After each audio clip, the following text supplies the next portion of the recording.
Hi, everybody. Good evening. It is Friday night. It is 9:20 something, 9:26 p.m., June 12th, 2020. Or is it? It is not 2020. It is 1926, specifically October 3rd, 1926, and we return to Call of Cthulhu here on Slices and Dices. I am your keeper of arcane lore for this evening, Matt G. And around me, I've got our usual cast of investigators. Is that what we're? Yeah, the investigators. That is what we call not adventurers, investigators.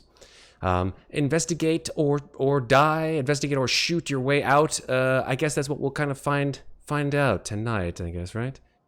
How's everybody feeling? Everybody good?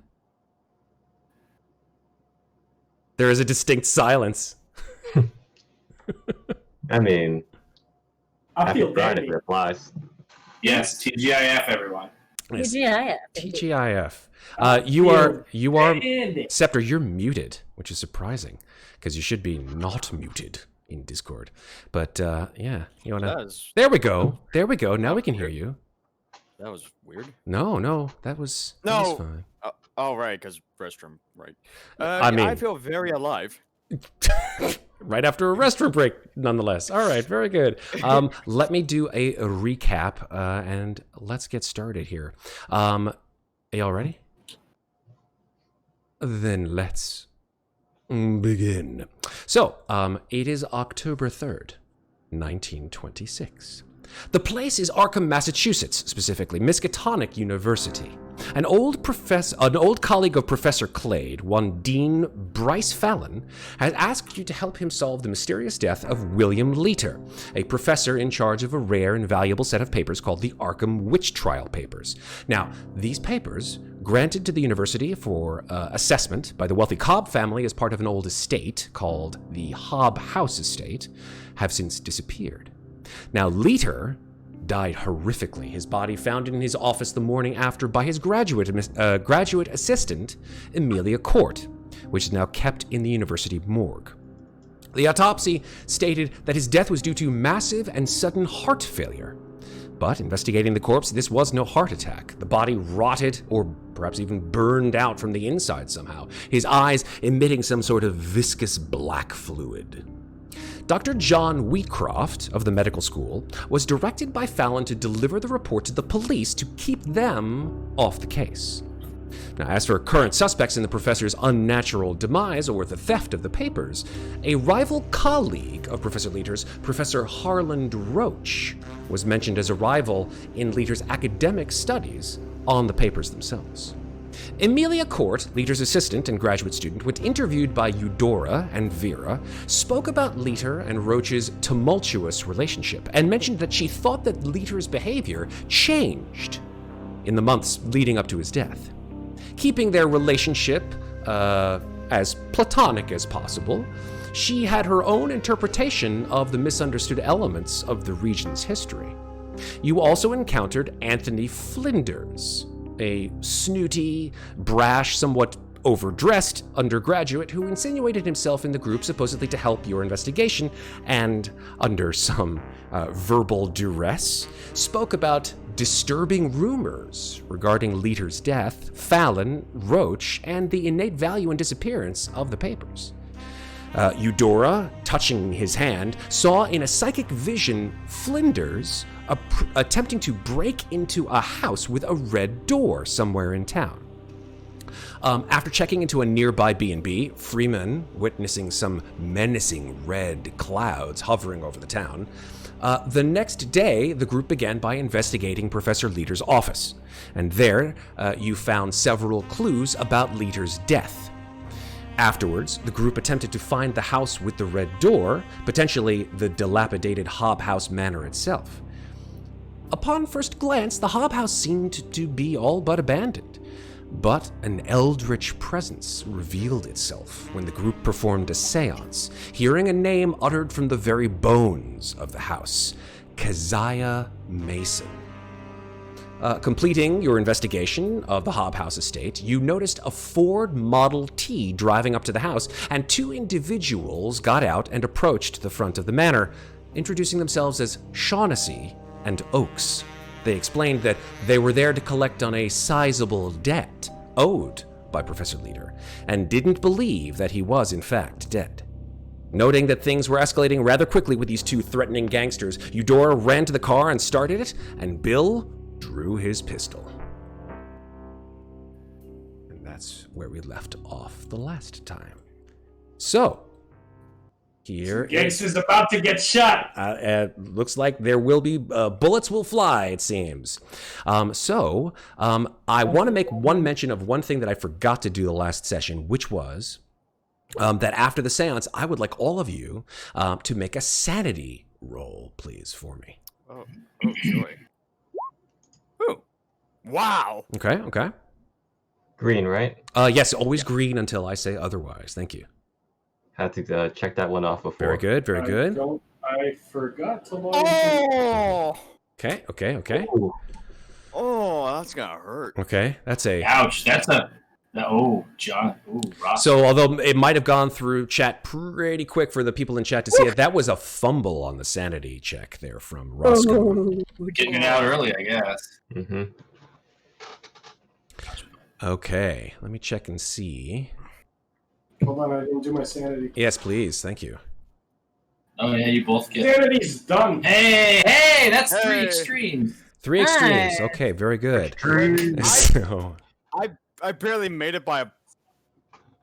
I barely made it by a point. so Barely made it by a point. I'm going to double check on this, but I think with a fumble on a sanity check, you get the maximum amount of sanity loss for the roll itself. So, for example, if it's a 1d6, then it's 6 sanity loss on a fumble. Wow. I'll double check, though. Let me... That seems fair. Let's check. I'm going to check right meow. I should know this, It's right? going to be half the roll, right? That'd be nice. Yeah, a fumble results in the maximum of sanity lost. Ugh. So everyone failed on this. Everyone succeeded on the sanity check except for Roscoe. So Roscoe, as this seance occurs, you are the last person to leave the house, and you are going to take 4 points of sanity damage. So go ahead and deduct that. And you guys notice that as the seance ends and you guys sort of leave the house quickly, that Roscoe is there sort of trembling for a second, almost unable to stand, his breathing labored. This obviously has been an immense shock to the system for you, Roscoe.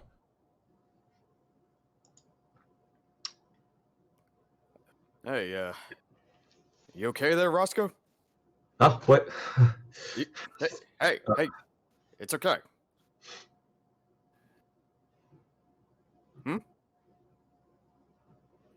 I'm going to reach into my hand into my jacket and just slowly pull out flask.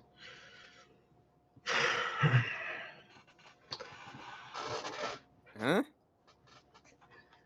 I'm fine. You sure? You look like you've seen a ghost. I mean, didn't we just Well, meet one? And yeah, that is actually true. and some of us are already haunted. So, let's get some daylight, shall we? I agree. Some fresh air. As you Shouldn't all harm walk out, obviously, and then the rest of the interchange occurs, of course, with Shaughnessy and Oakes. Roscoe, what's going through your mind? As these individuals are all talking, and Oakes, you see Oakes, he sort of has his hand inside his coat, inside his long trench coat. Shaughnessy's been the one who's been doing all the talking. You see Eudora getting into the car and starting it. What's going through your mind? they're going to either take me or take all of us and fix us up. And we can't let that happen. Hey, Matt, weren't we going to shoot these guys? Oh, yeah. Don't worry, dude. I know you get that itchy trigger He's finger. trigger happy. He's ready. I Thirsty. He's I thirsty. thought we were going to shoot these guys. at this point, I don't believe that they're even mafia. I think who I think they are. So that's a good point. Yes, and between Bill and Roscoe, you both have the same Dex score. So I would like you two to just quickly tell me who do you think goes first, Bill or Roscoe? Considering what just happened to you, Roscoe, are you perhaps even more jumpy or maybe more subdued after what happened? I think I am waiting for the first shot, kind of like quick, like cowboy quick draw, just ready to go. Okay. And given that Bill is looking at the big guy, was it Oaks? Yeah, Oaks is the big guy between the two of them. I'm getting ready to put a bullet in the other one's head. Okay, very good. That said then, folks, here's what you see. Shit. Let me move you guys on over and move the chat over to what they can see. And yeah, so this is the front of the mansion. You guys are all here at the front. As you can see, we've got Shaughnessy and Oaks here. We've also got Eudora here in the car, with the car starting. And the rest of you sort of splayed out around there. So, Bill, you go first. 3 Okay, so shot, man. you're going to do 3 shots there? 3 shots from the 1911 pistol. Okay. I was going to call it a revolver. Sure. With sacrilege. Okay, don't do them quite yet. Okay. Oh, you did it anyway. That's fine. Oh! Shit. Okay, very good. So, what I would have wanted you to do, unfortunately, is roll those with penalties because we're going to see if, first of all, who are you targeting, Oaks or Shaughnessy? The guy directly in front of me. That's Oaks, yeah. Okay, great. So Oaks is going to attempt to dive for cover. So let's see if he's able to do so. And if he does, then those 3 shots, because you have shot them, they will all be, because you shot them in a row, bang, bang, bang, they will all be with penalties. But because if he dives for cover successfully, meaning dodge successful, then they'll be with 2 penalty dice. So let's give him a dodge roll here. And let's see what happens. Okay, so he does not dodge. Okay, so he attempts to dodge, attempts to dive for cover, fails, but each of those shots is still going to have 1 penalty dice. That's fine. So how do we do that after the roll is done? Sure, so go ahead and roll 3 more d10s, and we're going to take those as penalties from what your current value is. So they'll get added to each of the rolls? No, they won't get added, but they will be determined as the higher one of each of one of those 3 rolls. Okay, so that's 80, 90, and 60. Okay, so the first one is then an 81, which is a failure. The second one is still a failure. And the third one is a 64, which is a failure, because your value is 59 for success. So... Okay. And those 3 shots ring out. Oaks lands on the ground, prone. Is that how it works with multiple shots? I thought the first shot was All three. penalized. Nope, all 3 shots are penalized when you do multiple shots. Bang, bang, bang. All 3 take penalties. I thought it was the second 2, but that was just me. It's all 3. Oh, okay. Yep.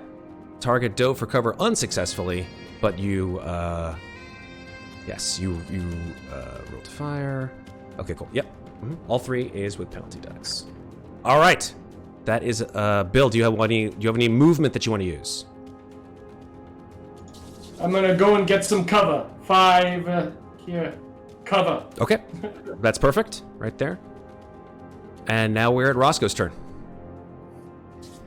Okay, this situation is not ideal in terms of environment. Don't think I have exactly cover, but I need to get out in front of everyone else. So I'm going to move right there. Okay. And I'm going to keep aiming at Shaughnessy. Okay. And I guess I fire. Yep, one shot. That's within range. Mm-hmm. This jazz. You like that? You like this? Mhm. Oh, I got some like bebop vibes going here. It's great. You like Keep jazz? up the top. Oh. Back of the oh. Just aims and like your hand shakes and Shaughnessy doesn't even dive at that point in cover. He just like sort of like does that kind of thing, and then he yells out, "Waste them!" Anything else you want to do, Roscoe? You still have one more space of movement left. No, I'm gonna stay right there. Okay, very good. Shaughnessy pulls out a gun, a snub-nosed, I think it's a 32. Let's double check here. Yep, it's a 32. And he's going to aim at the closest person to him, who is Roscoe Freeman, who has shot. Let's see if he's within range here. I'm pretty sure that he is. Let's check. Yep, definitely within range. Actually, yeah, 35 feet, not yards. So, yep, he will aim at Roscoe. And we'll take one shot. Dodge, Roscoe. What are you going to do? Right. Are you going to die for Can I cover? dive out of the way? You can Yeah. die for cover, but then next turn you will not be able to do anything. That's the thing with die for cover. Whew. I got everyone else behind me, so I'm going to stay. Okay, very good. So he aims and he fires at you. One shot, within range. Oh. Oh. Bang. Ooh. 6 damage. Okay. That will, from what I understand, give you a major wound, Roscoe. So take off major wound on you. You guys watch as Shaughnessy Roscoe, just aims Make and... a die for cover roll? Sorry again? Roscoe, make a roll to die for cover? He chose not to. Oh, right. Okay, gotcha. So you guys watch as Shauna just aims his gun right at Roscoe. Bang! And from behind him, actually, that would be Vera. Vera, you see that he hit like the bullet. You see it go ping pang on the ground, but through the back of Roscoe's, I guess, waistcoat, you see that he's bleeding badly. I scream. Okay, very good. Not very good that you scream, but then Shaughnessy goes and 5, 10, right here to the front of the car and sort of like pushes himself and guides there. Oaks also pulls out a 32 and fires. He can't do anything. Oh, that's right. He dove for cover, so he can't do anything. So he's on the ground. Prone. Yeah. He's totally on the ground. He's prone. He can't do a thing. So that is the end of Shaughnessy and Oak's turn. Clade, you're up. Oh god, I just saw Roscoe got shot. Is it possible for me to run up to Roscoe and get me and him to be like pull him into the car? Yes, I think you could do that as your action. Sure. Yeah, I'm gonna go do it. Go ahead and do that. Yeah. Okay, go ahead and I'm assuming Roscoe, you're not resisting. No. Okay, then yeah, you could pull him into the car. Yeah, like on the other side of where Sure. I am. Yeah. I'll move him there. Yeah. I'm just staying cover with Roscoe, and I would like to think I'm trying to help, like try to stop the bleeding if I can. That you could do that on your next turn. I know, but yeah, let's keep going. Absolutely. All right. Just using cover, right? Sure thing, Madam Adler. The car is on. Car is on. I'm gonna hold off trying to ram anyone because I don't really want to get dents in my car that look like human bodies. But what I am gonna do is lean out the window and fire a shot at our buddy on the ground. Superb. Okay. Yes! That will, because he's prone. That will be a penalty die. For him, not for me, right? No, for you, because he's prone. Really? Yep. If you're prone on the ground, Okay. that gives you a certain penalty All right. to your shot. Like, Still a success. great. Still a success. No, sorry, with a no, it's a fail with a -1. Sorry. I know. I'm trying to figure out how much luck would I need to make that. I don't success. believe you can make. You can't. You certainly can't push rolls, but I don't know if you can use luck on damage, or I should say on combat stuff. Let me double check. I will double check on this real quick. Skill checks, attacks, rolls. Spend luck. You can spend luck. No skill check is earned if luck. Cannot spend luck on luck rolls, damage rolls, or sanity rolls. It says luck rolls, damage rolls, or sanity rolls, but not on an attack roll. I think, yes, that's correct. Oh, I realized that I didn't actually roll that with the gun itself. I don't think that changes anything in the numbers, though. No, it doesn't. It just means that you It just can't. didn't You didn't roll the get damage. That's right. Yeah. Gotcha. So but does that mean I can use luck on this roll? Because it looks like if it's one penalty die, that's the 51. Luck on. I don't know.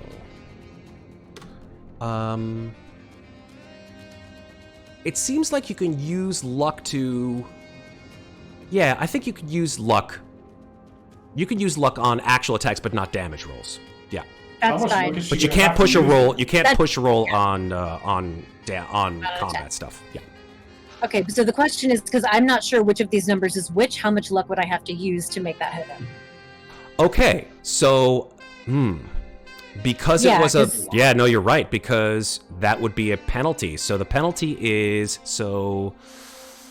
let's see. You would have to make it from on the second one, that's a lot of luck to make that a success.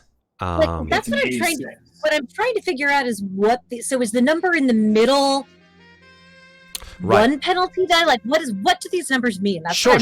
Clear on the values at the top, right, 58, 29, and 11 are your values for each thing, whether it be level of success. Correct. Yes, that I got. And the 3 that you got, 86, 51, and 40, were the matches to those particular, whether it be regular success, hard success, or extreme success for 58, 29, and 11. But how did the penalty die factor? That's why I'm confused about how the penalty. It is die a little factor confusing the way that this thing works it out. The macro of it is that essentially that it puts in behind the scenes whether or not you've made a success with a penalty or not. So in other words, I would need to use 32 luck points to. That's correct. Because of the penalty die. Okay, I'm not going to do that. Okay. Then I'm just going to sort of look over at the others and be like, well, this is going south quickly, darlings. Maybe we should get in the car. Okay. And that's the end of my turn. Fantastic. Vera. So I'm going.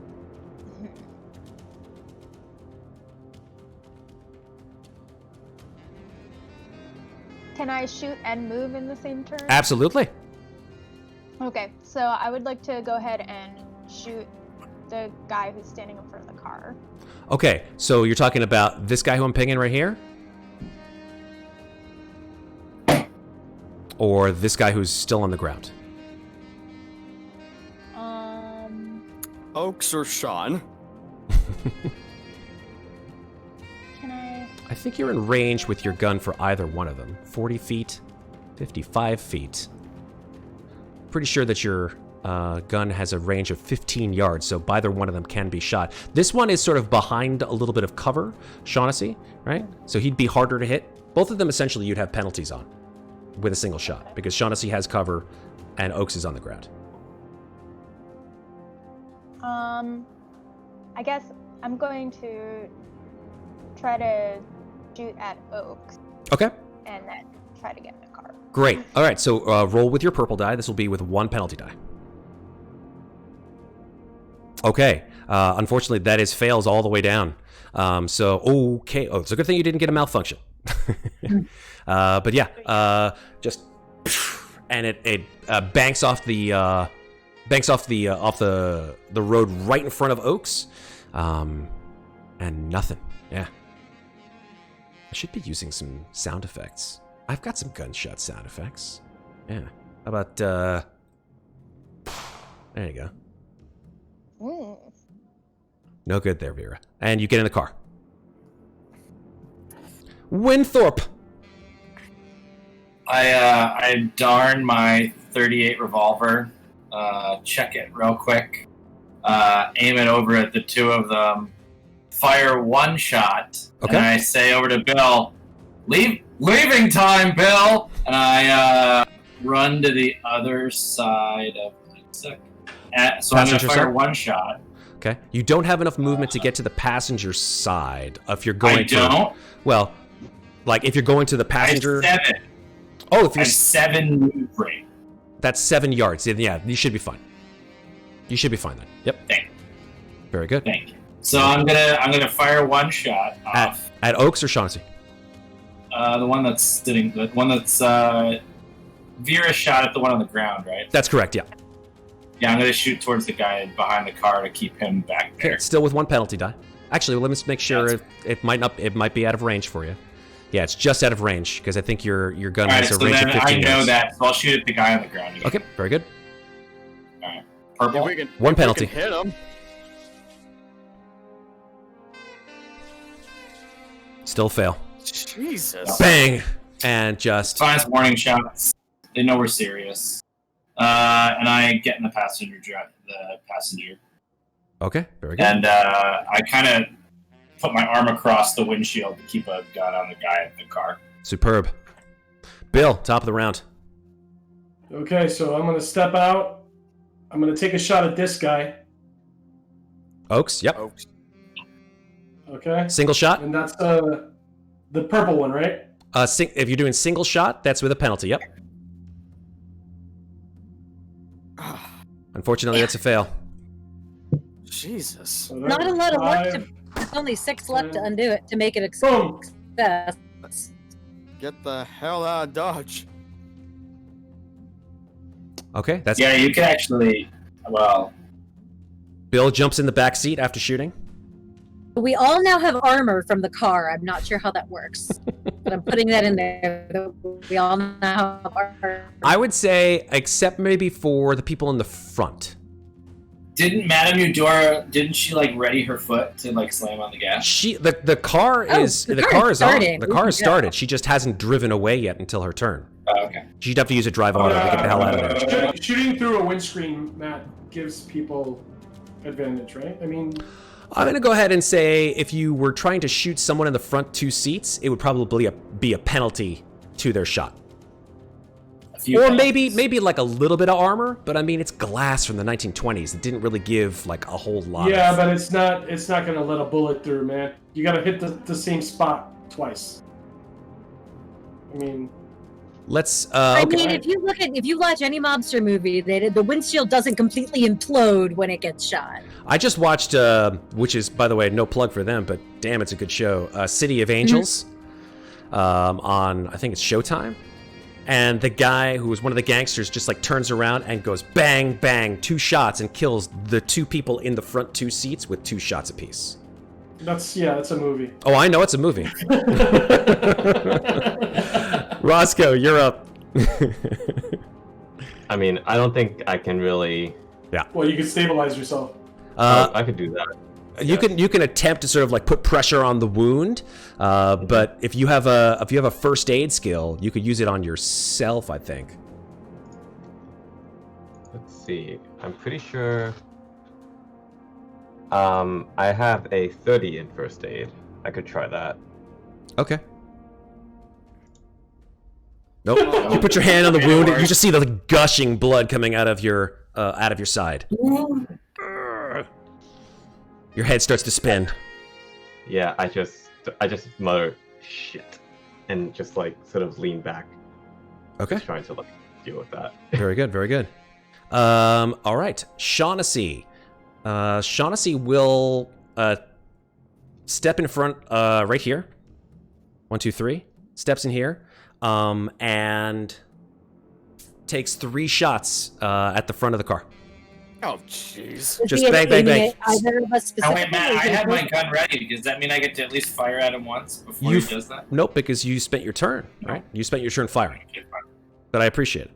So he's going to take 3 shots. They're all with penalties because he's doing 3 shots, bang, bang, bang. And I'm going to give another penalty because of the glass. So he'll have 2 penalty on each shot. Who is he shooting Who's at? he aiming at? He's aiming directly down the barrel, so that's at Nathaniel Winthorp. Yeah. Okay. Here we go. First shot with penalty. 2 penalties, sorry. So that's a success. Excuse me? Can Winthorp duck? Yeah, can I duck? I'll tell you what you can Is it do. like a dive to cover? Well, there's no space in there really to dive for cover, but I'll give you the dive for cover anyway. Okay. Well, can I at least can we figure out a way to do that? Like, Yeah, I mean, you basically dive into Eudora's lap, drop essentially. down into the my seat area. Yep, that's fine. That means the next turn you won't have anything, if you have anything to do. But yeah, dive for cover is a dodge roll. Dodge? Yep. Okay. Purple or green? Just do a straight up dodge roll, just a green. Not enough. All right, so that's 6 damage to you. Shit. That's a major wound on you. 6. 6 damage. Fuck. Yeah. That's the first shot. Well, didn't he take 3 shots? Yeah, that's the first shot, and then he's gonna do 2 more. Oh no. So bang, right through your shoulder. Second shot, also with 2 penalties.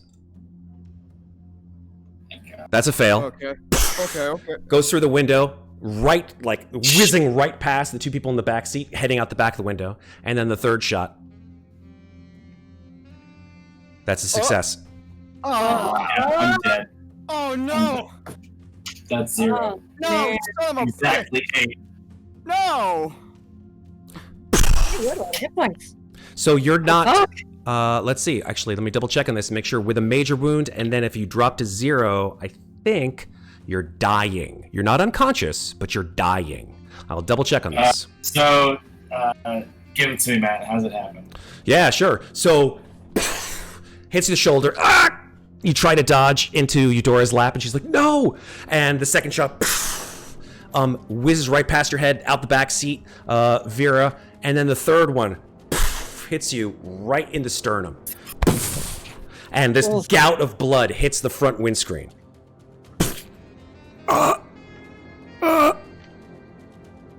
And then you slump. So you're not dead, but you are dying.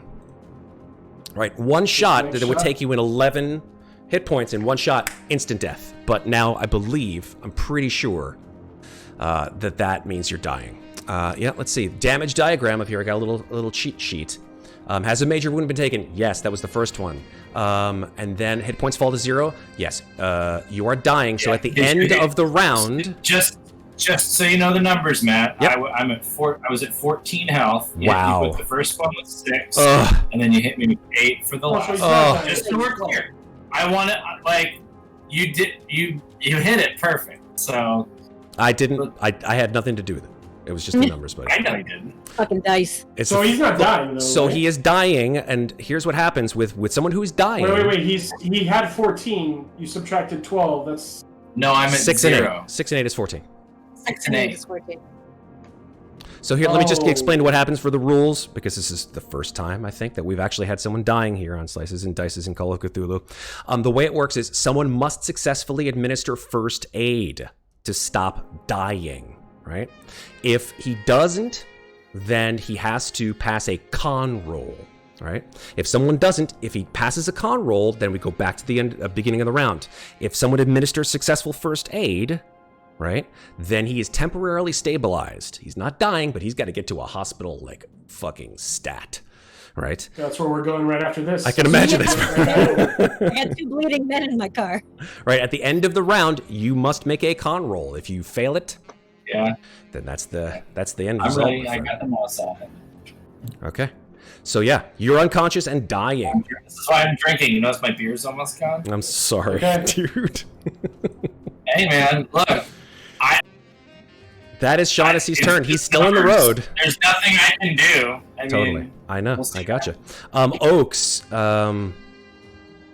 Oaks gets in the passenger seat. He gets up and walks to the passenger seat and gets in the car. That's Oaks' turn. Clade. And stabilize our buddy. Wait, did you skip me? No.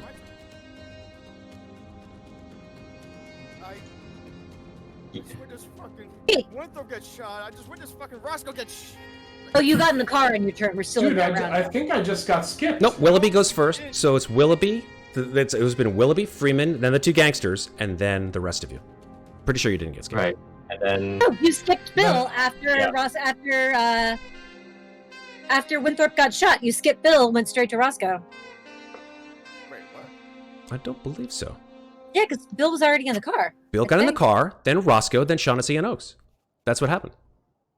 Okay. No. okay. And now we're at Clade. This is, Yeah, that makes yeah, sense. no, this is right. No, this is right. Okay. 'Cause I Things came are going a around the lot car, I slower shot. now, guys. I'm sorry. I got in. Yeah. That ended the round. Yep. Bill got Okay. in. Gotcha. Okay, right, Yeah. right. Now I Shaughnessy know. stepped out of the road, went bang, bang, bang. And now, and Oaks gets in the We were looking car. at the order of the thing and it had us out of place. We were I'm both- sorry There you that go. that looks like There that. you go. I don't have fucking time. It's fine. Clade, what are you doing, buddy? I'm gonna deal with Roscoe's like fucking Oh. wound over here. Okay. Winthorp. yeah, I just like take care of him. Roscoe or Freeman. wait. Time out. Let's make Scepter is in control of Clade. So Scepter, Henry Clade. Who do you apply or attempt to apply first aid to? I just fucking saw Roscoe getting shot, and now Winthorp. I've got to try to. I need to help out Winthorp like badly. Okay. Yeah, like You reach across into the front seat and roll first aid. Jesus for the first aid, right? First aid. Fuck, I only have 30. Fuck. Better than mine. That's a fail. Oh, wait, wait, Okay. Only seven. Guys, Wait, spend you 7 could- luck points. You can Guys, spend spend 7 luck points. Absolutely. Yeah, I'm gonna do that. Great. Spend your 7 luck points to make that a success and explain how you do it. Let's hear it. I'm not really. Oh man, I'm not really one for like medical aid and whatnot. I know for the fact you have to like. I know usually it applies like taking out the bullet first, but without pliers, I mean you got to like cover the wound with like some coverages. And just fuck. If I could just rip off Off like a my part of head. Huh? Take the scarf off my head. If you don't mind, yeah. Not at all. I take the scarf and I start like pressuring like the wound. I mean not pressuring, but like just. I'm like. He's coughing, he's sputtering. Got it. Oh, Clay. Sorry, you're Don't unconscious, Winthorp. I hate to say it. So you can cough, but you can't say anything. Damn it. Don't you die on me, Again, I'm freaking out over here. Just so you know, please, everybody drink some water. Everybody relax. It's just a game, right? I'm already a beer in. But I have water too. Very good, very good. Let's Okay. do 2 cups of water per beer. 2 cups of water per beer. Okay. Gotta stay hydrated. Everybody Oh, stay wow. hydrated. From the Everybody bathroom, hydrated. that's what I can do. This is true. All right, very good. We're moving on then. With a first aid save from Henry Clade, we're moving on to Eudora. Thank God. All right, Run question. over that guy. Run Can I- over. I'm going to, but can I take a shot at Oaks before attempting to run over Shaughnessy and get us the fuck out of here? So here's the If thing. you run him over and you stop there, I'll take 3 shots at him. So here's what you're gonna do, Eudora. This is in the heat of the moment. You can do one or the other. You can use your I'm action sorry, to take in the the shot. what? The heat of the moment. Heat of the moment. Okay, you're unconscious for God's sake. So you can do one of 2 things. You can gun the gas with a drive auto and get the heck out of there, or you can take your shots. All right, my drive auto isn't spectacular, but I'm going to gun the gas. Okay. Now here's the question. Before you do it, before you do it, are you intending to run Shaughnessy over, or just get out of dodge? I am planning to just drive directly at him. If I hit him, that's fantastic, but I'm not actively trying to kill him with the car. Okay, he's going to dodge. If you drive an auto mace and make a success, fantastic. He's going to try to dodge. He's going to try to dodge. So That go is ahead and roll your drive auto. Oh, everyone cross your fucking fingers. Oh no. I will luck the fuck out of that. I will luck that. I have plenty of luck. Okay, very good. I got 2 men dying in my car. Okay, he is going to dodge accordingly. He'll just dodge the heck out of the way. This is why I hoard my luck. Okay, and he jumps out of the way as you speed off down the All right. road. Wait, but I get to take a shot. It's not your turn yet, dude. So, Damn it. I'm sorry, buddy. It's Vera can take one out the window. It is Vera's turn. Vera, as you drive, I would say the amount of space, like you drive right, like this way, maybe, like all the way over here. By the time the turn starts, you're like, where's my awesome car sound? Here we go. Like, just like, she just guns it and just whoosh out the driveway. Vera, you can lean out the back and make your shots, but they will be with penalty if you shoot them. Might as well. Go for it. Can I do 3 shots? You can, but they will be with 2 penalties. How do I make that happen? How do you make it happen? You're going to hit the purple die next to your gun 3 times. Okay, that's a fail, unfortunately. That's a fail. They're all fails. And that's a fail. So, and you see Shaughnessy just like putting his hands up, like in the middle of the road as he's like on his knees behind the car. And then you guys drive off down the road. Bill can try and shoot out a tire if he wants. I would say... Well, if someone skips their turn, if whoever this is skips their Winthorp turn, is I'll try and unconscious. shoot him. I'll tell you what, Bill, I'm going to give you the last... it's technically the start of the next round, which would have brought you further down the road. Well, But I come back to I breathe I like gasp with air on my turn. Right? you're still, I believe you're still unconscious. Let me double check on that. Oh, fine. Yeah, you're Stable. unconscious but stable. Okay. Yeah. Definitely unconscious but stable. Hey, Okay, so I'm gonna take up 3 shots at this guy right here. Okay. This will be with 2 penalties. For me, Bill. 2 penalties. 2 penalties it is Do it. For me, Bill. for you. Fail. Ah. Fail. Wait. Is there anything that I can push here? Yes. You can't push combat Good. rolls. You could luck that. Yeah, one. luck. Which one can I luck?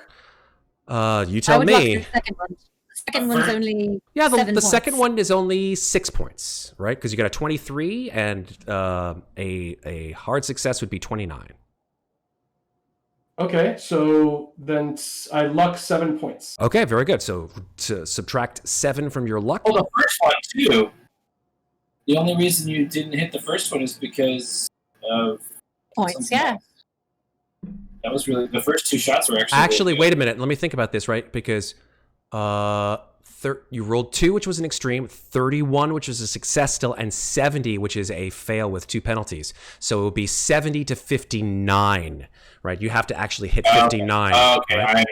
I understand. So for Okay, the second shot, it would be 42 to 59. So you would have to use 17 points of luck to make that work.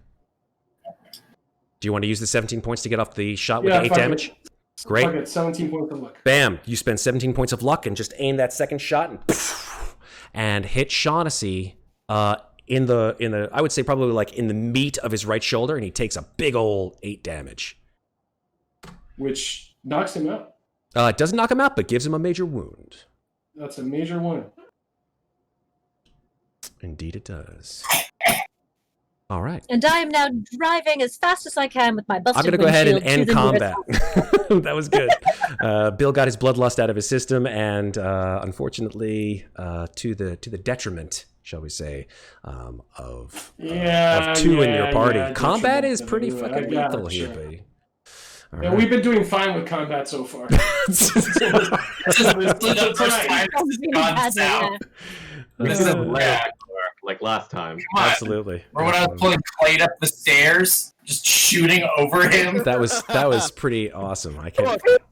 look, firearm. Winthorp saved my life. I'm saving his. I love it. It's a fair trade. Totally fair trade. It's a God, yeah, right.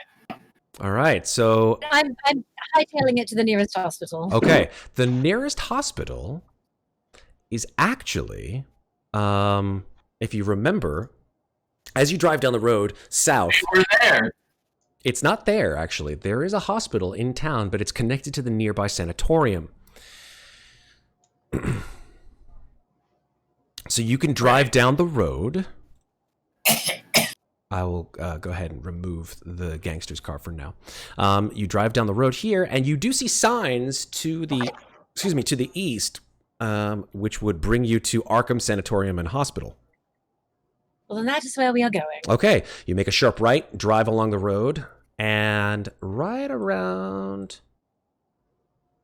here, folks, you drive and find Arkham Sanatorium and Hospital.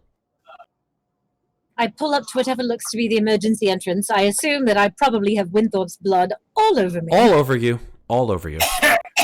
And with the car still running, I sort of just jump out and run up to the doors and say, "Excuse me, we need a bit of help. I have 2 injured men out here." 2 men in, like, all white look at you and they go, "Whoa, lady, what's going on?" Shall we say, questionable gentlemen decided to open fire on us this afternoon, and my friends are bleeding rather profusely in my car, if you don't mind. The guy looks at the other gentleman in white and says, hold on. Go get Ronald. And the guy runs inside the hospital. The main guy, the first guy you talk to, comes around the passenger side and opens the door, and just like a torrent of blood roils off the seat. And he's like, wow. And he looks at the windshield and sees all 3 bullet holes in the front and goes, this is some serious stuff. What's going on? He's seriously not having a conversation with us while there's 2 people bleeding in the car, right? He's looking. I mean, this is what he's saying. Take the bodies first. Darling, I would be more than happy to regale you with the utterly absurd story of my afternoon, but first, could we please get some my friend's attention to my... No, my friend's getting the doc. Give me a second. He'll be back in just 10 seconds, probably 20 max. Okay. I think I'm not really schooled in this kind of stuff. I'm really more into this the keeping of the patients, but one of the doctors should be able to help you out. I really hope so. Yeah. He'll come back with a stretcher, and the doc should be able to help him out with the gauze, I guess. I mean, we see this stuff with patients all the time, but not like this, obviously. Okay, so I know I wounded one of those guys, so I'm gonna go hide in the front of the hospital, and make sure that nobody else is coming. Okay. So I'm gonna use my stealth, Matt. Okay, that sounds fine. He's gonna phase through the door, man. Yeah, he's gonna phase through. He grabs a newspaper and just puts it over his face. And I fail miserably because everything is a fail tonight. You grab a newspaper and realize you have blood all over your hands, and you're just like... I'm gonna push the roll, Matt. I'm obviously trying to hide behind a bench. Choose a different tactic. Really behind a column. I'm gonna push the roll. Okay, go for it. Okay. it's just kismet. I don't know what it is, Phil. You run up, grab a newspaper out of the nearby waste bin, like put it up in front of your face and sit on the bench, and then you realize you have blood all over your hands, and you're like, God damn it, throw the newspaper away. Step behind the bench, and then you realize the bench has just like all these holes in it because it's dilapidated and broken. You're like, this is awful. This is not going to work. God damn it. As you do so, one of the doctors runs out of the emergency entrance to the hospital with the second attendant. He's got a crisp white lab coat, I guess, or doctor's coat on, which sort of gives you guys all flashbacks to Danvers for a second. Oh, God. And he runs up to the passenger side of the car. As they come past me. I'm sorry, say that again? I said, as they come running out, I have that moment of, oh God, not again, like sort of get out of the way. Mm-hmm. Yeah. It's like unconsciously step out of the way. This guy runs over and he says, God damn it, get some gauze. We're going to need this. This patient is clearly in severe shock. And my friend in the back seat as well, please. Oh my goodness. And he looks over at at Roscoe and he says, double the gauze. Quickly now, quickly. What does this guy look like? He's got sort of slicked back, thinning hair, sort of giant Coke bottle glasses. I'm going to punch him in the face. You're going to what? I'm going to punch him in the face. You're going to punch him in the face? No, you're not hitting me back again, are you? Okay. He's not going to dodge because he doesn't even know this is coming, so go ahead and make an unarmed strike on him. That's a brawl. Yep, brawl roll. Hard success. Yeah, certainly a success. Go ahead and roll your damage. Oh, God. What the fuck? I will say Matt knows exactly why this is happening. I do indeed. Okay. It's only one damage. No, the fail doesn't count because he got the hard success on the fighting brawl. So he just one damage. So he just goes and just rabbit punches the guy in the face like, no! And you just see like blood coming out of his nose. He's like, sir, what are you doing? I'm trying to assist you. And like you see a big crack in his glasses. Like his glasses look like this now. Ow! Oh, like I think you broke my nose, sir. You're a jolly good fellow. I go to Clade and say, he's a jolly good fellow, right? Sir, I don't have to do this, but if we have to, we'll have to restrain you if you're not going to be able to be taken care of. And his hands are just coated in blood of his own nose. Do you have any opiates? Get the morphine. Get lots and lots of morphine. I pull my handkerchief out and hand it to the gentleman who just got punched and say, I'm sorry, my friend is rather delirious from the pain, as you can see. Yeah, well, let's hope we don't have to detain him. There are rooms, of course, in the sanitarium. I don't think that will be a problem once we get him patched up. 2 other attendants run out with 2 stretchers and an enormous amount of gauze and bandages. And they start to move both Roscoe and Winthorp onto these stretchers. You see them trying their best to staunch the bleeding, and they run inside with the 2 of them.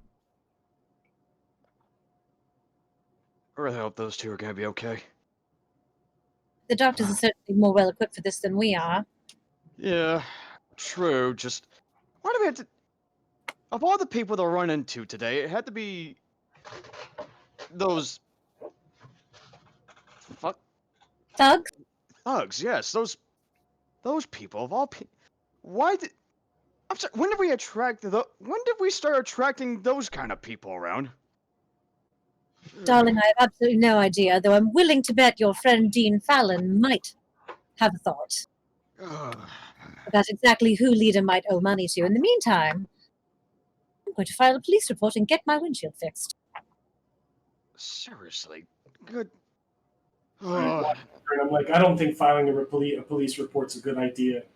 I think we should avoid filing a police report, and maybe we should just get the car fixed.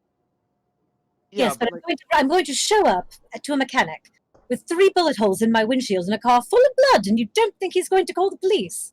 Yeah, well, just pay him. Persuade him. Don't call the police. We're going to need some extra money to be able to... Darling, I have money. That's not the problem. It's just... the main problem... All right, fine. We need to find out who those men are, why they think Leader's still alive, and why he owes them money. Again, I mean, we tried to tell him multiple times that he's dead. I know. I'm not saying we talk to them. I'm saying we talk to somebody else, love. Perhaps Dean Fallon. I don't know, Bill. You might have. I can go to the police and talk to them and see if maybe they have any information on this guy. But I can't use my badge officially, so I got to figure out a way to convince them to let me see, or maybe I can convince them to share any information they have on the description matching these 2 men that we just engaged in open warfare at some house. Yeah. Sean and Oaks. That was their name? What was their names? They introduced themselves as Shaughnessy and Oaks.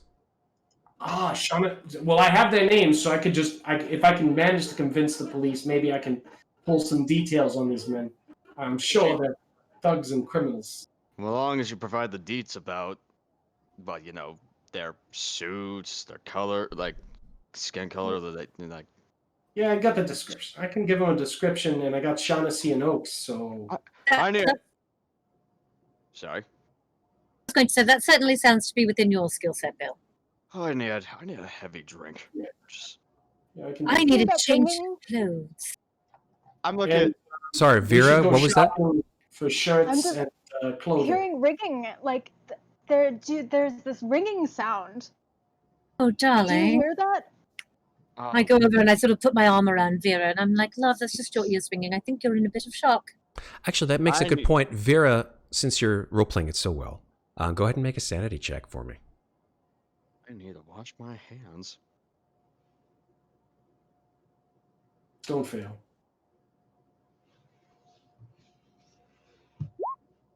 Oh. Okay, so it wasn't an extreme success or a fumble on your sanity roll, but you're going to take two sanity damage from witnessing the utter horror of combat for potentially the first time. I mean, and actual blood loss. I'm going to go in here and see if I can use the washroom to get some of this off. I'm gonna do the same. Okay. Get blood off of myself.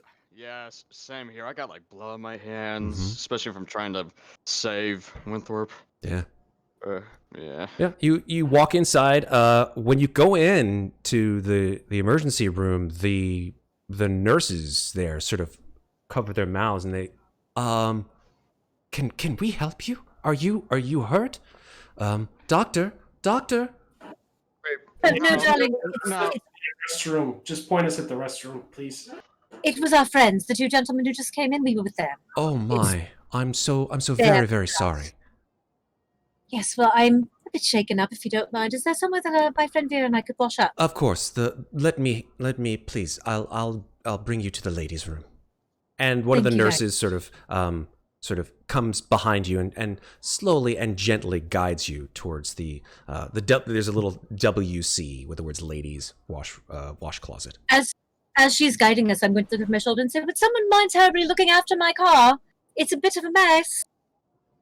Not clean it, I mean, just make sure nobody does anything else to it. One of the nurses sort of turns to you, Eudora, and says, you mean the one out front? Yes, that's the one. Yes, of course. Ronald, please, just make sure. And Ronald is sort of big, sort of thuggish guy, sort of just nods and slumps and walks out the door. So I'm going to go wash up. I'm going to take Vera with me. Clade and Bill, you are left in the front. Are you also going to the restroom?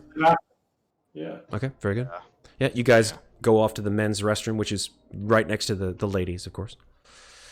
Roscoe and Winthorp. Okay. So you are immediately brought into an intensive care room. Winthorp perhaps into an operating room. And I'm going to have a surgeon roll his medicine skill to see if he can somehow or other restore some life to you. This will put you out of commission for the rest of the day, though, Winthorp. But that doesn't necessarily mean that you're out of the picture perspective. You'll be in a hospital bed, and things may occur in that hospital bed. But the first thing I want to do is go ahead and, as you are returned to a semblance of consciousness, go ahead and make a sanity roll for me, please. I was going to say, do I see anything interesting crawl across my vision? It depends how you do on the sanity roll. Yeah. Okay. I do. So you're going to take 1d6 of sanity loss as you are returned to consciousness. 3. Okay. So you lose 3 sanity, but you see blurs of color and shape as you see various individuals standing over you in the operating room. Scalpel, sponge, and various sort of like ticking and not beeping per se, but lots of sort of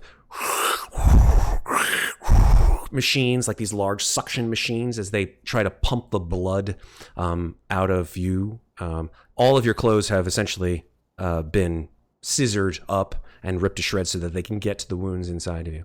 By the way, it's worth stating, if any of you guys feel like you need to throw the X card because this is making you uncomfortable, please do so, because I don't want to have anyone, feel uncomfortable for any of this. But eventually, the doctors will go ahead and make a medicine roll on this. And I'm going to have them roll a 1d100 and see what happens. Any bonuses? Okay. So their skill is 72. So that is a success. So yeah, these are skilled surgeons, obviously. They're very, very, very skilled in medicine and surgery. So they are able to restore you to a semblance of consciousness. So you're going to get back, I believe, 1d3 hit points. Let me just check the medicine skill. Pretty sure that at the end of the day, yeah, medicine. Here we go. Dying. The use of first aid. You stabilized. The medicine skill should be used to treat a dying character after you've been stabilized. After a successful medicine roll, you can uncheck the dying box on your investigator sheet, and you're going to increase your hit points by 1d3. I'm going to roll that for you right now. 1d3? 1d3. You get one additional hit point. You did get shot twice in the chest. This is no joke. I'm not dying anymore. Do I still have a major wound? Yes, you do have a major wound. The way to uncheck the major wound... Gunshot. Yeah. Major wound recovery. A constitution roll should be made at the end of each week of game time that the major wound box is ticked. If your constitution roll is failed, no recovery of that major wound takes place. But on a success, you get 1d3 hit points. On an extreme success, you get 2d3 hit points. If you are in a comfortable environment, such as a hospital, you get a bonus die. You get another bonus die if you receive effective medical care, which you did. The caregiver with the highest medicine skill, aka a doctor, should make one medicine skill roll at the end of the week, which you did. And you get a penalty die if the character is in a poor environment, is unable to take sufficient rest. So no penalty die there. There are two ways to heal the major wound. One, the character rolls an extreme success on the con roll, like we said, or anytime your current hit points are recovered to half or more than half. Cool. I think we did that actually for... Does he recover hit points every day, or does he... He does. He recovers 1 hit point every day. Okay. Okay. Any questions? No. I go over to check on Roscoe and Winthorp. Winthorp is still in the operating room. Roscoe has been attended to, however, and the bullet has been removed from his shoulder. He is, I will give you back, let me roll the first aid skill from the doctors, and that will give you back 1 hit point just from that, Roscoe, if it's successful. It should be. Let me roll the 1d100. They have a 62 in first aid. Oh, a fail. Ooh. It's very strange. Okay. They have a 62. Wait. You rolled under 62. Oh, that's a success, man. Oh, yeah, sorry. So under is, that's a success. Of course. Yeah. I'm sorry. I was thinking about advancement rolls. So yeah, that's a success. Duh. Yeah. So you get 1 hit point back, Roscoe. All right. That brings me to 6 out of 11. Okay. So that means that because you are over half hit points, your major wound goes away. Nice. And he gets the 1d3 back? No, that is at the end of the week. But you just rolled 1d3 for... That was because he was unconscious and dying. Totally different situation with people who are not unconscious or dying. Good questions, though, right? Woof. Okay, but yeah, Roscoe is holed up. He's in, I guess, ICU, essentially. Although you don't see a whole lot of other patients in this particular ward. There are 2 nurses there who you see that Roscoe is bandaged up pretty much all over the front of his torso, which again, unfortunately, although your clothes were not ripped, they are placed off to the side, Roscoe. Go ahead and make a sanity check for me. You have been conscious the whole time. Okay, you're fine. Mm-hmm. Good stuff. Yeah, Roscoe's tough. He's a tough guy. He's seen stuff. He's seen stuff you wouldn't So I believe. walk over to Roscoe and I ask him how he's doing. I go, Roscoe, how you doing, man? I'm smoking right now. The nurses like pass you and it's like I mean Back I really in the 20s, it was good for you. I really wouldn't the fumes, sir. I'm not averse to it myself. I'm a smoker, but I think some of the other patients, mainly the patients in the sanitarium, they might find that a little bit. Never mind. And then she just walks away.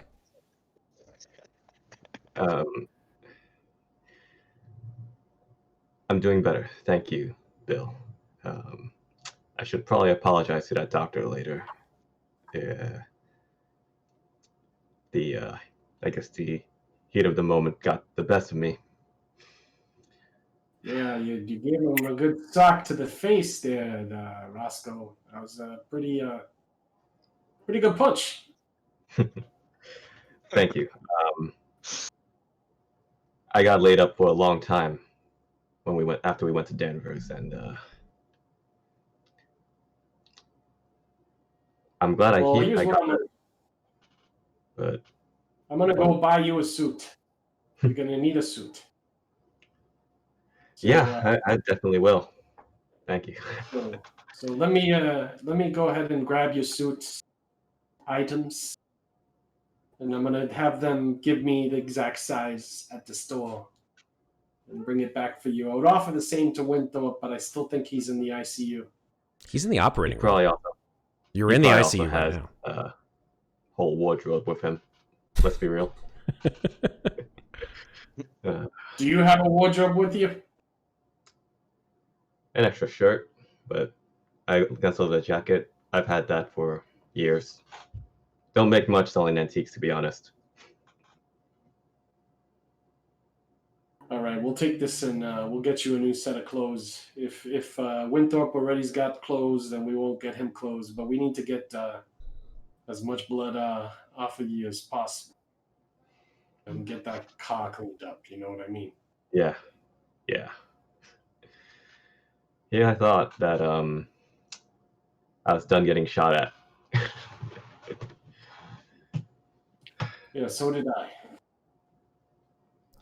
I. Thugs. Eudora and Vera, any discussions while you're in the washroom, or?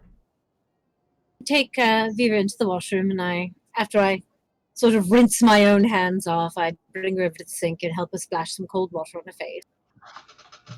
Thank you. That really helps. Oh, darling, I know it's really difficult to see people that you care about get hurt. I never told you what happened to my husband, did I? Well, we were riding out at his family's estate, and a snake spooked his horse, and he was thrown off. And as the horse was spooked and not in control of itself, it kicked him in the head, and that's how he died. And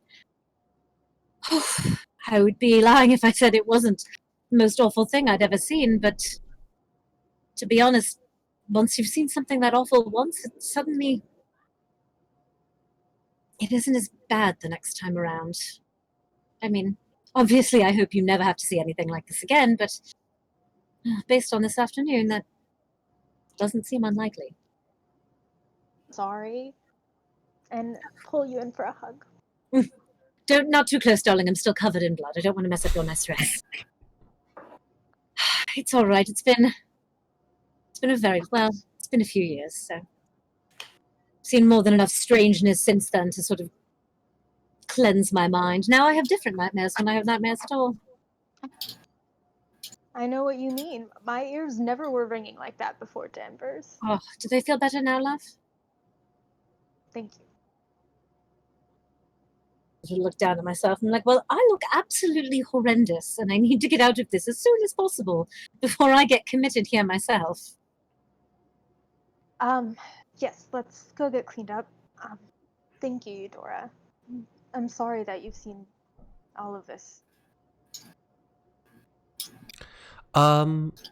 Professor Clade, what are you doing?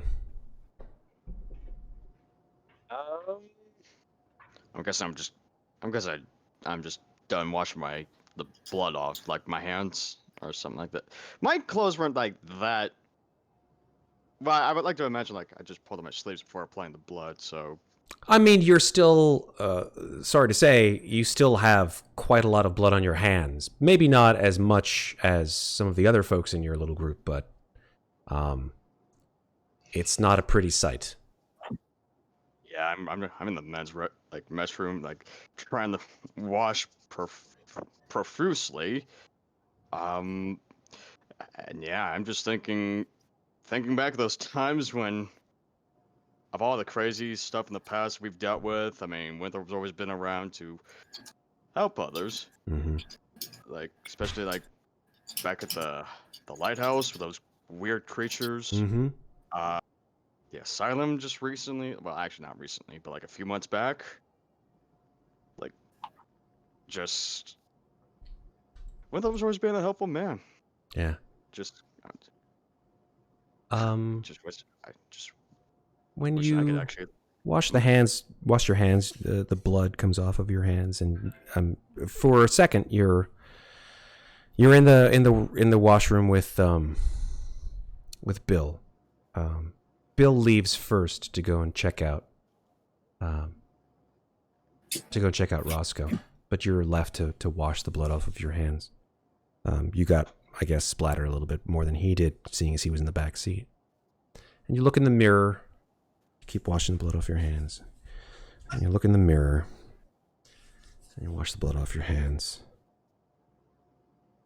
And you look back down at your hands, and they're coated with blood again. And you could have sworn that you washed all the blood off your hands. Come on. I was sworn just a little bit, apply a little bit more soap. Yep. Let me get come on. Squeeze it down. The blood and the soap sort of merge together into a pink frothy mess, and you just rub your hands as feverishly as you can and look in the mirror. And you look down at your hands, you rinse them. They seem to be dry and clean now. And you look in the mirror, and now the mirror has bloody handprints all over it. I stumbled backwards.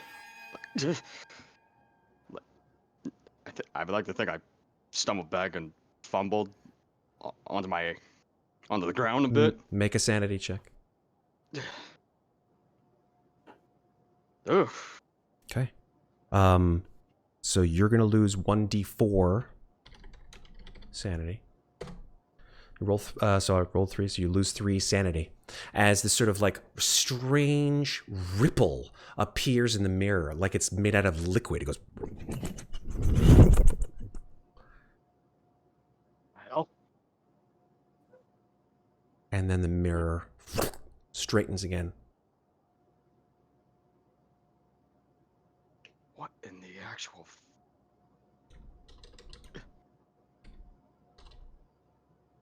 I just get up, not even bothering like drying my hands off, and just proceed out like immediately. Okay. I see shit now. Fucking fudge.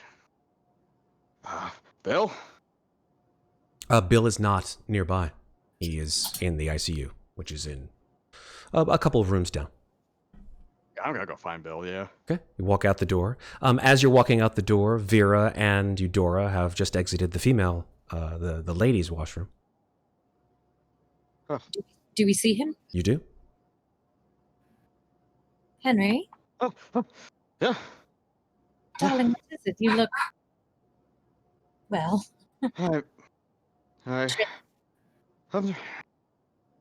all right. I'm fine.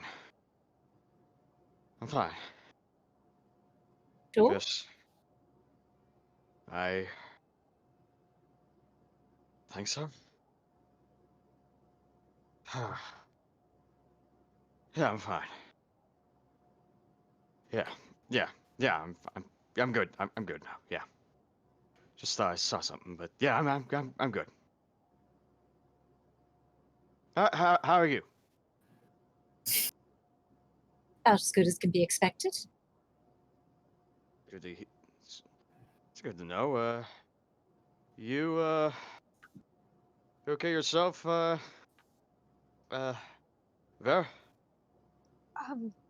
Yes, I'm alright. Are you sure you're okay? I would like to think so. I was just on my way to actually find Bill and Roscoe. Yeah.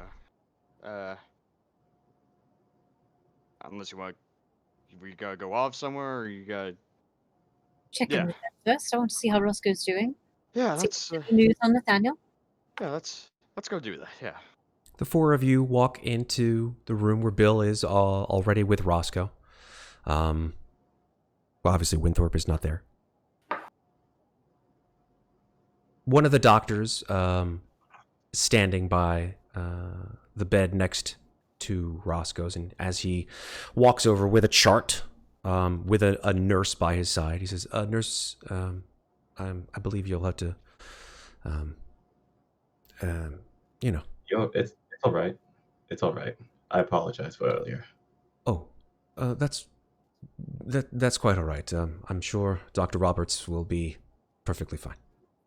This is not the same doctor, by the way. My name is Dr. Donnelly. Pleasure to meet you. Seem to have received quite a wound there, sir. Indeed. Might I inquire as to how you received it? Well, some men grew belligerent and became very hot-headed. Certainly. Was there any loss on the other side of said argument? I can't say. I was too busy with the hole in my gut. Or my shoulder, rather.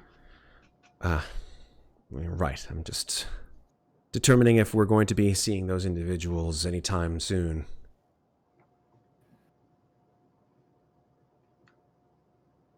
Well, if they end up here, then I am sure that they'll get good treatment. Certainly. My recommendation, of course, as your attending physician, is to receive as much rest as you possibly can. Visiting hours will, unfortunately, any sort of motions to the four of you, will unfortunately be ending rather soon.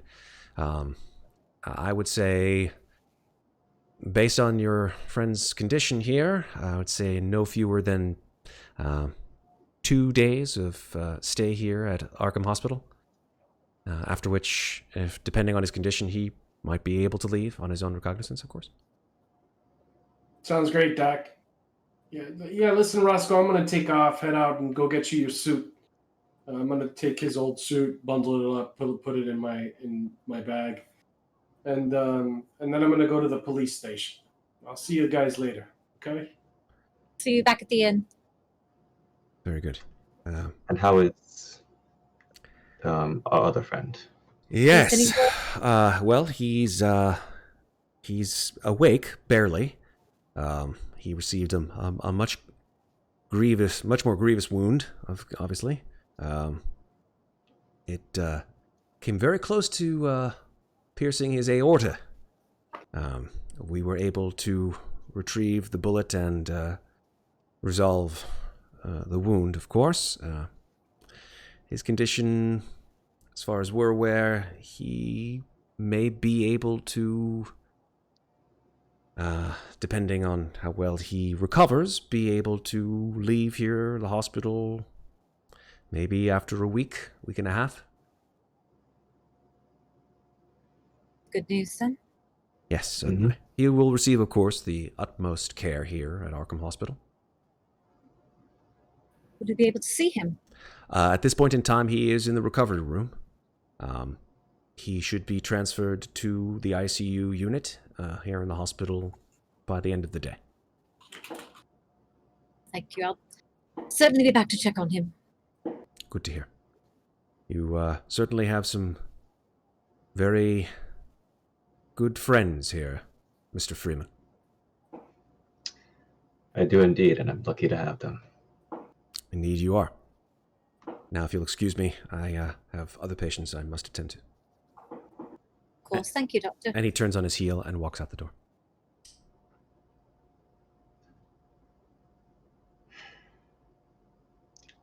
Bill has left, and are you walking to the police station, or are you taking? Yeah, I'm gonna walk to the suit store first. I'm gonna ask around, see if I can find a suit store, grab a suit for Roscoe, and then I'm gonna head over to the police station. Okay, I'll say that based on the cash that you have, the spending money that you have, that you're able to grab a decent suit off the rack for him. I haven't spent anything the last. Madam Eudora and Winthorp buy everything, so I have cash on me. So how much is the suit? I think a suit. Let me just check. It can't be that much. Probably like anywhere between $10 and $15, I think. What? Yeah. It's got to be cheaper than that, man. Probably is. Yeah. Let me just check here. I'll go to my. Probably like 7. Maybe. Let's see. Less than that, man. Rent was $10 a week. That's true. Rent was $10 a week. Yeah, let me just look. A nice suit would be $10. Let's check up. Let's like go. A $2 suit would have been like a really good suit. Yeah, here we go. There's a cashmere dress suit here for $18.50. What about a regular suit that isn't cashmere? A modern wool pinstripe suit is. Yes.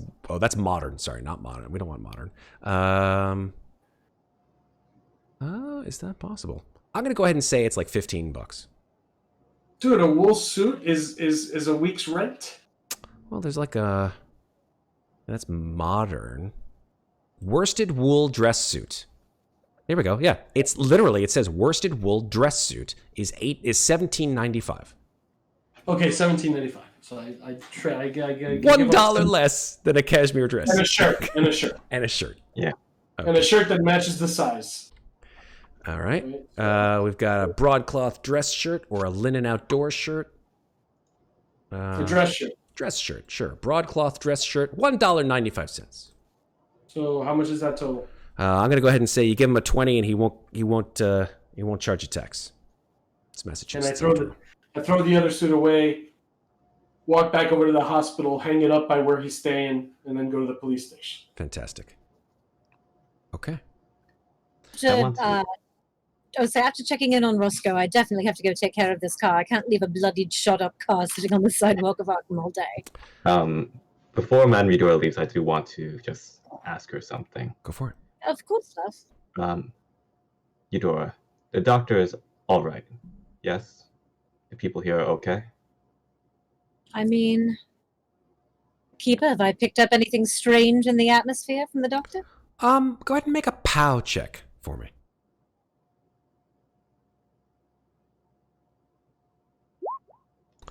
The doctor seems to be normal. You don't sort of get any bad juju sort of coming off of him in waves. His aura seems to be pretty clean. As far as I can tell, he's fine. Are you worried, love? Now that you've said that, no, I'm not worried. It's just last time the recovery was swift enough, but some of those nights were sleepless. It's like that feeling when you think you see people, specters in the shadows that shouldn't be there. Specters are only in your mind, my love. Well, most of the time. I suppose sometimes they're real, but if we go troubling ourselves about that every waking moment, none of us would get anything done, would we?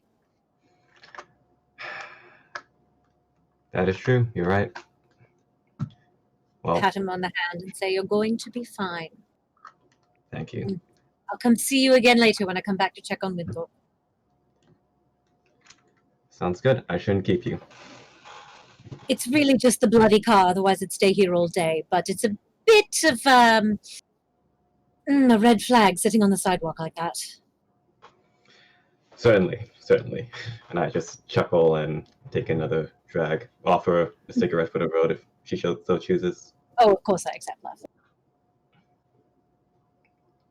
I'm going to head back out front. I don't know if anyone wants to come with me, if they're so inclined. I'll come along. Okay. The orderly who's watching my car. Yes. He's still there. I was going to say, as I come out, I'm going to thank him profusely and hand him a silver dollar. Thank you kindly. Thank you for keeping an eye on my car and say, would you, my love, happen to know of a mechanic around here that wouldn't ask a lot of questions? Well, I might. Would you be so kind as to point me in that direction? I'm not terribly familiar with the area, and as you can see, I do need a bit of work done. He sort of takes a look at the silver dollar, bites it, and goes, Yeah, I mean, there's Jimmy Gleniff. He doesn't really ask very many questions. If you're looking to get that fixed. I am indeed looking to get that fixed. I'll probably have your car laid up for a couple of days. Looks like I'm going to be in town for a bit then. Oh, joy. Where would I find... Well, our friends are here too. I mean, I could call a tow. That would be delightful. I would very much appreciate that, my dear. No problem. I'll be right Thank back. you. And, thank you. So try to wait for the tow truck. Okay. Sitting on the corner as the orderly goes inside and makes a phone call. Yes, go ahead, please. Hey, Eudora. Yes, love? I just want to say I actually lied earlier. I didn't want to say things out in public. But I think I saw something earlier. What did you see? I don't know. It's like... It's like I was looking at the mirror and just... There was something there. It was like... looking right at me. Mirror? Yeah, well, I was washing my hands. And it just...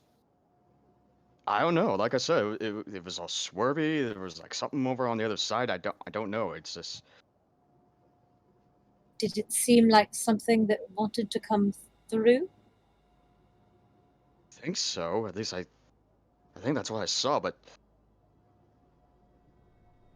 You remember how our leader died, right? Yes, the broken mirror. I think whatever I just saw just now might be related to what I just... Might be related to what happened to him. I'd say there's a good chance that you're right. It's likely... I just hope this thing isn't gonna be trying to stalk us, though. Well, I suppose the only thing to do is try not to look in the mirror. Just... Until we know Christ. more. Christ, the mafia, the thuggery, this creature. You know, there was a time I went a normal life, right? I was thinking I was gonna have a normal life this year, but no. We have to be involved in this crazy delvery we've been involved in. Well, darling, I can't say I've ever lived a normal life. Yeah, but what is all this that is going on in our lives? What exactly is this? I don't know. Like, you never see this kind of stuff in the papers? Or in the history books or whatever? And I know that what's-his-name would want to have us keep quiet of all these events, just... Well, darling, if there's one thing I've learned from my life experiences, that people generally avoid talking about things that make them uncomfortable, whether it's seeing strange things in a mirror or their daughter who speaks to dead people. They like to sweep it under the rug, send it to America, pretend it doesn't exist. That's why you don't see it in the... Madam Adler starts to stutter. Yeah. I'm not sure where I got cut off, so I'll just say the last bit again. Go So ahead. that's why they like to sweep... She tries her best. She tries her darndest to just get that last sentence out. But it's almost as if something is stopping her from speaking. It's almost like there's a lag in her speech. The mythos has infected my computer. Okay. Third time's the charm. I'm going to watch my system monitor while I do this. Because it always goes away when I'm looking. But that's why you never see these things in the papers or in the history books, because people like to sweep it under the rug and pretend it's not there. Doesn't mean it's not real. I think at this point I'm just scared for my life. What's gonna happen later? I mean, death comes for us all in the end. As the camera sort of focuses on the two of these individuals sitting on the corner, waiting for the tow truck to come and take their damaged, bullet-riddled car away, the camera moves through the window and into the ICU room. And the double doors open. And in, on a stretcher, is rolled the semi-conscious body of Dr. Nathaniel Winthorp. Dr. Winthorp, since your surgery, you've felt a variety of feelings. Pain, consciousness going in and out. The journey from the operating room, which was actually inside the sanitarium, to the ICU of the hospital, was a relatively short one, but enabled you in your sort of semi-conscious state to hear and see things that you weren't necessarily sure were real or not. This is not Danvers Sanitarium. Things are much cleaner here. You look and you see the floors and walls are pristine. There's sort of a light shade of green, disinfected, of course. The marble on the floors squeaking as your stretcher is rolled down the hallway and into the other wing of the hospital. But as you are passing by one of the wings, you do hear a faint sort of set of screams coming from one particular part of the hall, and you do see a couple of these men in white start running to the end of the hallway. And as you do so, you can make out some words. But how many words you can make out depends greatly on your listen skill. I'm not going to give you a penalty die on it, because I think it, in your current condition, although you can't see very well, your other senses sort of counteract that. So go ahead and roll a listen for me. I'm going to use 10 luck, because that's all I have left. Right. I'm going to go to 0, Okay. and I'm going to hear it. Your luck has literally run out. Run out. Winthorp's got nothing to lose. Absolutely. So you use your last 10 luck and strain your ears to hear, and you hear a voice coming from the end of the hallway as the door opens, and you hear, "Leader new! Leader new! Worms! Worms in the walls! Worms! I told him, but he wouldn't listen. Leader new!" And then your table is rolled into the hospital itself.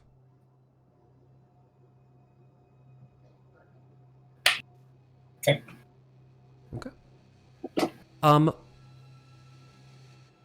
Roscoe, as you watch the doors open and a host of men in white and a doctor come into your room and place Winthorp's body just across from yours, so you are able to converse with him. You are conscious, Winthorp, but not in good shape, obviously. I've been writing in my journal when they when they bring him in. I close the journal quietly, and I keep the pen sort of reverse gripped inside of my palm. My wait. eyes are kind of slowly. Are you there, Nathaniel? It's old Roscoe. My head kind of falls back to the pillow, and I just say, "Oh, it's good to have a friendly person." Can't hear you that well, though, when your head's back. Well, it's good to have a friendly person here. Have the doctors and nurses left? The doctors have left, but the nurse remains. Okay. How are you feeling? Swimmingly. Of course. Happy to be alive. No. I heard the strangest thing on my way over. Where are we? Hospital. Arkham Hospital. What kind of hospital? Part medical and part mental. Sanatoriums attached to here. He kind of... Winthorp tries to sit up as best he can, but the pain is too much, so he kind of falls back down again. And he says, "We have to get out of here. Let's go. We can't stay here." I sort of lean up. What do you mean? Leader knows something. The hospital's infected with something horrible. Someone from the insane asylum. He kind of falls back and kind of gives into the pain a little bit. I quickly note down inside a journal, flip it open to a random page, just write it down so I can have that later. And as he's kind of like going back to the darkness, you can just hear him kind of whispering, "Worms in the walls. In the walls." And he kind of drifts back into it. As you say worms in the walls, the nurse who's been attending to you sort of like sharply looks over at you and says, "I'm sorry?" Winthorp's unconscious. He's slipped back out now. She looks quite disturbed. No, I think he said Perms in the Falls. He used to be a marine biologist. Sperm whales by some waterfall off the coast. Make a fast talk roll, please. Come on, Roscoe. Damn. The Can I nurse just push sort of it like shakes her in head any and she's way? like, what? Perm? That doesn't even make He's a any... mermaid. Double down, Roscoe. Come Yeah, on, double I think- down. Sperm whales. You gonna push Have it? not You heard gonna of- push the fast Yeah, I'm talk? gonna push it. Okay, what are you gonna say? This is Dr. Nathaniel Winthorp. He is a famed marine biologist, sought after by people as incredible as Mr. Vanderbilt himself. She takes a second to sort of digest that. Go ahead and make your fast talk roll. Yes! Oh man, if you had only failed that pushed roll, I was gonna be like, Nurse Ratchet, please come. Yes, no, no. And so instead, she's just like, oh my goodness, I didn't realize we had such a well-off patient. She smiles at Roscoe and then looks over at Winthorp and goes, and so handsome, of course. Yes. He's quite the charismatic one. Should hear the stories of him as he's sailing the seas, seeing all sorts of creatures, doing all sorts of interesting research. I'm sure that when he's better, he'll tell the world about it. Yes, and definitely elaborate on the sperm whales. I'd love to hear all about the sperm whales. I really do.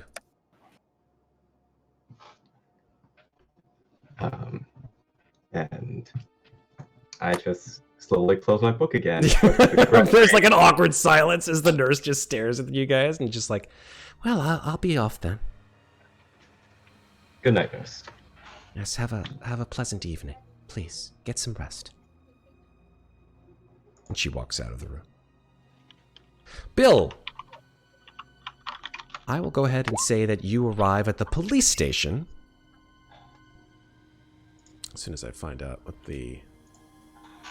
Let me just turn this... Okay. Okay, great. Yeah. Yeah, Bill, you have left the sanitarium, and the police station is not too far away from the hospital. It's about, I don't know. It's right near Independence Square, actually. So here's Independence Square. I would say the suits store that you found a suit for Roscoe was on West Armitage Street. And the police station, after asking several Arkham residents where the police station was, it's just a short walk to East High Lane, right here, facing the railroad station. So you enter the police station. Various Arkham police officers are walking to and fro. So I walk over to the counter with they receive people. Yes, sir. How can we help you? This is Bill Willoughby. I'm with the FBI over in New York. I'm showing my badge. Oh, FBI. That's something we don't hear come out of anybody's mouth here in Arkham every day. Yeah, I know. I just had some questions, and I was wondering if you had an investigation, your investigation unit, if I could ask them some questions regarding two suspicious men that we know in the area. Do you want to file a report, sir? No, I need to know if you've seen them, or if you got any information on them. Give me 1 second. Let me get Lieutenant Somerset. And he turns around and walks a little bit further away, where sitting behind him at a desk is a man with red hair. He turns, swivels in your direction, and as he turns, you recognize him as the man who you remember from Dean Fallon's office, who was ushered out, and who recognizes you immediately and says, "Oh, it's you." Yeah, is this some place that we could speak privately? Certainly. I didn't realize you were with the Bureau. Yeah, well, it's something that I shouldn't openly state, but we ran into two individuals doing the work that we've been doing. Actually, before I talked to him, he knows what we're doing, right? He knows only that you guys were called in by Dean Fallon to help him. He doesn't know anything else beyond that. Okay. And we recently ran into two very nasty individuals who said that... and who's the dead man's name again? I'm so sorry. Yeah, Professor Leiter. That Professor Leiter owed them money. Really? Yeah, them money. The names were Oak and what's the name? You remember Shaughnessy. Their names were Oaks and Shaughnessy. Oaks and Shaughnessy. Really big guy, hat. Sounded like and the shorter man. And a Model A, I think. Okay. You know anything that's going on here in town with the mob? Anybody doing any lending? As soon as you say the word mob, he sort of like turns, looks around, makes sure none of the officers are Please, perhaps you're right. Let me find I out. thought we were already speaking in private. Oh, okay, yeah. Yeah, that's fine. Okay, so you guys are in a closed office, and as soon as you say mob, he sort of gets a little heated under the collar. He says, We don't have any disturbances from the mob here in Arkham, no. That's usually a New York or maybe even Chicago kind of thing. Yeah, well, these guys were definitely mob, and they said that Dr. Lita owed them money, and they expected us. They thought that Lita had hired us. That's odd. I don't understand where that particular idea could have come from. Leader was a professor. How could he have owed the mob money? A good question. It's a really good question. They were very persuasive with their tactics. I don't know if persuasive is the right word, but anyway, you seen anybody in town? Any of the police filed the report, or anybody filed a report regarding these two individuals? No, I can't say that I've seen anything in the last few days. No one's put an APB out matching those descriptions. Or even those names. But I could take some time, search through our database, or maybe even ask you, since you've been in the Bureau. Maybe you have any idea as to any of your contacts could help us out with such a couple of miscreants. What did they do? Yeah, I would get into that, but I don't. See here. What do I do? What do I say here? That is up to you, sir. Well, they attacked two of my colleagues. Attacked? That's right. Sorry to hear that. Are they well? Well, they're both stable in the hospital. My goodness. Where did this altercation take place? The Hob House. Hob House. The Hob House Manor. Yes. Manse? Manse. Hob House. Manse. Another word for manor. Yes. The Hob House Manse. What are you doing up there in the northern part of town? Well, we were doing the work that the dean hired us to do. Investigate. Understandable. Perhaps these two individuals are also looking for the thing that you're looking for. No. They're looking for money. Interesting. From Dr. Leda. Who's dead. Very much so, from what I understand. Well, I saw his body. Yes. We received the report from Dr. Wheatcroft. Heart attack. Yeah. Dr. Wheatstone did send over a report. Somewhere across town, Dr. Wheatcroft was like, Dr. Wheatcroft?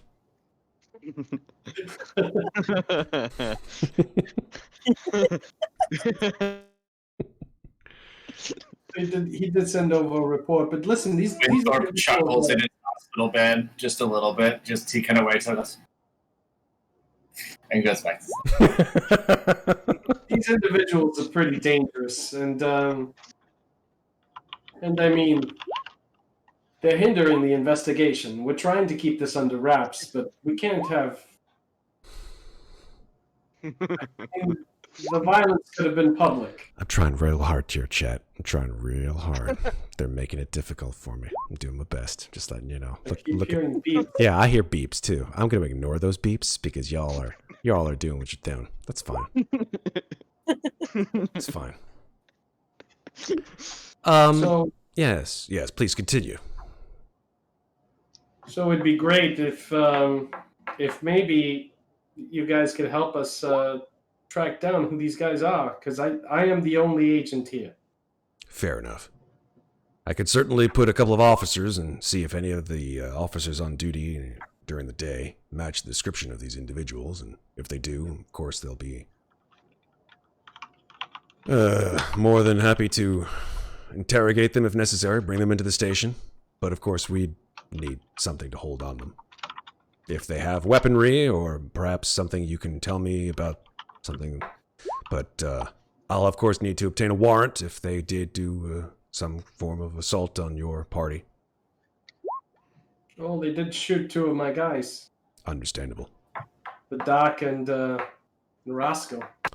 Totally understandable. If there were witnesses to this affair, they would of course be, I would say, instrumental in obtaining a warrant for their arrest. That sounds good. But more so, right now, I think I'm going to go back and figure out what's going on with the rest of the group. I think I'm supposed to meet them at the inn. But as we continue the investigation, if you don't mind, sir, it would be great if some police officers could accompany us the next time we go on our investigation. quite strapped thin as it is. But I'll see what I can do. If maybe one of my officers can maybe tail you or something like that, but I don't necessarily think we can provide any kind of protection, if that's what you're implying.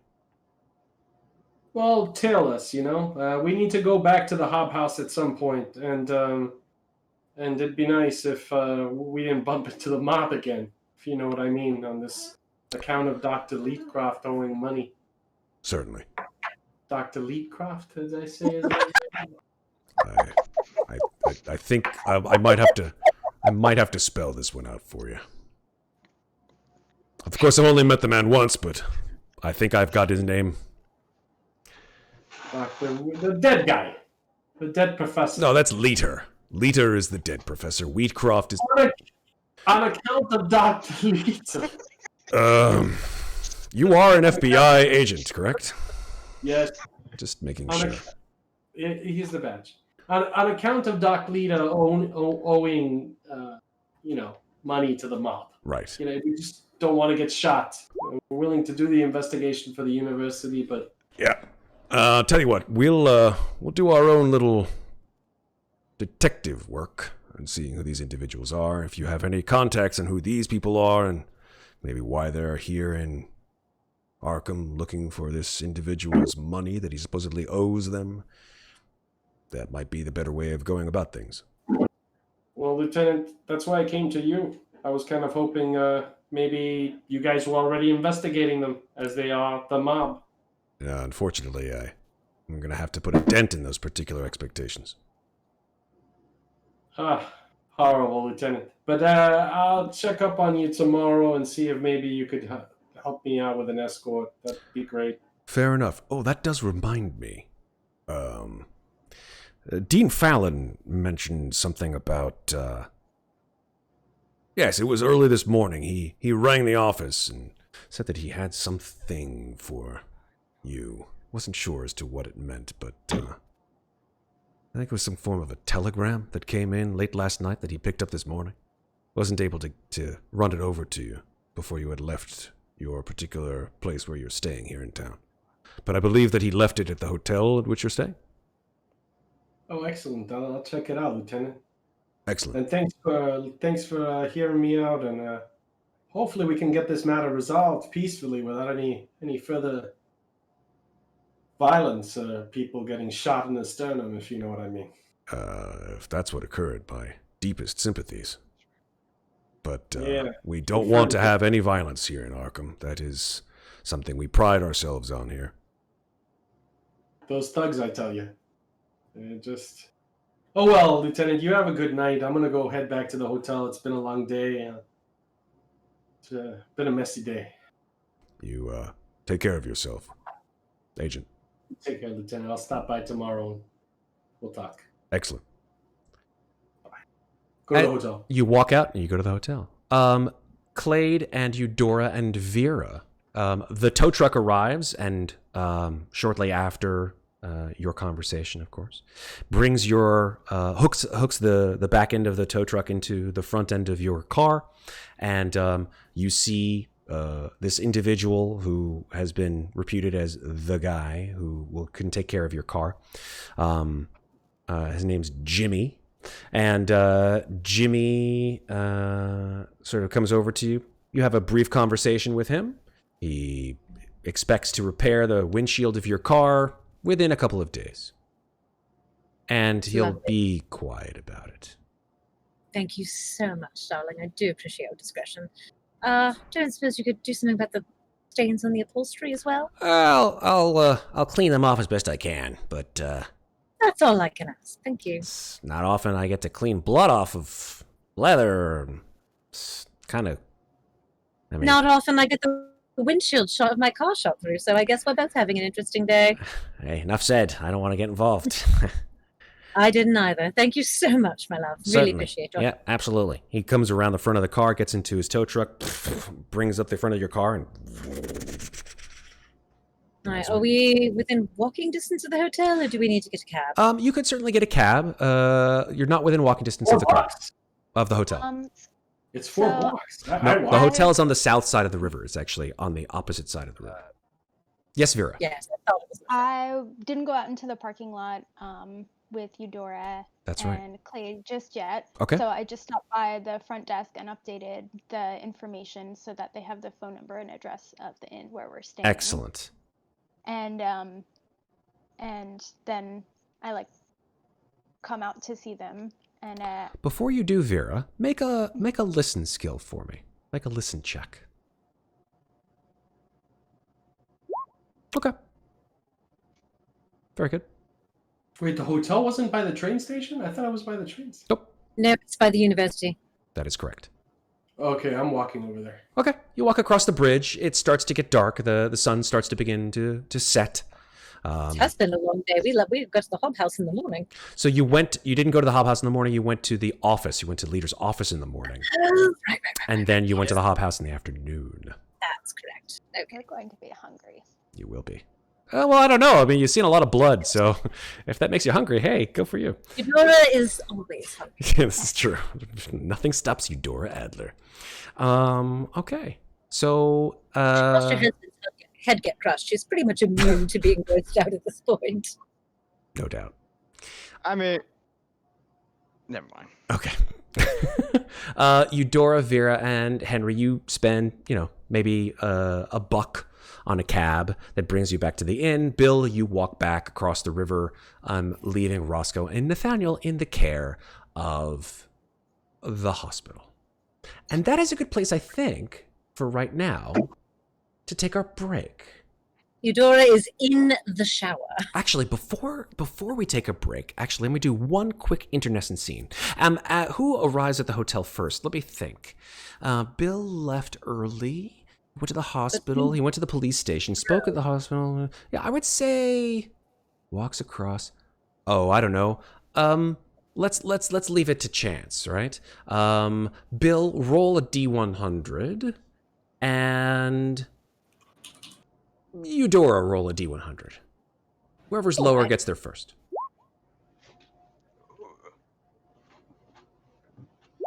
Okay. Wow. Just by a little bit. But yes, Eudora and her cab with Vera and Clade in tow arrive back at the hotel.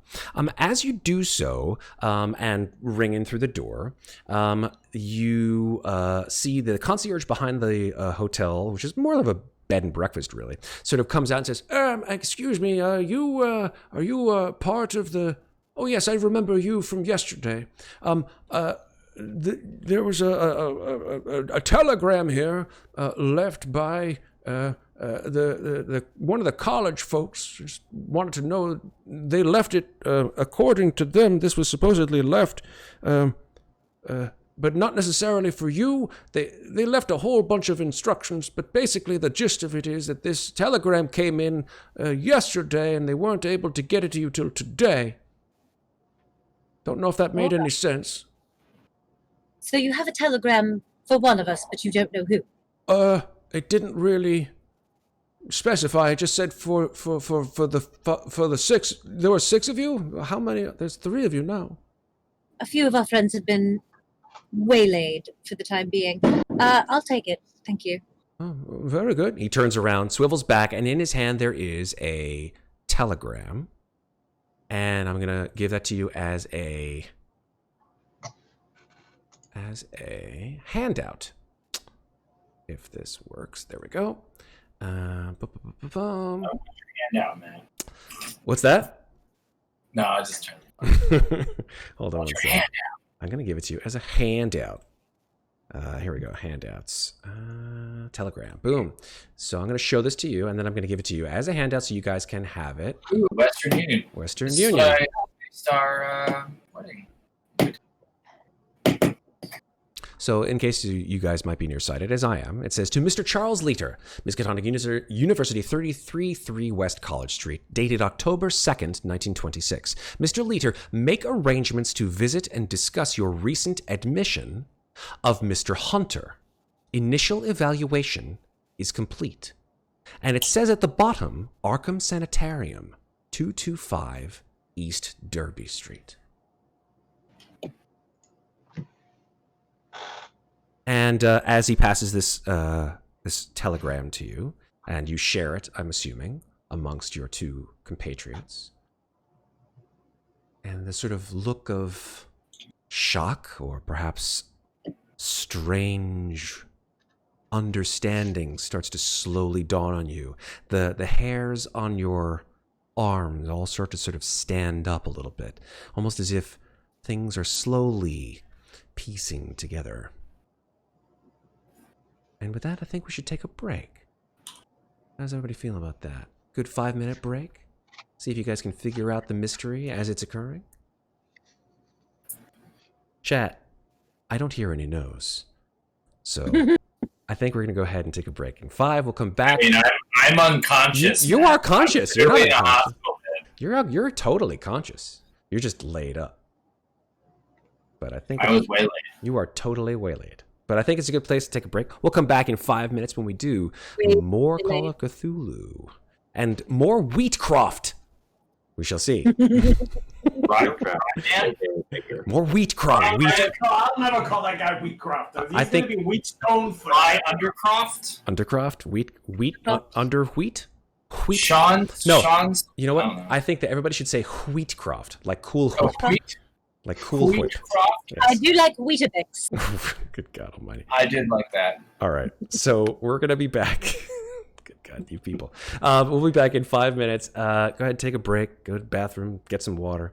And we'll be back in 5 minutes. See you in 5, folks.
from his hat down to his shoes. Lord, I dressed him up from his hat down to his shoes. That man gets drunk, for me he'll abuse. Now the nights are growing long, and I'm all lonesome song. Sad alone I wring my hands, I weep, sigh, and moan. It's just because my man drove me from his home. He put strong locks on his door, and it's made my poor heart sore. I was waiting for some lonesome to come and pity me. It's just because my man has took his night latchkey, his old night latchkey.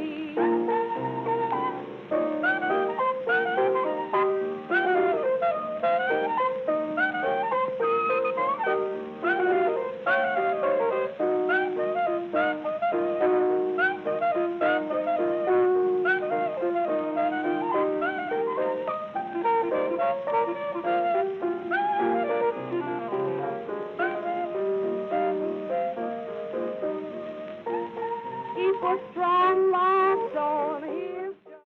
Tiny kitty. All right, we're back. Okay, so, you received that telegram there, folks. My God, the kitten is just killing the spooky vibe completely. Like, I can't be spooky with that cat. Cats are It's just too the eyes to cute. the underworld. They're guardians of the underworld. Ugh. Did I Okay. just arrive, Matt? Did I I'll just put it arrive? Bye. Yes, I would say that probably 5 minutes after they received that telegram and shared amongst them, talk about it perhaps, that Bill walks through the door. Walk over to the guy and I'm like, hey, telegram? Oh, I'm sorry, sir. It seems... and he points at Eudora, Vera, and Henry and says, I've just delivered the telegram to them. Oh. Well, you got a bar at this inn? No, I can't say that I have a bar, but... I mean, don't tell anyone, but I've got a couple of... bottles of the good stuff in the back. Oh, can I get a little some? Oh, I don't see why not. I'll be right back. And he goes into the back room. Thank you. I walk over and I'm like, hey, heard you guys got the telegram. Lieutenant told me that the university left us a telegram. Yeah, but So everybody knows about this. Here, I just hand it to him. yeah, Mr. Later, make arrangements to visit and discuss your recent admission of Mr. Hunter. Initial evaluations is complete. Fuck is Mr. Hunter? Why are we getting this telegram? Probably because we're investigating Lita, but if he had someone committed, considering our experiences at Danvers, that person might have an idea of what killed him. That's a good point. And it'll take us back to right back where we were. Which, by the way, wasn't that long of a walk. It's actually a very pretty town. Oh. So, a little That's gloomy. why I just, I sort of gesture at my blood-soaked clothing and say, I thought that walking through town looking like this might not be in my best interest. Speaking of which, I need a shower and a change of clothes immediately. That's great. I'm going to hang down here, smoke a couple of cigarettes, and have a drink with the concierge host guy. Nice. If you want to send one up to my room, that would be delightful. And then after this, I need something to eat, but I definitely can't go out looking like this. I mean, I don't see why not. Yep. Let's go freshen up. I need Shower and briefly consider burning the clothes that I am wearing in the fireplace. I just hope this place does provide some additional books around here. Oh, you Darling, look this around, giant Henry. university There library. aren't a lot of books, unfortunately, in the media place. There's like a bookshelf, but there's no study as there was in. If you remember, I think actually, yeah, when you were at the hotel in Danvers, you guys Climbed up the staircase. was all Scoobied out the window. There was that great study with all those awesome books, and Roscoe, like, I think he tried to like, he Like a coconut. totally busted a couple of books open. But yeah, unfortunately, there is no such room here. So Eudora and Vera go up to clean themselves off, freshen up, take a shower, whatever you want. Bill, you stay and surreptitiously grab a couple of shots with the owner of the particular bed and breakfast. I'd like to have a conversation with him. Absolutely. Clade, do you stay for that conversation? Fair enough. I mean, the lady's gone off. I can't hang out with my nerdy buddies who are in the hospital, so I'm stuck with Bill. Wow. He's like a foot and a half tall. Well, you could just kick your ass upstairs. I don't think you As say- Bill takes the shot. Henry, I don't know if you say that out loud. No, I don't. I don't say that out loud. It's written all over his face. It though. might be. Bill, do you want to make a psychology roll to see if Henry is attempting It's to? probably going to fail, but why not? Why Maybe not? Get Let's rid of see all it. the failures, get a little bit of it. Yeah. Okay. no. Yeah. Not that much. Before. You want to use only 4 luck. You want to use outs you want four luck points? Yeah, sure. Sure, 4 luck points. You spend 4 luck points, and you can see it written all over his face as he sort of like looks over his. He sort of like does one of these, like, Yeah, why don't you just take your ass upstairs, huh, Henry? This is an A-B conversation. See your way upstairs. I begrudgingly go upstairs. you just like you see like Henry Clade like turns towards the stairs, and like the theme from the Incredible Hulk plays, and it's just like. He just walks up the stairs to his room. Bill, leaving you with the proprietor. Like, I want to ask him a couple questions about Arkham. Just ask. Go for it. So how long you been? What's your name, first of all? Let me get a decent 1920s name. Chat, if anybody's in chat, let's get a 1920s name for this NPC. Up to you. Otherwise, in the next 10 seconds, Rick, I will choose. Rick Santorum. Not Rick Nice to meet Santorum. No! Nice to meet you, Rick. Let me find a good one. 1920s name. Bill Nelson. Okay. No, not Bill. His name is Ferdy. Because his last name is Ferguson. So everyone in town calls him Ferdy. Yeah, man. You can call me Ferdy. I'm Bill Ferdy. It's so nice to meet you, and I'm taking a sip of the whiskey. How long you been in Arkham? Oh, me and my wife have. Well, we've been here all our lives. What can you tell me about the town? Anything strange going on lately? Strange? Well, I mean, Arkham is Arkham. Lots of things happen in Arkham, but it sort of becomes the norm around here. Nothing awful or world-shaking, but every time, turn the corner, some weird person comes around the corner spouting stories about all kinds of stuff. Monsters coming out of the Miskatonic River, or flying bat creatures and coming out of the ground, some godforsaken place over by French Hill, strange whispers coming from the sky. You name it, Arkham's got it. So, Fergie, you seen any of these? It's Ferdy. Oh, Fergie. That's quite all right.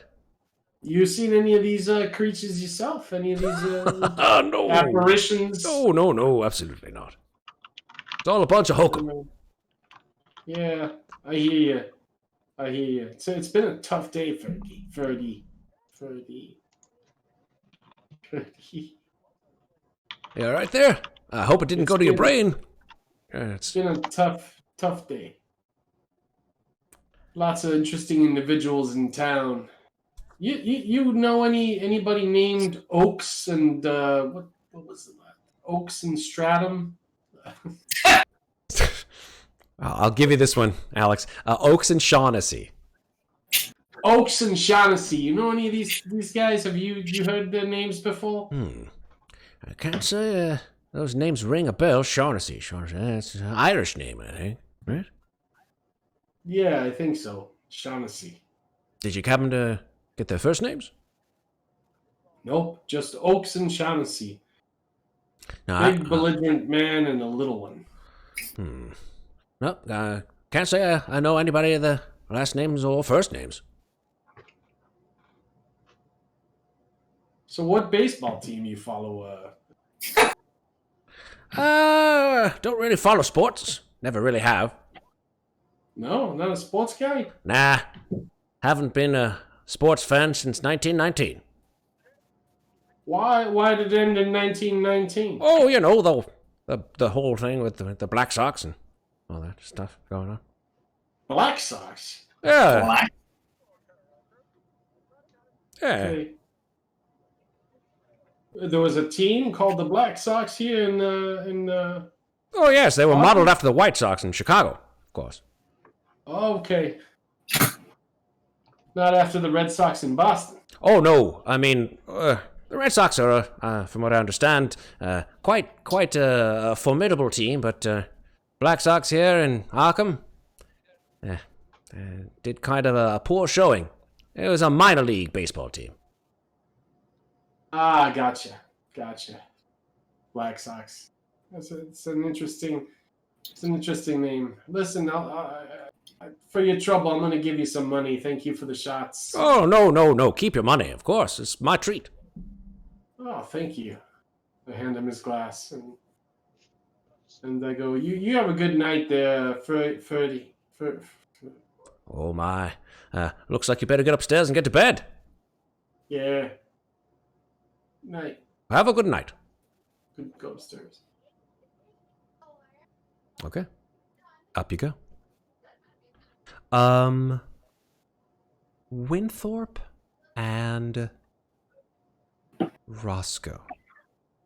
Back at the hospital, I'm going to go ahead and ask you to both make listen checks as the sun sets and you are both plunged into darkness and silence that pervades the space of the hospital. A morphine-induced. You are pretty laid up with morphine, I would say. Yeah, so I would say maybe. Let me think about this. Yeah, with the painkillers. But with that argument. Yeah, go ahead. I'm hearing it. That would increase my perception due to the deafening of my other perceptions due to the morphine. Okay, then I'll just take off the bonus. I take off the penalty and just give it a flat check. Flat check. Yeah. So give me some listen checks there, guys. Oof. Okay. Ouch. And I have 0 luck. Oh! Okay. Oh! No. It's a fumble on the listen check. So, as this sort of darkness and silence pervades the hospital, Roscoe, it's so quiet and so peaceful. For such a long time, you haven't had actual quiet. And you fall into the most pleasant sleep that you've felt in a long time. Winthorp, as you sort of strain to hear sounds coming down the hallway that echo through the hospital, you can't make out any words, but again, they are just the same man screaming over and over and over again. All night long. And eventually, due luckily to the morphine, at around midnight, you're able to fall asleep, but not before I would like you to make a sanity check for me. Listening to someone scream for hours on end. Luckily, Winthorp, the medicine helps you to fall asleep rather easily, as you get an extreme success in your sanity roll. and you fall asleep. The dreams that the two of you have, I'm going to ask you to narrate to us, actually. Tell me what it is that you two dream about. Let's start with Winthorp. Okay.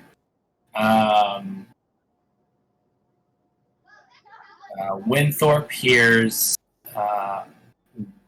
wind rustling, and it's darkness around him. And he opens his eyes and he sees a bright, blindingly blue sky. And he sits up, and he's on a frozen tundra. Just wind and snow and sky. And he hears his own breathing in his head, and the camera is kind of like the fur of parka, right? That's all you see is the fur and then the camera. And he can hear his heart beating in his ears, and he kind of settles himself. And he looks over to his right, and he sees another parka. And then he looks back into the sky, and it's changed to a different color. And something skitters across his eyes, his entire vision, something skitters across it. And then his sight goes black. Awesome. Roscoe, what do you dream of? Given the circumstance, I am back lying on a bit of an incline of dirt in a trench. It's nighttime. I'm some distance away from the front, and the medic has just patched me up from some small injuries. And I hear some shuffling near me. I reach for my knife, and I hear a familiar voice. Hey, Roscoe. How you doing, buddy? And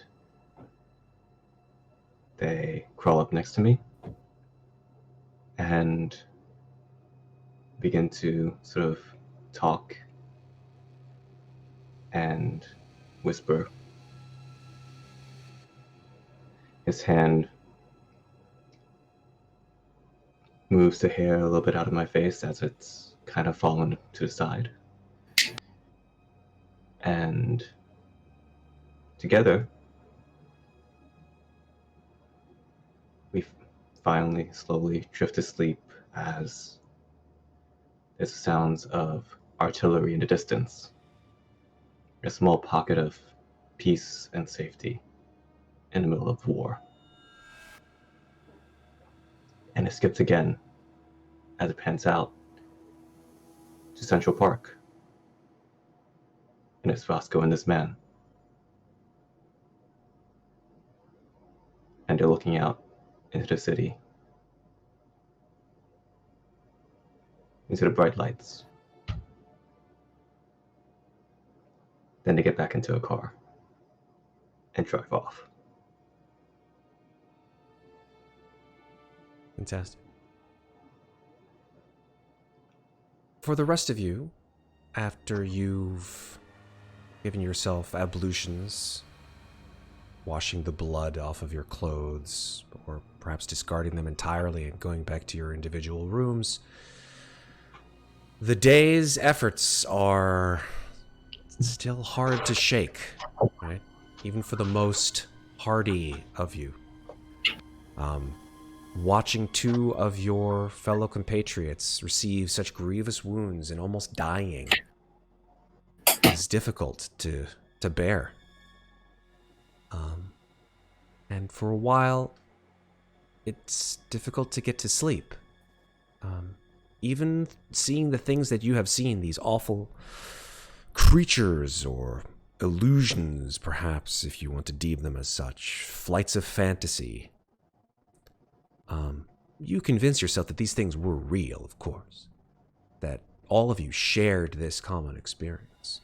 But something so banal as watching a person almost die is as unsettling an experience, perhaps more unsettling than the horrors that you've witnessed thus far. And it takes some time, but eventually you go to sleep. I'm going to roll a d3 for the individuals. Actually, it's d4 because there's Eudora, Henry, Vera, and Bill. I'm going to roll a d4, and let's see who sees something or was the last person to go to sleep. And from there, we'll determine what happens. Okay, then it is Vera. Vera, obviously, I think actually this makes quite a lot of sense. Even though Eudora and you have shared, or Eudora has certainly shared part of her past to help you feel more comfortable. Maybe of the six of you, and not because you have the least amount of sanity, but because you perhaps have been the most subtly aware that this could have been you. That your life could have easily been bled out of your body, and you might not have been the one to make it. Obviously, your career aside, this is a human life. This is something that is extremely fragile. You consider yourself more tough now than certainly than you have been, but even so, gunshots are not something that you'll ever perhaps be used to. And as you stand there, perhaps brushing your teeth, trying to remain sane in somewhat unsane, not insane, but unsane conditions, I'd like you to make a spot hidden check.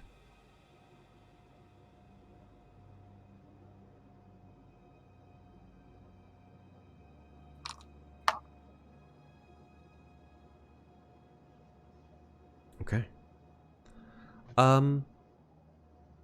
You're brushing your teeth, with Pepsodent, as I think they did back in the 20s, and spitting down into the basin,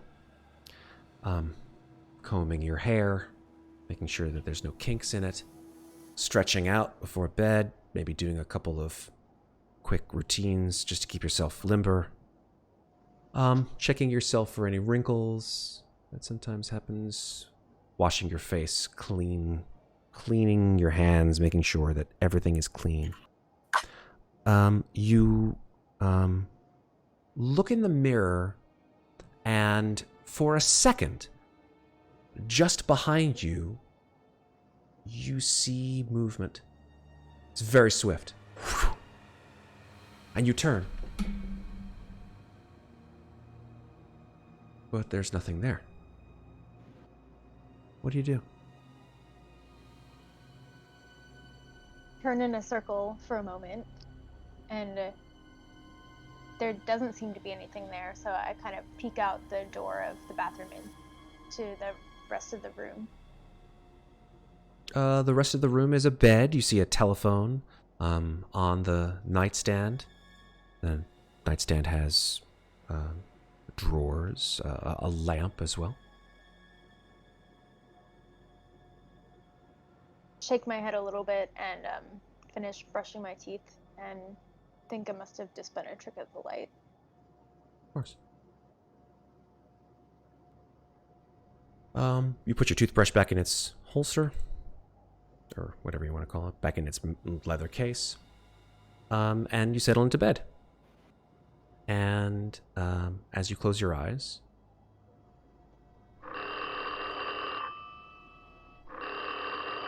the phone rings. Makes me jump. And I collect myself and get up and answer it. You pick up the receiver off the phone, and there is no one on the other end, but you do hear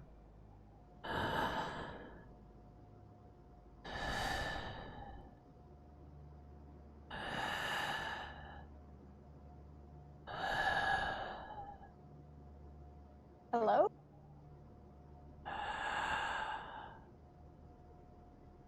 Hello? you just hear breathing.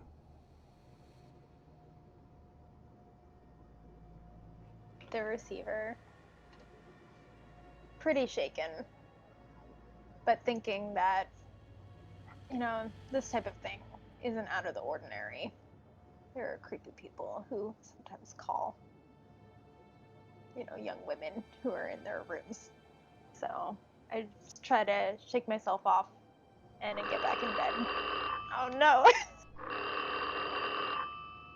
So I debate whether or not to answer it again, and finally just do. Hello? Pick up the phone off the receiver. Instead of breathing, make a listen roll for me.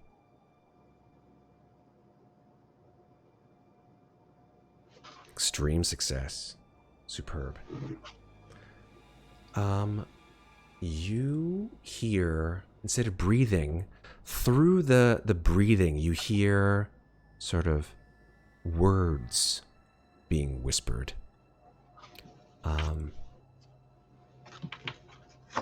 You hear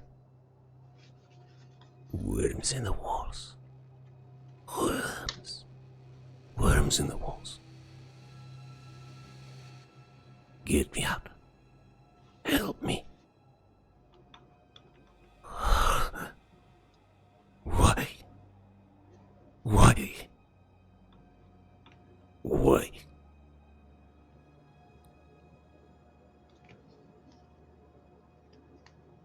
And then there is a click, and you hear, which is this sort of sound back in the 20s that they had when there was no signal.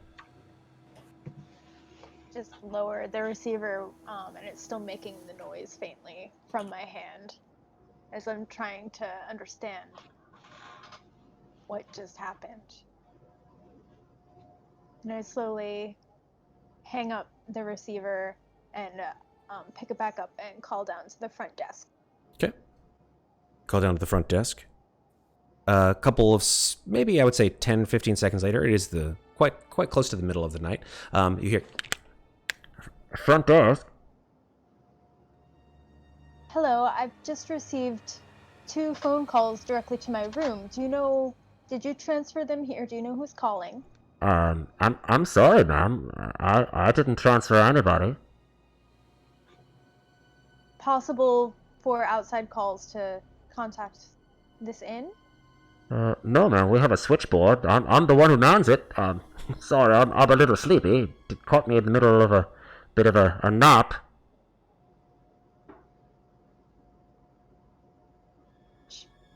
And I hang up the phone. Hang up the phone.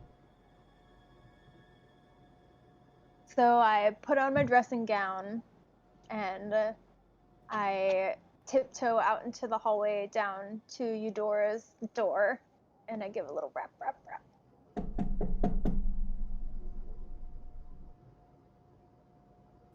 She's probably asleep, I would think, Eudora, at this point. Probably. I was like, do you want to give me a sleepy listen roll to see if I Sure, get a light? go ahead with a penalty. Sure. Listen with a penalty.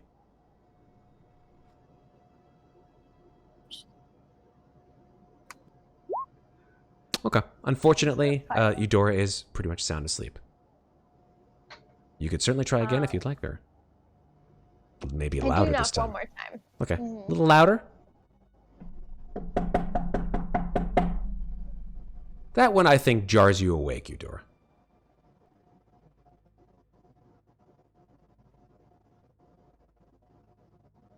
There we go. Yeah, now you're back. You're back. I cut it. Yes, I cut it. Do I hear it, or do you want me to roll for that? No, first? I would say that one, like, The one was you did before was no problem, but this one wakes you up. Oh no! All right. Oh, there we go. Back. Okay. So basically, as soon as I open Task Manager, it always goes away. I got you. All right. So I'll just climb out of bed and pull on my dressing gown and walk up to the door and say, "Hello." Eudora, I'm so sorry to disturb you. I've just had the strangest phone call. No, darling, it's fine. Come in. And I'm going to open the door, and you'll notice Eudora's eyes are a little bit red. And I've got my hand clenched around something. I say, yes, please, come in, it's fine. Oh, I'm so sorry to disturb you. Are you all right? Yes, no, I'm sorry. I just had a bit of trouble falling asleep, is all. Well, I certainly understand that after today. And then just as I was trying to go to sleep, the telephone rang, and I answered it, and there was this heavy breathing. So, well, I just figured that's strange, and it rang again, and it was even creepier. There was this voice, sounded so intense, saying that there were worms in the walls. Well, that certainly is strange. To get them out. And I called the front desk, and they said that they hadn't transferred any calls through to my room. And the whole experience was just really unsettling. Darling, I'm not entirely sure what to say, but you're welcome to sleep here tonight if you like. Oh, thank you. If I could just, lead on your settee for... I just don't want to be in that room by myself anymore. You can come and sleep in the bed. It's fine. Get over here. It would actually be kind of nice to have some company. Thank you. And I don't know about these worms in the walls. That is... What we're talking about here, do you? To be perfectly honest, my darling, I don't know, but it seems to me that, well, whenever I'm around this particular group of friends, it seems that nothing is ever accidental. Well, I'm glad that we're here together. So am I, my love. Now, come on. I think we both got to get some sleep. But first, I'm going to go and double-check that the door is locked tightly. And just for good measure, is there a heavy piece of furniture I can slide in front of it? Sure. There's a dresser. And I'm absolutely sliding the dresser in front of the door. Okay. Right. I'm also going to take my phone off the hook and put it under a cushion somewhere where we can't hear the tone. Very good. And then go back to the bed, sort of pat it next to me and say, "Come on, darling, it's fine."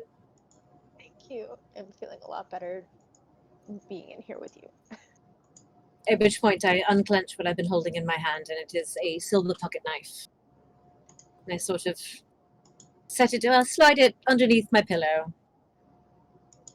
And then sort of tuck Vera in next to me and try to fall asleep.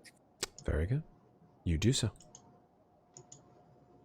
I'm going to move you guys back to the map that you were previously at, which was not the main Arkham map, but the Miskatonic University map. As the day dawns the next day, I'm going to take your car and put it in towage. Did we have two cars? Did we only come up in mine, or we did take mine and Winthorp's? I don't remember. I'm sorry, could you say that one more time, Sarah? Did we bring both my car and Winthorp's car, or did we all come up in one? I think you all came up in one. That was 2 cars. It was 2 cars. It was 2 cars? Okay, then. Yeah, we do still have Winthorp's car. Yeah. Very good. Because we were drinking in. That is true. Then your car would probably still be at Gleason's then, parked in front of Gleason's. Okay. We do have a vehicle available to us at the moment. I do have a chauffeur, so it probably got picked up somewhere. Where is... My man took care of it, I'm sure. Oh, your chauffeur drove your car up. I see. I drove mine. Absolutely. We were drinking in the back. I don't drive. Fair. Let me just take Madame Eudora, since I didn't see her here for some reason. and put her. By the way, this is a dream conversation he's having with Eudora as we're sitting in the back of his car driving somewhere in his mind. Excellent. I love it. Okay, so the next day dawns on Arkham. And, yeah. Excuse me, but Madame Eudora is hiding behind Bill. Is she? All right. Oh, there she is. Okay. There. Now, Hey, that was exciting for a moment. that's fine. Now she's no longer hiding behind Bill. Okay, very good. Let me move everybody so they can see your wonderful faces. Hopefully, well, they can't really see it very well now because you're on the right side of the screen, but that's fine.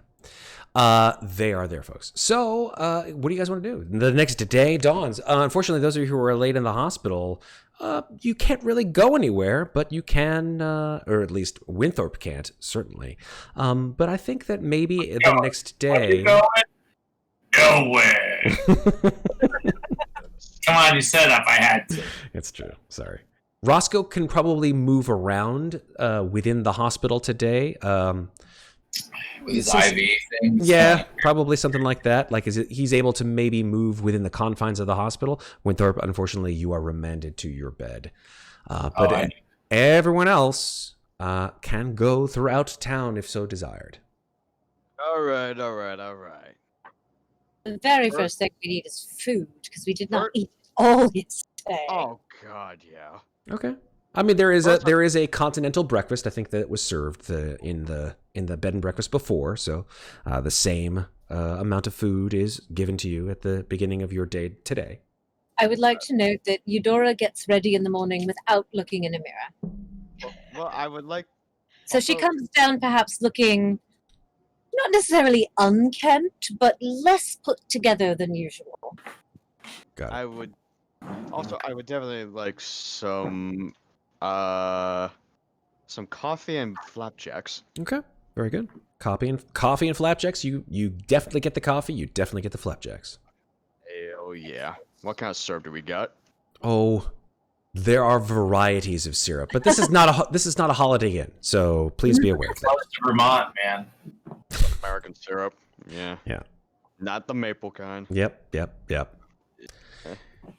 Bill, anything you want to do today? Did I wake up? Yeah, I'd say you probably woke up. Oh.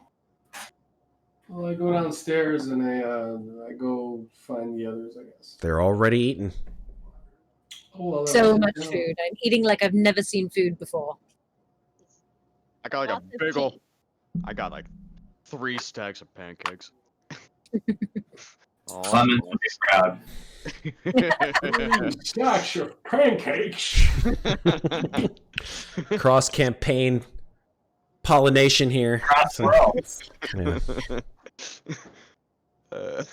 Yeah. Bill, good morning. Good morning. You Pour Bill a cup of coffee. slept okay? I slept fine, apparently. I didn't have any... I was fine, right, Matt? You were fine. Nothing Had a good old night's sleep. It was Alright. good sleep.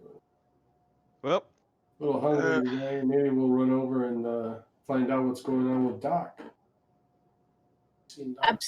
Absolutely want to check in on Nathaniel and Roscoe. I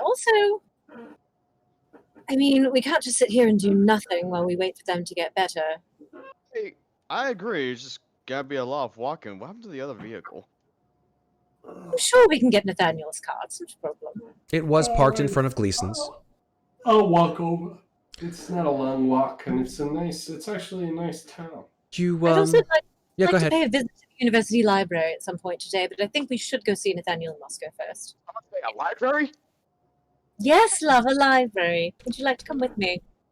Yes. Good. Go ahead and everyone who is currently eating breakfast, make a listen roll. Okay. Ooh.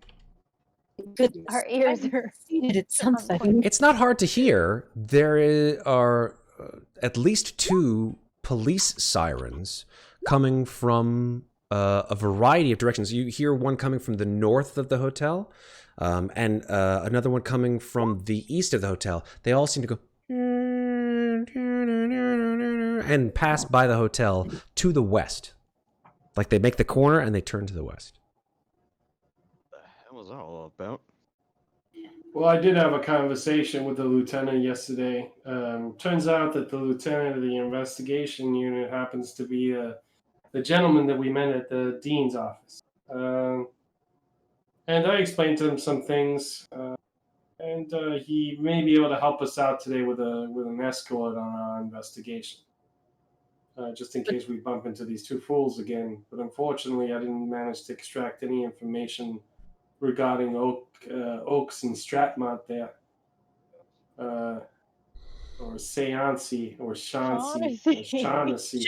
I don't know where that went from this to like this in terms of like... Absolutely restraining myself from writing something in the chat right now. Shaughnessy to Strathhairn, Stratmont. Cut to the camera to Winthorp just chuckling in his bed. Skid mark, yes. Couldn't help myself. I'm sorry. That's fine. That's fine. So, they don't know anything, but maybe the lieutenant can help us out today. And possible they may have found the guys already. We should also, absolutely must check in on Nathaniel and Roscoe, but we could kill two birds with one stone and look into this telegram as well. Absolutely. And, gentlemen, I just wanted to share, I received a very strange phone call in the middle of the night from an unidentified caller that apparently didn't come through the front desk. And they kept talking about worms in the walls. So, do you hear anything about that? Can't say I have, personally. Well, I did have a conversation with the Purdy guy, the concierge, the host, the owner of the bed and breakfast. Yeah. And he did tell me that in Arkham, a bunch of people see monsters coming out of the Miskatonic River, monsters flying around, and he says it's all hocus pocus, but, we've seen some shit. So it's Danvers all over again. Excellent. If I get hit with another bundle of newspapers. Well, it's just Massachusetts. Listen, guys, I think that next time that we decide to, this is my third visit to Massachusetts, and I'm really thinking to myself that I just need to live like a regular, normal life. So next time. I can't say I know what a regular, normal life is, but I agree. Massachusetts, I might decline. As long as it doesn't involve us going through with explosions and well, Henry, I wouldn't count anything out just yet. What lighthouses? I would shovel a Danish into my mouth. You mean like giant T-Rexes that come out of lakes and stuff, or maybe deranged doctors that want to kill people and sacrifice them? I don't know. Lighthouses. There's all sorts of interesting things that have happened over these months. Exactly. It's Massachusetts. I wonder if people are still trying to look into the caveman or something like that. Or no, not caveman, the Bigfoot. I wonder if that's still a thing. From across the from across the way, you just see Ferdy. He goes, "Bigfoot, Bigfoot." So yeah, what I meant by a normal life was a life that doesn't involve 6 lizard men or giant T-Rexes or worms in the walls. I'm pretty sure. Well, first of all, I think those lizard men are actually fish men. I'm not talking about the fish men. Well, I don't know what lizards we're talking about then.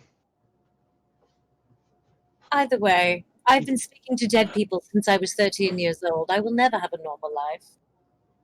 Wonderful for you, Mrs. Eudora, but I haven't been speaking to dead people. Do you see dead people? No, darling, only talk. That's what I said. I take another bite of my Danish. I just sip another sippy of coffee. It's good coffee. Yeah. However, the dock has been shot. Damn good coffee. I have cherry pie. The doc is a very good friend of mine, and I hate to see him almost die. So next time this happens, I think I might skip out on Massachusetts. Yeah, yeah. Let's go check in on dear Nathaniel, shall we? Especially of all places to be hired for a school, it just how happens to be here. Yeah, well, just don't go to Massachusetts. That's the moral of the story. This game is actually called Call of Massachusetts Who. So, yeah. Oh my gosh, she's stuttering. See, again. this is what I did. I said Massachusetts, and all of a sudden, the whole internet went kablooey. Tell me. All right, guys, I'm gonna go for a walk to the hospital, see what's going on in the town. I'm going to go. First, I'm going to go up to Nathaniel. I'm going to speak to the innkeeper and see if I can get a key to Nathaniel's room. Okay. So when's a good time to go for that library? And let's go see our friends first, and then we can hit the library. Okay. Ferdy comes over as you're and he's cleaning up, and now's a good enough time as any. I was going to call him over and say, excuse me, darling, would it be possible to get into my friend Dr. Winthorp's room? He wasn't able to come back last evening, and I'd like to take him a change of clothes. I mean, I don't have a spare key, but I could certainly open the room for you. That would be lovely. I would very much appreciate it. Absolutely. Would you like me to open the room now? Leave the door open? Yes, please. I'll be up in just a moment. I'm going to finish my coffee. Fair enough. Hope you enjoyed the breakfast. Oh, it was delightful. Thank you. I love these Danishes. Oh, my wife makes them fresh. Oh, well, you are a very lucky man. Well, 52 years of marriage still haven't stopped me. Damn. Eudora look a little bit sad as he says that. And he leaves the room. Bill, have you left the hotel? Yeah, I'm walking. Great. As you walk north on South Garrison Street, make a spot hidden. And I'll give you a bonus die on that, because what you're going to see is pretty obvious. Let's see. Bonus die it is. Watch it fail. Nope, this one's a success. Oh. As you travel north on South Garrison, you look across the green, and there are 2 police cars in front of Harcroft Hall. Their sirens obviously have stopped, as you heard them earlier, but their lights are flashing. Where am I? Right in front of Harcroft Hall. And there are about maybe half a dozen to a dozen students and 3 police officers out front. Where is that? Just Sure, I'll ping it. It was right here. It was where you talked to Dean Fallon, as well as went to the basement of Harcroft Hall, where the morgue was. Oh, okay, so it's by the school. But I'm walking north. That's correct. You're walking north on South Garrison Street here. And I walk over to the police. You walk north here, and then make a left and go in front where the police are. Yeah, I walk over to the police. Sure. Okay. Yeah, there is kind of a little bit of a disturbance here. The police are holding the students back from entering Harcroft Hall. I go up to one of the police officers and I go, "Hey there, what's going on?" Well, we've got a bit of a disturbance. It's nothing to worry about. Kind of disturbance, if you don't mind my asking. Nothing to worry yourself about, of course. Okay. I don't want to flash the badge. I just want to keep going. Okay. So I'm just gonna go. Okay. Nothing related to the gentleman named Oaks and Shaughnessy, right? Looks around, says, "Sir, are you knowledgeable about just?" So I flash the badge real quick. He sees it. He goes, "Oh my word! So I stopped by and I had a conversation with the lieutenant yesterday about Oaks and Shaughnessy. Oh my! Lieutenant! And you see from the entranceway of Harcroft Hall, the lieutenant steps down and sees you in front and says, Oh, you again. Oh, my goodness, you just turn up in all the most interesting places, don't you? I don't know. I was just on my way to the hospital to visit my friend who got shot in the sternum. But yeah. Well, and he sort of takes you gently by the shoulder and moves you away from the students and says in a quiet voice and says, well, it looks like we've found your friends, if you want to call them that. Well, hold on. You found them? Like they're alive? I wouldn't say that. Okay, what are they? Maybe it's best that you see for yourself. Jesus. All right, let's just. I'll follow you, Lieutenant. Absolutely. All right, I go in. okay. He brings you into the entrance to Harcroft Hall and then moves towards the circular staircase. But instead of going up, he goes down to the morgue and moves past 2 armed police officers and into the morgue proper, where you were just 2 days ago, actually. And lying on the floor of the morgue are 2 bodies. These bodies are lying in enormous dark pools of blood. And as you enter the morgue, you see that there is blood spattered all over the walls. You also see that one of the windows, the window that goes out of Harcroft Hall's basement onto the grounds, is smashed. But that's not the only thing that's smashed. One of the slabs, if you remember correctly, the very slab that held Professor Leader's body, has been forced open, smashed open, you're not sure. It's hanging off its hinges like a leaf on a branch. This is thick steel, an inch thick. But there is no sign of Leader's body. Okay, so the first thing I do is I look for the big guy because I shot him. No. Well, the first thing you do is make a sanity check, sir. As you I've seen this before. Come on, this is just blood. I'm a cop. Sure, make a sanity check. Here we go. Sanity check.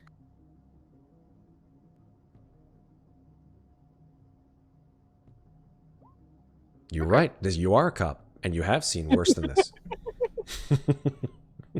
Okay, so listen. I first thing I do is I go over and I look for the bullet wound in the shoulder of the guy that I shot. Yeah, you turn him over, and as you do so, like one of the cops steps forward and goes, and Lieutenant, I'm forgetting his last. I have to turn him over to see a bullet wound. I was just gonna look at him. I wasn't gonna touch him. Okay, yeah, that's fine. You sort of like bend over to take a look at his shoulder, and as you do so, as you sort of bend over towards him, one of the cops is like, and the lieutenant's like, he's fine. And you do see that there is a bullet wound straight through this guy's shoulder. Out the back. I look at the lieutenant and I'm like, well, yeah, this is definitely the guys. Yeah. This here is Shaughnessy. And the other guy is... No, this is Oaks. And the other guy is Shaughnessy. I can't remember. I think you shot Shaughnessy. You did shoot Shaughnessy. But you did not shoot the deputy. Sorry, had to make that joke. I had to. So do I notice? I'm going to do a little bit of investigation here, but I don't see a stat for investigation. What do you want to do? You want to try to take a look and see? What do you want to do? See 2 things. Yes. I want to see if something crawled out the window. Okay. And I also would like to see how they managed to break open the slab. Sure. What do you call it? The slab. thing that the thing where you pull out and the body's in there. Yeah. The refrigerator? The refrigerator. Yeah, so what? Perfect. What stat roll is that? I would say just to make a single spot hidden check for the whole place. And let's see how well you do. Fuck.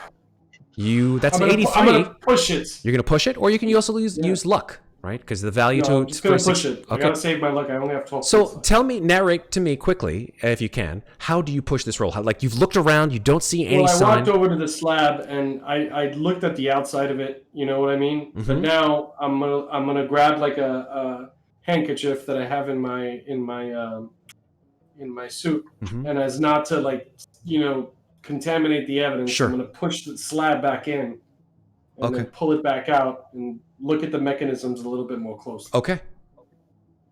This is a pushed roll. Well, watch it fail. Okay. Oh, with a success. it almost 72 failed. by 3 points. Very good. Very good. Idiot. So tell me what it is that you were looking for. You were looking for what crawled outside, what smashed through the window? If something crawled outside and smashed through the window and crawled outside, Yeah. and how the slab was broken open, Absolutely. and what manner of death did these men die in? Sure. Okay. That's I'll tell you all of that with your 72, and I'll tell you what you get. So, number 1, what crawled out? Something leaking a very disgusting black fluid, not blood, but something sort of shimmied its way out of the window from this room. Okay, give me 1 second. Does the lieutenant have a pen in his lapel? Sure. Or like in his pocket? Might as well. I walk over and I go, Lieutenant, do you mind if I take your pen? What are you going to do with it? I'll show you. I take his Sure. pen real quick. He gives his pen to you. And I walk over and I grab the green gooey substance from the wall. And I look over at him and I show it to him. And I go, Lieutenant, something crawled out of here and smashed through the window. Yeah, we've pretty much gathered that. Yeah. It wasn't bleeding, though. I don't know what that But is. this That kind of stuff substance. I've never seen anything like that. So I hand him over the pencil. Um, And then I Yeah. walk with the pen. And then I walk over to the slab. Okay. You look in the slab, you see that the handle of the slab was in fact opened. That because the handle is actually out like that. It's not as if the slab was just bashed open, but the handle is open, but the hinges are hanging off the wall. As if whatever opened this door was from the outside, but then after the door was opened, whatever was inside this space smashed its way out. Wait, that's confusing. So something came in, slammed the slab open, ripping it out of its place, and whatever was inside got up and walked out? So what you gather is that, based on your understanding of the situation, something or someone opened the slab from the outside by pulling the handle open. Once that door was open, whatever was inside, the body, perhaps, smashed the door so hard open that it actually smashed one of these guys, Oaks or Shaughnessy, you're not sure, in the face so hard it cracked that person's skull wide open. So I see the blood marks on the slab. You do. So I walk over to the lieutenant and I go, Lieutenant, what do you think happened here? I mean, I don't know. I don't even know what's going on here, but Okay, well, you got the pen. You know something crawled out of the window. That black goo, we need to get it analyzed. We're at the perfect place, a university. There's got to be a chemist somewhere that can analyze that goo. sure, of course, we'll get right on it. But wait. Something, this is going to sound really interesting because this is incredibly strange, but I'm used to this now. I'm in Massachusetts, so everything Not is sure what that has strange. to do with it, but whatever. Go ahead. Yeah, just give me a second, Lieutenant. Someone very, very, very strong ripped the slab open. And I'm willing to bet that the bloodstains on this slab match the cracked heads on the floor over there. So they ripped this slab open so hard that it cracked one of their skulls, and at the same time damaged the slab in the process. I mean, that's a distinct possibility. That one over there, though, I don't think that his, well, I'm pretty sure his cause of death is not contusions. And Well, one of them is... he points to Oaks, the one who's not shot. And I look over at Oaks. What happened to Oaks? Oaks, or his body, is face down, but it's face down in an enormous pool of blood. Okay. Lieutenant, can you help me? We gotta turn the body over, but I don't want to disturb the evidence. Yeah, not sure you're gonna like what you see, but, Sergeant? The sergeant, who is a sort of timid-looking police officer, sort of steps over to the body and, with white linen gloves, grabs the shoulder of Oaks and turns him over. And as he does so, you hear this sort of like almost sort of sucking sound as the body is pulled off the ground. And as it does so, the face of Oaks stays attached to the floor, like, and it just comes off in this big sort of mess of goo and red flesh. And I just whisper Massachusetts. So, okay. So I know what happened to Shaughnessy over here. His head was cracked open by that slab. Look at his head. But this lieutenant,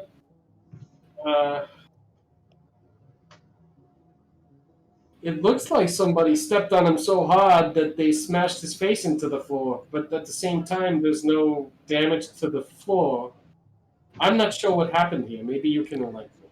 The body has all kinds of awful scratches and contusions all over the hands. I mean, but the face is just ruined. I don't even know what could have done this to a man.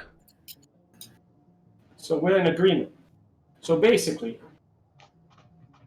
what happened here, did a human, would you say a human did this? If it was a human, I've never seen anything like it. So we'll call our perpetrator, our imaginary perpetrator, the Wolverine. So the Wolverine snuck in, right? Somehow Shaughnessy was leaning up over the slab. He managed to reach over Shaughnessy, grab the handle on the slab, tear the handle out so hard he almost ripped the handle off, pull the slab back, crack Shaughnessy's head, then in the process walk over and do whatever this is, or whatever was done here, to Oaks. And then he crawled out the window. Are there blood stains on the floor with footprints? There are footprints. They are bare footprints, and they are coated in this sort of black ooze. Yeah. So that black ooze that's on your pen, if you look down, there's our perpetrator's footprint. Yeah. Unfortunately, we can't do fingerprints on feet. I know. But we could get that ooze analyzed because we know that whatever was here, Wolverine perpetrator, wasn't a human. And that black ooze, I don't think it belongs to a human either. It sounds crazy, I know. This we is should definitely a have little the bit black beyond ooze my ken, but I guess the first step would be to determine what the hell that stuff is. Certainly we could send it off to be analyzed, I guess. Great idea. In the meantime, does anybody know what these two were doing here? Why they were looking for Lyda's body? I don't know. They seem to have gotten in somehow. The front door was picked.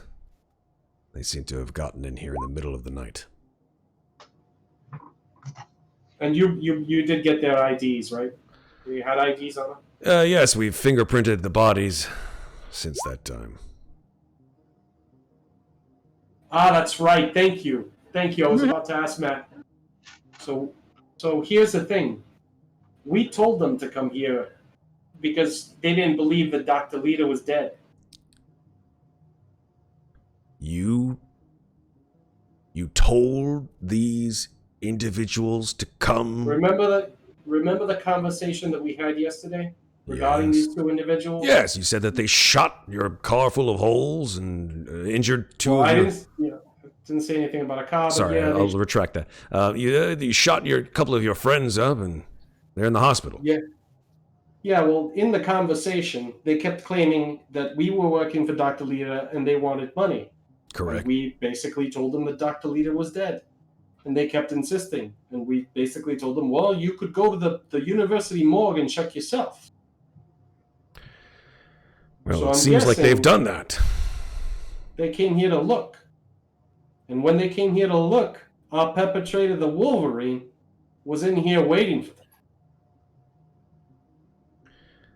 I really need to know who these guys are if I'm gonna be able to investigate this Dean individual or help this Dean individual with the investigation. Well, according to our database, these two were low-level thugs. We've gotten some word back from our friends down in the department in New Jersey. I believe Atlantic City is one of the name of this particular city. Atlantic City. Yeah, these two. Big gambling town. Yes, these two individuals are supposed, shall we say, members of a specific family who run Rico and all that kind of hubbub down in Atlantic City. They're wanted men, of course. I knew they were. Couldn't quite pin them. But, what would Dr. Lita, be doing with these men? Why did he owe them money? I don't know that. That I have no clue about. It's all so disturbing. Listen, Lieutenant, I'm more than willing to come after and help you with the investigation to the best of my ability.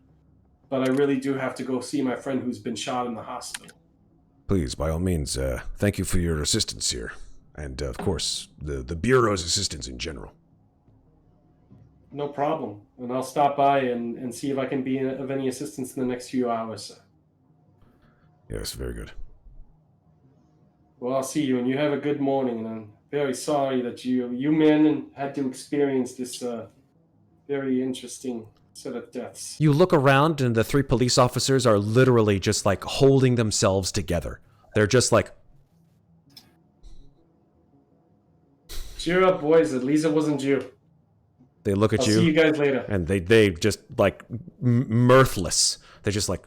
And you exit the building.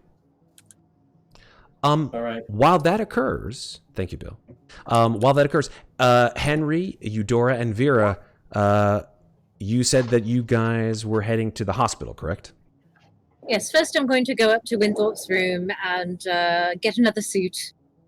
One that is seasonally and environmentally appropriate. Very good. To take to him in the hospital for when he's better. Also look around and see if there's anything that might keep him happy in the hospital, maybe a book or something in his belongings, notebooks or anything of that nature. Just going to gather some of his personal effects to take to him. Okay. Seasonal and environmentally appropriate. I know Winthorp. He's very particular about his suits. Actually, to be perfectly honest, I'll probably just grab all of his belongings. Sure. Because he's going to be in the hospital for a week. Okay. There are some books on fish. Yes, I'm sure there are plenty There of are. books on fish. Also, if he's got a flask, I'm in his backup stash. I'm pocketing it for myself. Okay. And because he doesn't need it in the hospital. He's got morphine. And then I'll go down to the others and we'll collect his car. Okay. The car is, in fact, there. Would the chauffeur, Winthorp, still be with the car? Oh, yes. Okay. He never leaves it. Of course. He's just part of the furniture at this point. I'm sure I've met him. Fair enough. He's probably been hanging out in Arkham for the last 3 days, just like with nothing to do. The back folds out to a bed. It's super fancy. Okay. Remind me of your chauffeur's name, please. Oh, what was it? Was it Dandy? Something like that. I think it was something like Dandy. That is all you. You sure you don't want me to come up with the name of the guy? Because I could come up with some names. Maybe. He'd probably call him Daddy, and then it would get weird. Okay. It's a different kind. So yeah, you can name your own chauffeur, Winthorp, if you so desire. Would you like to call him Dandy? We're gonna call him Dandy. Dandy it is. Oh, Dandelion. I'll come up to him and go, Dandy, it's so good to see you again. It's been ages, love. Yes, madam. Hope you've been enjoying your stay. Well, I mean, enjoying is one word for it. I wanted to let you know that poor Nathaniel is actually in hospital at the moment. Oh, how horrifying a thought. Well, would you mind terribly driving us over to see him? Of course, please, by all means. He steps out and white glove, of course, Of course. opens the door for you. Excellent. I climb in. Okay. I see the others follow me. Vera, Yay. he holds the door for you. And Thank then, of you. course, nods to you. And Professor Clade nods. Very, very If good. If we see Bill on the way, we will pick him up. Make spot hidden checks, because Bill might actually be right there. Like all of us, or Yeah, sure, why not?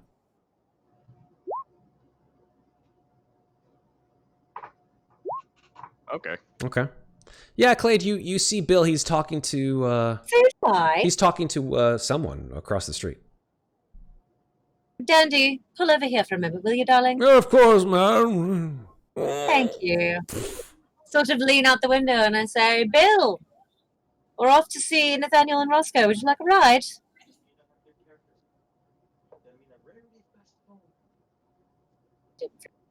Bill. Bill cannot he cannot hear you over the hubbub of the students speaking. Oh, good Lord. I'll get out of the car and walk up to him. Okay, you walk over. Now I can hear you guys. Can you hear me? Yes, now we Yes. can hear you. Good, because I was just calling your name. I was saying, Bill, I gesture back at Winthorp's car. I said, we're just on our way to see Nathaniel and Roscoe. Would you like a ride? 1 second. Technical difficulties. Continue without you. He says, I'm talking to this There we police go. officer. Now I should be able. There we go. Now I should be able to hear you. Yeah, can you hear us now? Can you hear me now? Yeah, I hear you guys perfectly. Superb. Go ahead, Those Miss. those headphones were killing my ear. I'm sorry to hear that. Uh, Miss I Adler, grew- go for it. At this point, having spoken to him twice and not being heard, I, from behind, slide my hand around his arm and turn him to face me. And I say, Bill, you do seem awfully involved, but we're on our way to see Nathaniel and Roscoe. Would you care for a ride? And I gestured to Winthorp's car. Oh, have I got things to tell you? I'll take that as a yes.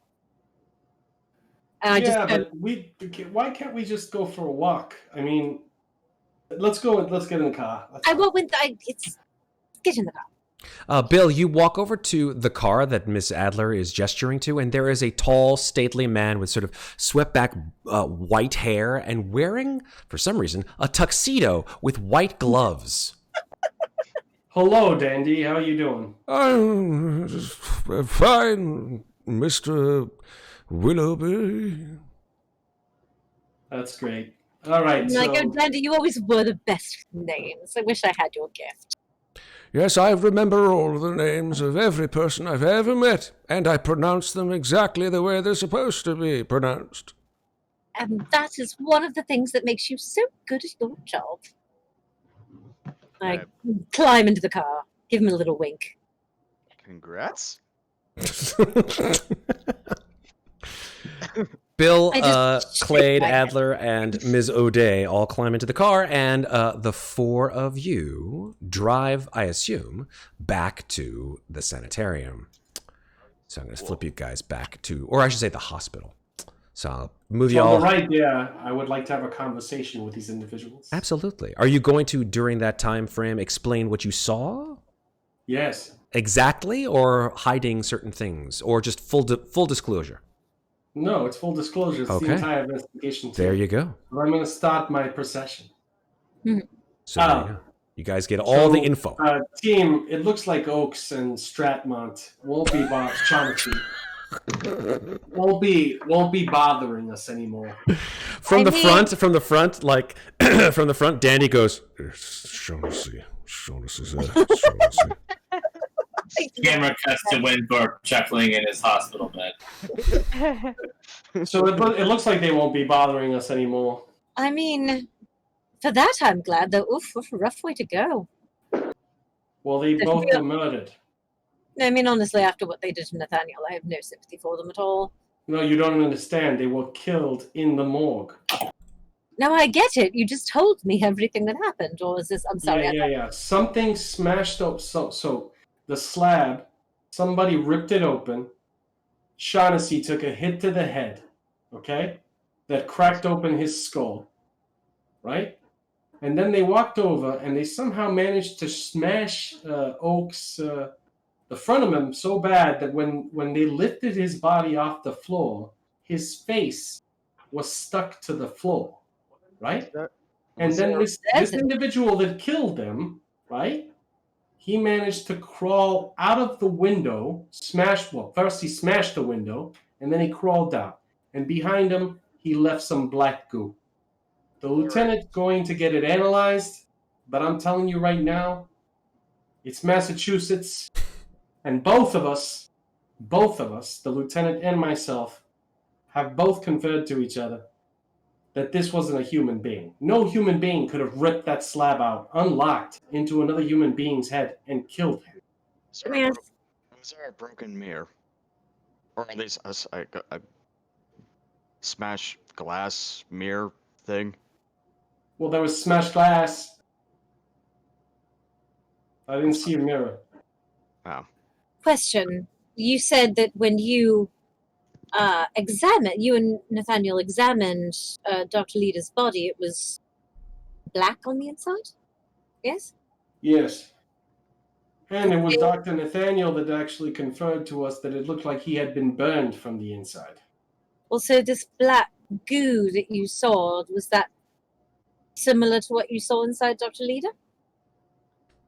Matt? Yeah. Yeah, it was. Same black goo. Something. Oh, then color me crazy, but maybe the goons were right. Maybe Leader, in one way or another, isn't actually dead. As you say, isn't actually dead. From the front, you hear Dandy say, I believe we've arrived. And you guys watch as the car turns north onto North Peabody Avenue. And this is a sort of a view of the hospital that you guys haven't seen, but it's actually coming down from the hill, and you're able to see the sanitarium and the hospital. And I'm going to show you what it looks like. It's actually a really kind of interesting view. That's the hospital and the sanitarium, sort of connected to one another. Yeah.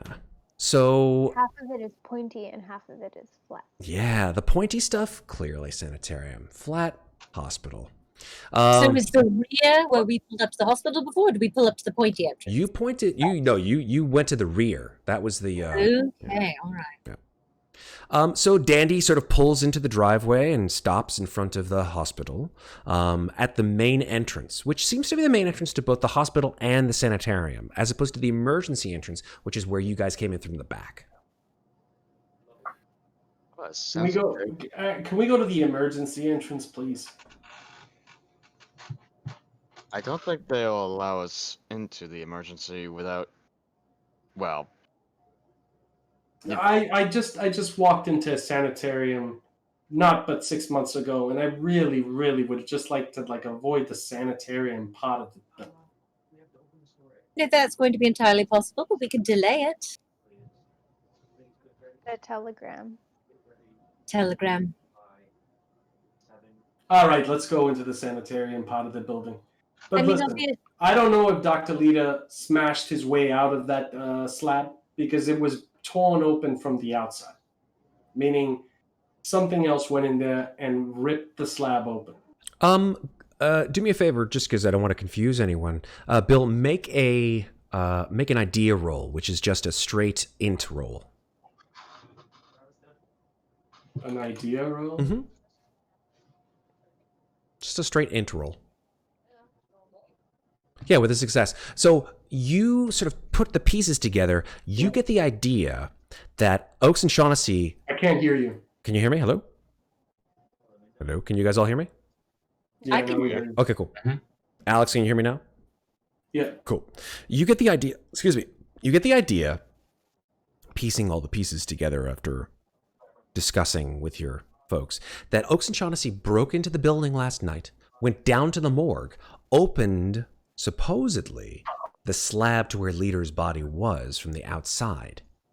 And then whatever was inside that slab smashed open the rest of the way, that door to the slab, breaking Shaughnessy's face. Like a little That's crack. why I asked the questions regarding the slab, whether the slab had been opened from the outside, like slammed open from the outside or slammed open It from was the inside. opened, but as it was opened, the door went BAM and slammed Shaughnessy in the face so hard it cracked his skull open. Then whatever was inside that room really did a number on Oaks before leaving out the window. Okay. So then I look over at Madame Eudora and I'm like, you know what? It's Massachusetts. I wouldn't put it past the situation that Dr. Lita is in fact the guy that we're looking for. It is the black goo. We're having the black goo analyzed, and maybe we'll get something from that, but it's probably Dr. Lita. Then what the hell do I we... was trying to tell you in the car, darling. Then what the hell? Well, if it's It's not... okay. Let's just go. I mean, I look over at Henry as he stutters a bit, and I was like, Henry, darling, you remember the men in the lighthouse? Sometimes human isn't always human, if you catch my drift. What the hell? Okay, but here's the problem. We're dealing with a dead man walking. Well, no, we're not dealing with a dead man walking. What? Were you at the lighthouse? Yeah. We're possibly dealing with a man that's been converted into a fish or a I lizard. wasn't at the lighthouse. A reptile. man that's a fish? Vera's I like, look over at Vera and I just say, story. we've seen some things, trust us, it makes sense. Around that kind Long of story. I'll fill you Very in later. long. Vera, you have this idea that maybe you shouldn't have teamed up with these folks in the first place. Super long story. Let's go talk to Nathaniel and Roscoe. I agree. Let's go. Okay. Oh, and no mirrors. No, absolutely Oh, no mirrors. Okay. So you enter through the front of the hospital / sanitarium. Yes, go ahead, Professor. Just trust me. You don't want any mirrors around. Anyways. The sanitarium / hospital entrance is essentially accoutered in the same sort of gloomy yellow / white, sort of yellowish white corridors and parquet floors. Everything is very pristine, very sort of sanitized and stark. And you enter in through the front. Is there a reception? There desk is a in there? receptionist, and the receptionist sort of smiles at you, and you do see it says "Welcome to Arkham" on a little name plate on this receptionist's desk. I get like a cold shudder at the thought of, well, remembering the last the last hospital we've been to 6 months ago. Of course. Yeah. I will approach the receptionist and say, hello, we're here to visit a few patients in the regular hospital wing. Dr. Nathaniel Winthorp and Mr. Roscoe Freeman. Of course, certainly. Would you like to sign the register?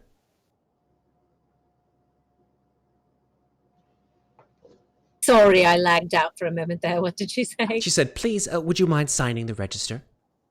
Oh, absolutely. I will sign the register. Okay. Yes, I'm afraid I'm going to have to ask signatures for, and she points to all of the rest of you, all four of you, all of your guests. Are you all attending the same? Yes. Patient? Oh, we're the ones who brought them in yesterday, and we want to come and check up on them. I see. Yes, of course. Then I'll require signatures from all of you, please. Certainly. Henry Clade. Very good. You all sign your real names? I do, yes. Fancy-like. It's a very sort of quiet interior. It's the morning. You see orderlies sort of pushing carts around. You see a couple of people moving patients about, though. These patients are not hospital patients. They are very much clearly asylum patients, as a couple of them sort of shuffle around. One has a straitjacket, and he sort of walks very slowly from one side of the building to the other, attended by a rather burly-looking orderly. Is he saying anything? No, he's quiet. I look around for a book. Unfortunately, there are no books in the reception area, besides the one that you've just signed. Why is there no place for knowledge? I'm actually going to glance at the ledger that I'm signing as I sign it. Do I see any other names on it that I might recognize? Make a spot hidden check. Spot hidden. Unfortunately, you don't see any other names. It is unfortunately only for today, and you only see maybe a couple of names before yours, but those are not ones that you recognize. All right. Okay. Anyone else want to do anything before you are led do a to spot hidden check. Look at the ledger as well. Sure, Maybe go I for can it. help Yeah. Spot hidden it is. Might actually want to push my roll, but I'm going to let him do his first. Okay.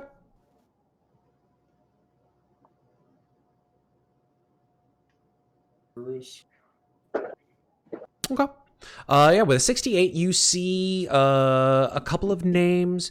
Again, it is only for the first sort of 10 or so lines. It does have today's date on it. You don't see any names that you recognize, though. Today is the 6th, yes? Today is the 5th of October. The 5th. Actually, And what was the date? yes, the what was 5th. the date? What was the date on the telegram? The 2nd. All right. I'm going to look at the notes and say, I'm terribly sorry. I feel like I was here a few days ago and I may have forgotten to sign in. I'd just like to go check. I want to make sure your records are complete. I'm sorry? You I'm feel sorry, like you I were just- here a few days ago? No, I'm sorry. I was here a few days ago. I feel like I may have forgotten to sign in. I just want to flip back and check and to make sure your records are complete. Would you mind? Go ahead and make a fast talk roll for me.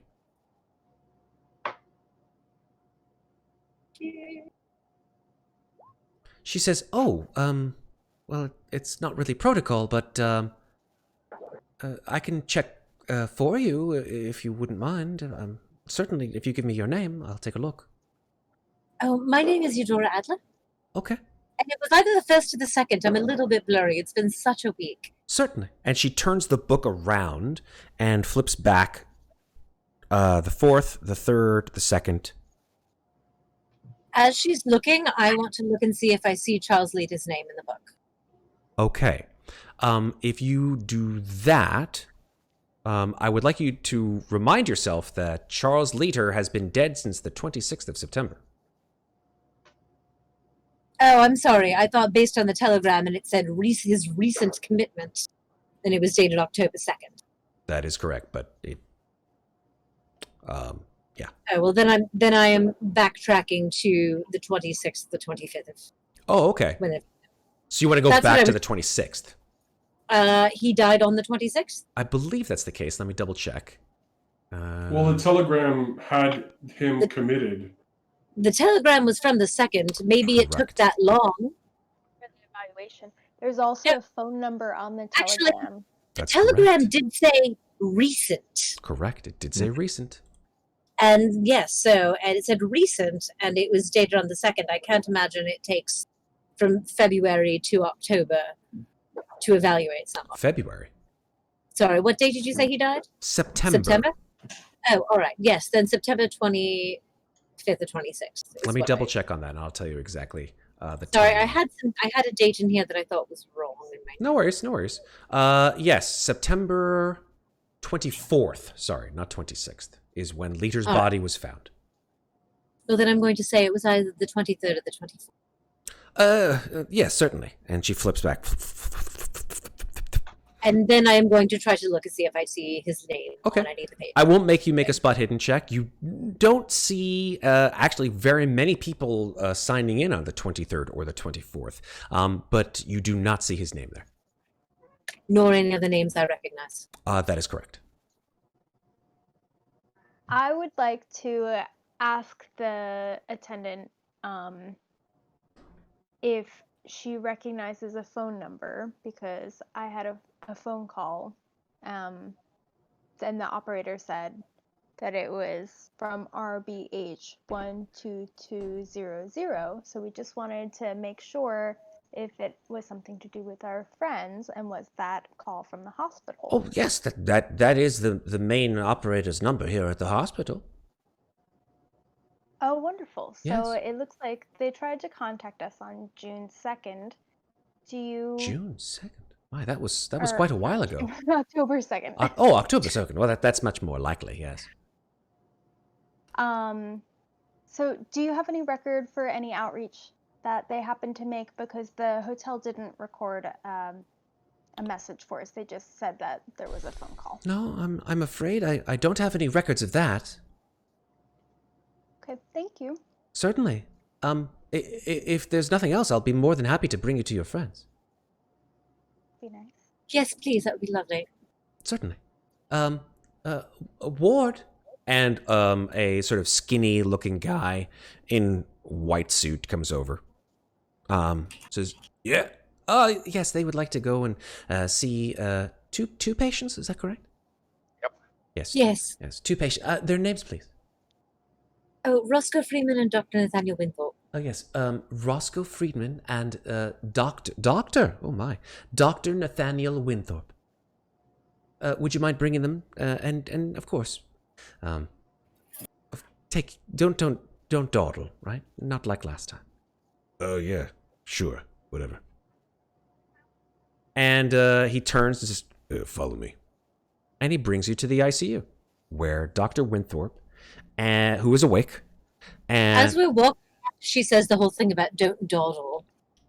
I'm just going to look and be like, what was that all about? She seems a bit uptight.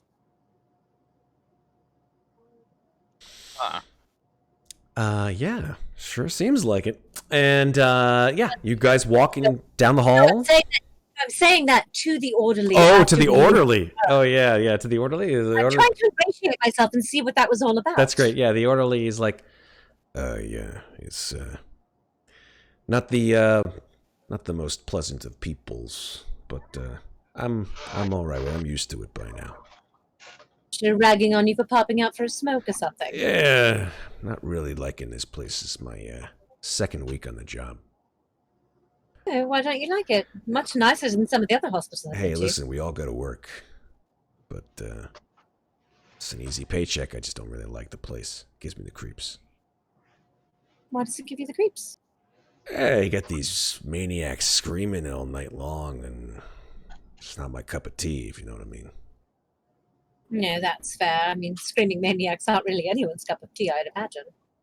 Yeah, and at night, I get the sort of weird heebie-jeebies every once in a while. I see things as I'm patrolling the halls, and the next thing you know, I'm chasing my own shadows, but whatever. I mean, we've all been there for sure. What sort of things do you see? Oh. Me, I always see sort of like a giant lurking, like masculine figure, like is going to rob me and take my purse, which is utterly absurd, but Hey, whatever floats your boat, lady. I mean, What do you see? I see sort of, I don't know, like these weird things, like these shadows and stuff like that. And I look, and then pretty sure it's my own shadow, but it's a lot bigger. But I turn, and then there's nothing there. So, whatever. I'm sure it is your own shadow, but you're right. A job's a job. We all do what we must. Saw Yeah. something like that last night. What was your name again, darling? Ham. Ham? Yeah, Ham Ward. Ham Ward. Ah, good name. Yeah, Ward. Sorry, Vera. Yeah. Sorry, Vera. I cut you off there. I apologize. Hey, Matt, I need a phone, so I'm going to ask the secretary if I could borrow her phone. Oh, you guys are all walking with Ham, like he's in front of you, guiding you to the thing. Are you staying behind in reception? So no, I asked Cam if there's a quick phone that I could use. I mean, there's one in the office next to the ICU. I don't see if you have a problem, if it's a local call. I just need to call I just need to make a local call. Yeah, sure. Just go ahead and ask the docs. I'm sure it's a local, and we'll let you go. So then by the ICU, I head over to the ICU and I ask for the phone. Yep. They sort of point you to the receiver on the wall. I pick it up and I dial the police. Okay. Go ahead and start the conversation, and when you finish yours, I'll flip to what they see in the ICU. Oh, okay. I need to speak to Lieutenant. What was his name again? I will tell you right now. Give me 1 sec. I keep forgetting his name. I'm pretty sure it's... Somerset. There you go, Somerset. Yeah, I need to speak to Lieutenant Somerset. This is Agent Willoughby. Yes, sure. Hold on for 1 second. Let me see if he's available. Couple clicks. This is Somerset. Hey, Somerset, it's Willoughby. How you doing? We're just trying to deal with the ramifications of this morning's events. This is going to sound a little bit crazy, but I had a conversation with a colleague in the car, and it seems that possibly, potentially, who we could be looking for is in fact Dr. Lita. You hear like the sound of liquid being spat out of a mouth, like at high speed. Oh, what? See, well, I was remembering that when we went with the coroner to look at Dr. Lita's body, that black goo that was everywhere happened to be inside his body. And also, it looks like they went to open the slab, and as they opened the slab was slammed open by the body. So I know this sounds crazy, but if you find Dr. Lita's body, you may find the killer. Listen, I know that sometimes the FBI has these kind of far-fetched ideas of what the world is supposedly like, ever since the war, but... Talk to the coroner. He's already analyzed the black goo. The black goo that's on the floor, if he can match it to the black goo that was on the body... Yeah. Look, either somebody dragged the body, but if you find the body, you'll find the killer. That's what I'm saying. All right, we'll... I'm not saying it's the body walking out, right? Right, that would be ridiculous, of course. Find the body. We're looking for that, of course, but I do appreciate your level of help here. All right, Lieutenant. Have a good one. Talk to you later.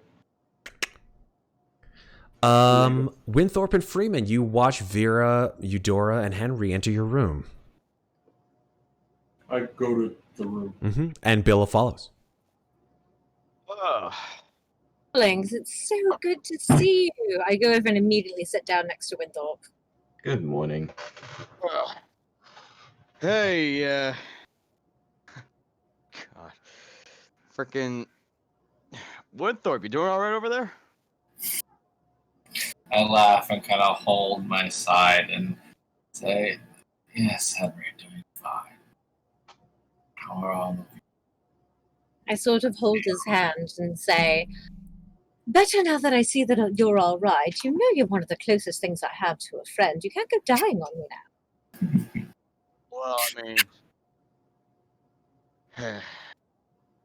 Well, I mean, concerning his luck on, well, severing everyone's life. Speaking of which, Roscoe and Nathaniel, you both gained 1 hit point overnight. Worthwhile noting that. I had 2. Seriously.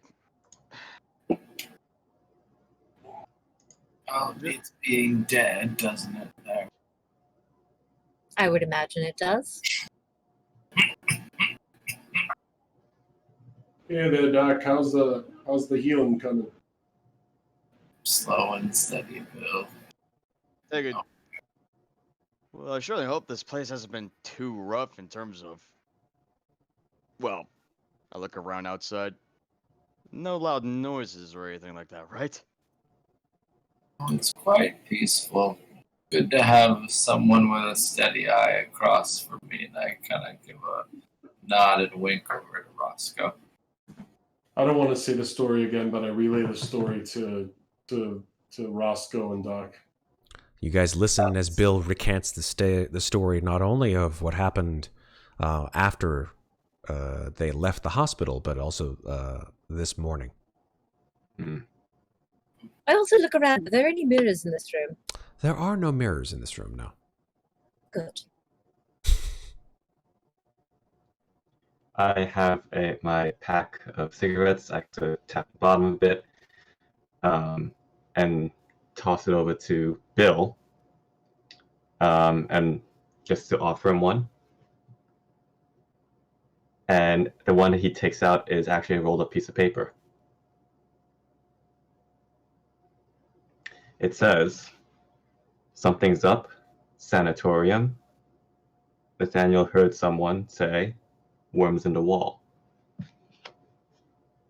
I put the piece of paper back in this pack of cigarettes. I pull out a cigarette, light it, toss it back. I say, I could use one of those if you don't mind. I smack him on the back of the hand and say, absolutely not. I chuckle and offer to the rest of the... He takes 2 points of damage and dies. No, I'm just kidding. Yeah. Eudora, however, smacks him on the hand, says, absolutely not, and then lights one for herself. He just kind of leans over and smells it while she's smoking it. Oh, God. The closest he can get. Guys, what do you think about that? I say, Dr. Lita killed the guys that owe him money and walked out of the slab and left through a window. or whatever Dr. Leader is now. I doubt he's exactly the same robust scholar he was a few days ago. Well, it could be a fish, a lizard, a T-Rex. I don't know. It's Massachusetts. But still. We just have an It's Massachusetts shirt, but like just like all different animals. Yeah, it's Massachusetts. It's just got Cthulhu. Yeah, exactly. I'm going to commission that shirt. I guarantee. Massachusetts, the Cthulhu state. Mm-hmm. I don't know what their motto is now. This one's better. Are we sure he's not a dead man walking though?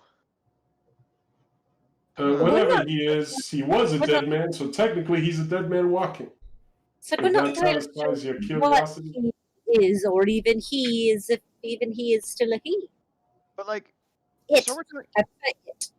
so we're dealing with a walking leader. So how do we even deal with? How do we deal with this particular fellow? I just kind of cough and look at Henry and just go, I suggest shooting it. What? I don't know how to use a gun. Feel that's not going to be. Based on what we apparently did to those men in the morgue, I don't know if that's going to be terribly effective. Especially with their face being. Well, we've got a variety of things. Oh, I almost forgot. And I pull out the telegram and I show it first to Roscoe, who is a little more lucid, and then to Winthorp. I think that's sounds like something we've heard of, right? I look at Winthorp. Sounds about right. That's something that the two of you could look into. Well, maybe not you, Winthorp, but perhaps Roscoe, that's something you could look into while you're here. Maybe, but don't say any of those words around here. Absolutely not. Almost as if on cue, when you say, don't say any of those words around here, from down the hall through the cavernous space of the Arkham Sanitarium, you hear, I hate this place.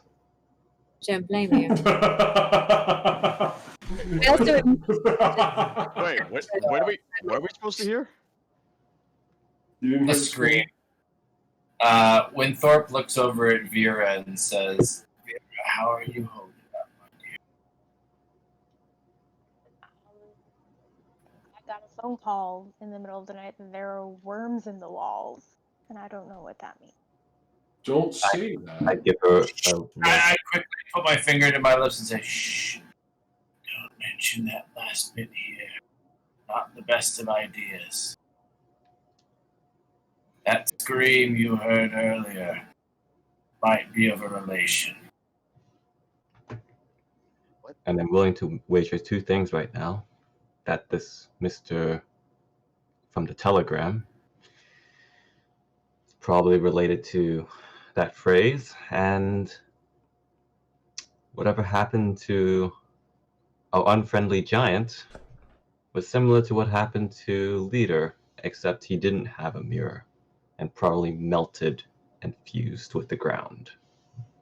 Actually, that's not what happened. What happened to our unfriendly giant is his skull was cracked open by a slab. Oh, that Metal. one of them was face down in it. Yeah, but he wasn't melted from the inside. He just... Was he melted from the inside, Matt? You didn't say that. He was a pool of blood, face down. It could be that he just took the brunt of it. And then his face stuck to the ground as he pulled it up. Yes. Yeah, Like- I would have seen black goo all over him, just So like it- Dr. Leader. So it's not in the mirror. It is in the mirror. I still What is say it with stay. you and mirrors? I saw something yesterday. What did you see? Saw something. Like I said, I'm just gonna just repeat of what I described yesterday. Of what exactly I saw, like some creature Sure. of some sort. Like I relay like that same exact thing I said earlier. Okay, Clyde, let's go to the bathroom. No, I strongly suggest that everyone stay away from the mirrors. This is You not have an experience with a mirror as well. Well, no, but I heard about Henry's, and that's quite enough for me. I've heard enough parlor games about evil things coming out of mirrors, and everyone thinks they're a joke, but when you've had the sort of experiences I've had in my life, I tend to Let's see listen. what's in the mirror. Why do we need? Really strongly suggest you stay away from mirrors, all of you. We should also remember that what we are really here for in the grand scheme of things. So wait. Remember the mirror in Leader's office. Something burst through it from the other side. Then Henry saw something strange in a mirror. It's not a coincidence. We don't deal in coincidences. And considering the fact that we got that man outside yelling about it in the... I point at the walls. How does everybody else know about this? We just relay it to I each don't other. know anything about that. I just read a message. But listen. Technically, Henry, Vera, and I don't know about that. We know about it from what Vera heard. We don't know that someone in the hospital said it. Only Bill knows that. And I haven't said anything to anybody. I assume he will later. Unfortunately, Winthorp here needs to recover, but the longer that we're here, I think the more danger we might be in. How the hell are we... We're certainly going to get you out of here as soon as possible. Yeah, but like... How exactly are we going to be able to deal with such a being? Like, Well, that's we why... need to figure out what it is. So, we know that Leader was acting strangely before he died, thanks to Amelia. We know he was visiting some place called the Roadhouse, which might be worth investigating. We were going to go there yesterday until, everything went sideways. We also have the name that we heard in the seance, which is why I wanted to go to the library and see if I could figure out what... I sort of look around and I was like, probably shouldn't say that out loud either. Well, what I mean, me?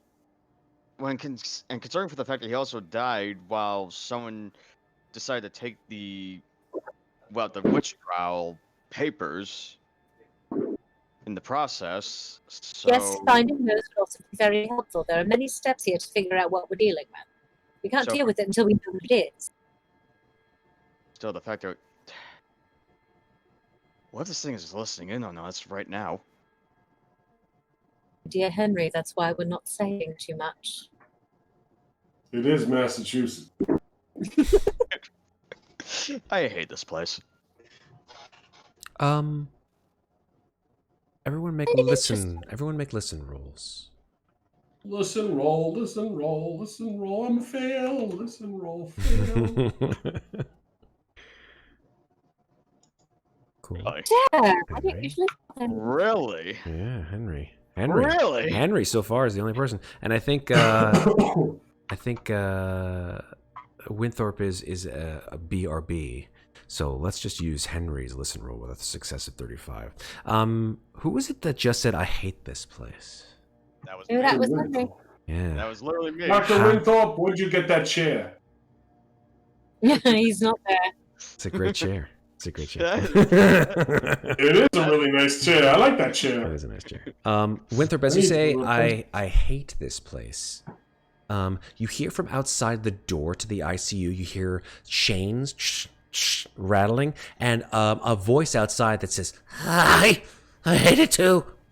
And then, shut up.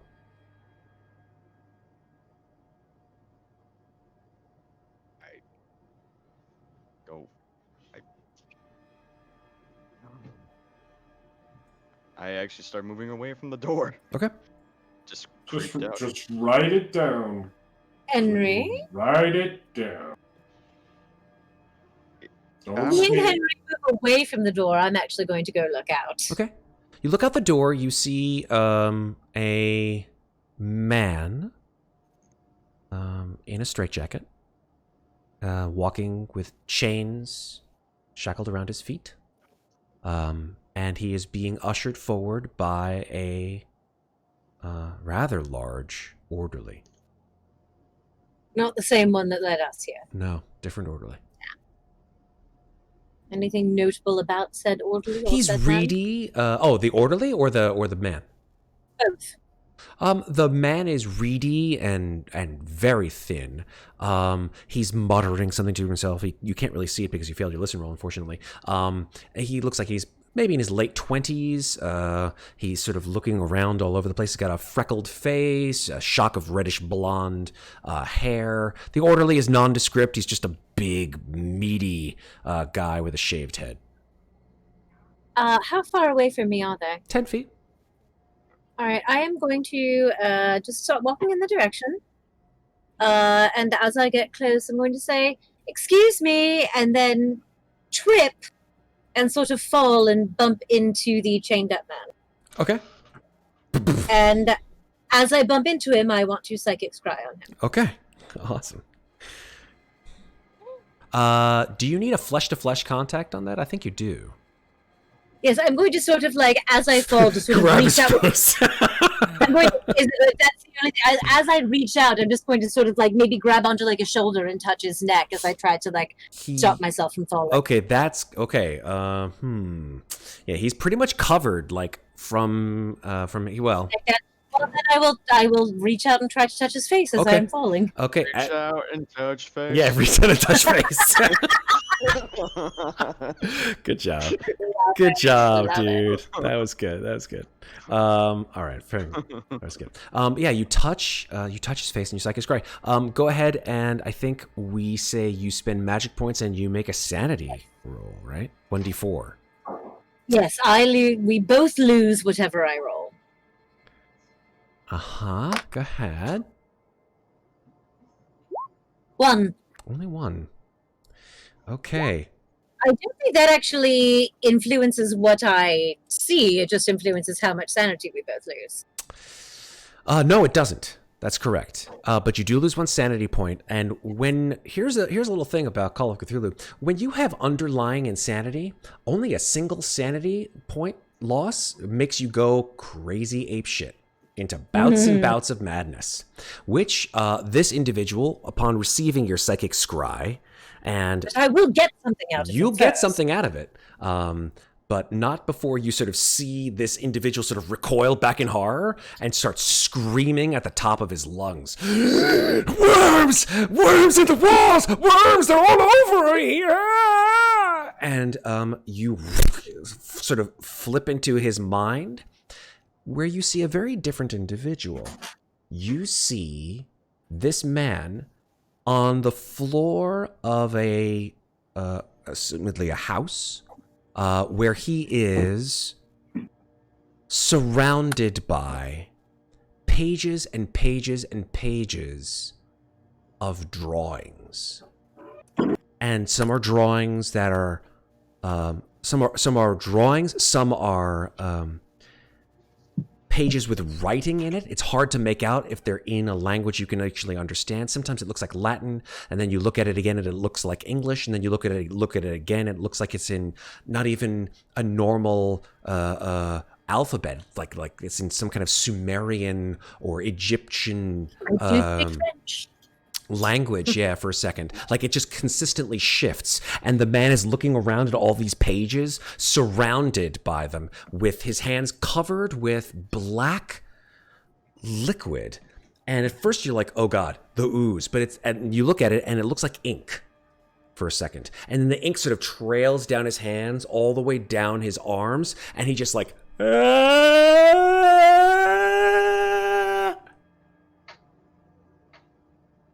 Do I see anything else notable about the house, the room that he's in? Would I recognize it again if I saw it? You would recognize it again if you saw it from the inside, yes. All right, very good. And okay, I'm going to sort of stumble back as that happens and say, oh my goodness, I'm so terribly sorry. I'm very clumsy. Is he going to be all right? He starts to just spout, like, at the top of his lungs so that all of you guys in the room can hear it. He says... what does he say? He says, and he sort of like tries to like stumble towards you, but the guard is holding him back, and he's like, money, only money, false art, money, but we all sell our souls in our own way. Money.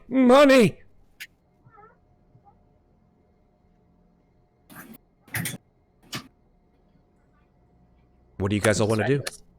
Roscoe, you're able to walk out of the room. Vera, Henry, Bill. Unfortunately, not you, Nathaniel. I'm just going to sort of stumble back and look at the orderly to see if he looks angry with me or anything. He's freaking out. And he's trying his best to restrain this guy. This guy is maybe half his size. And for some reason or other, maybe the strength of the insane, he's actually able to sort of push himself forward towards you. I'm going to move away from him backwards quickly if I can. Yeah, you can move away. He's still trying to sort of like walk towards you, and he says other things as he sort of stumbles forward. You goes, oh, money. It was all the money with him. No love of art, no real understanding. All dollars and cents. Oh, he got offers, and now though didn't he? Yes, happy at first, so happy. Yes, so I thought he hit the big one. We both did. Poor old me. Keep me in paints and good whiskey and pretty girls, hey, but the price kept going up and up and up, and we were so scared, so right to be scared, the truth, and the guard he's about to hit him on the top of the head. What's your name? I'm just gonna peek out, make my head out. His gaze shifts quickly as the guard grabs him, puts his nightstick in front of this guy's, not like choking him, but like across his collarbone, and he's just like, hey, Hunter. I'm actually going to stop backing away and just start walking towards him very slowly and carefully, to just gently try and put my hand on the side of his face and look into his eyes and say, it's all right. I'm not going to hurt you. His eyes are just like saucers with just this veil of red around them. Tiny little pinpricks of pupils. I'm going to try again and be like, oh, actually, I know what I'm going to do. Okay. I am going to pull out a necklace and try to hypnotize him. Okay. He is currently in the middle of a bout of madness, so this will be, I would say, at a distinct disadvantage. Okay, so I'll roll with a purple. Yes. How many penalty die? 1 or 2? I would say 2, because it's a bout of madness, and he's already fucking insane anyway. So you put this thing in front of him, and he doesn't even pay attention. Like, his eyes don't focus on this thing that you're trying to hypnotize him with, and he's just like. How many luck points would it be to make that work? Let's see. With 2 penalties, you got an 84. Yes, an 84. Your value of that was 60, so you would need to spend 24 points. All right, no, not worth it. Okay. Unfortunately. Vera, Roscoe, Henry, Bill, even you, Nathaniel, you can scream out from your room if you want. No, I'm hanging out with Nathaniel. I'm in Nathaniel's room. Very good. You all can hear what's going on out. Just going to be at Eudora's shoulder. Yeah, I'm trying to stay conscious. It's difficult, but I'm still trying. Could I try open the door and see if anyone's in the hallway? You look back and forth. There are nurses at the end of the hallway, and they're just like clutching their sort of pearls? Yeah, they're not clutching their pearls, but they're clutching their notepad or whatever their Clipboard. Yeah, their clipboards. Like, oh god, not him again, kind of thing. I'm going to try touching his face with both of my hands so he can't move his head and just be like, he's not here, it's only me. By the way, I might as well give you a handout of what this guy looks like at this Oh, point. please do, yes. Oh, dear Lord. Cannot wait. Some wild hair, maybe. Oh, much better than that. Hold on, let me give you the handouts. Where are they? There we go. Art handouts. Here we go. Where are you, Mr. Hunter? Give me 1 second. Sorry, guys. Yeah, here we go.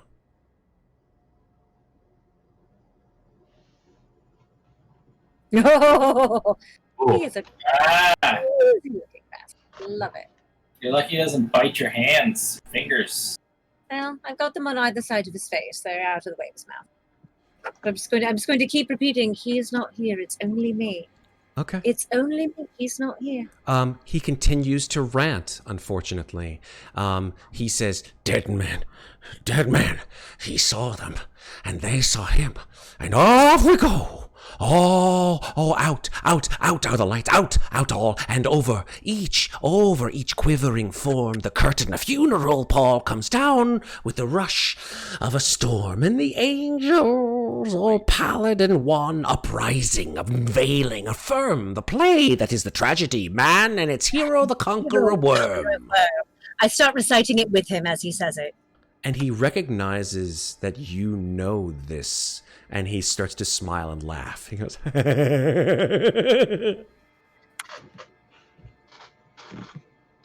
The guard starts to pull him backwards. Make arrangements to visit and discuss your recent admission of Mr. Hunter. This is the guy? He goes, let's go, Cecil, come on. And he starts to pull Hunter backwards, away from you. Cecil Hunter. How does Leader and Hunter... they know each other? Oh, they That's a name. definitely know each other. He said an awful lot of very interesting things about art and money and keeping him in paint and whiskey and the price going up and the truth and dead men, and he saw them and they saw him. He then recited one of my favorite poems, which is really interesting, and we ought to go look at that at the library as well. Did you get anything else out of that guy, or...? I saw him in a room surrounded by papers. Some of them had drawings, some of them had writing, but the language kept shifting, so I couldn't read it. Sometimes it was English, sometimes it was Latin, sometimes it was things I didn't quite understand. And his hands were covered in black, but it wasn't goo, it was ink, and it was running down his hands, and he seemed to be... I don't know, I think it might have been the moment he went insane. Oh, But I would know that room again if I saw it, and I really think, for a variety of reasons, that we need to go see Leader's house. I agree. He was cooped up in there for a long time anyway. Between looking for that red door and looking for this room that our friend, well, that this man may have lost his mind in, I really think we need to see Leader's house. So it was like some kind of like art business? No, No, wait, shit. I don't want Flinders to show up. Don't worry, I'm just showing you guys I don't want the Flinders to. He's not show up. Just showing you guys the pinups, so I can put the pinups on the front. Just add another NPC to your roster of NPCs. Yeah, it's good. If Flinders showed up, Winthorp was going to get ornery. Okay. So much going on here, and there are many levels of this to unravel, but... Yeah, we need to find out where the hell this guy lived. Like, we need to stroll around town, like the... I'm sure we can figure out where his house is. It can't be that difficult. Yes. It's not And that big a figure town. out who the hell this Cecil Hunter is and his connection. I want to say the name sounds familiar, but clearly something is going on. And what the hell T.S. Eliot has to do with all of it? We have to worry more about this creature, though, as well. Well, all of this is going to lead us to the creature, somehow. Just need to put it all together. Oh, Well, Whiskey and Women sounds like a roadhouse. That is definitely the Roadhouse. Women... Money But the- sounds like our late mutual friends. Mm-hmm. At And the art, you said, kept me in paint. Perhaps Cecil was the artist, but what sort of art was he drawing and why? And why for Leader? Do you Forgery, think Miss maybe? Court would know anything? She might. She might know more now that we know the right questions to ask.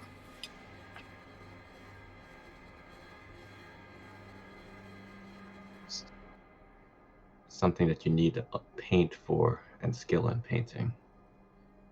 Whatever happened to that friend of ours?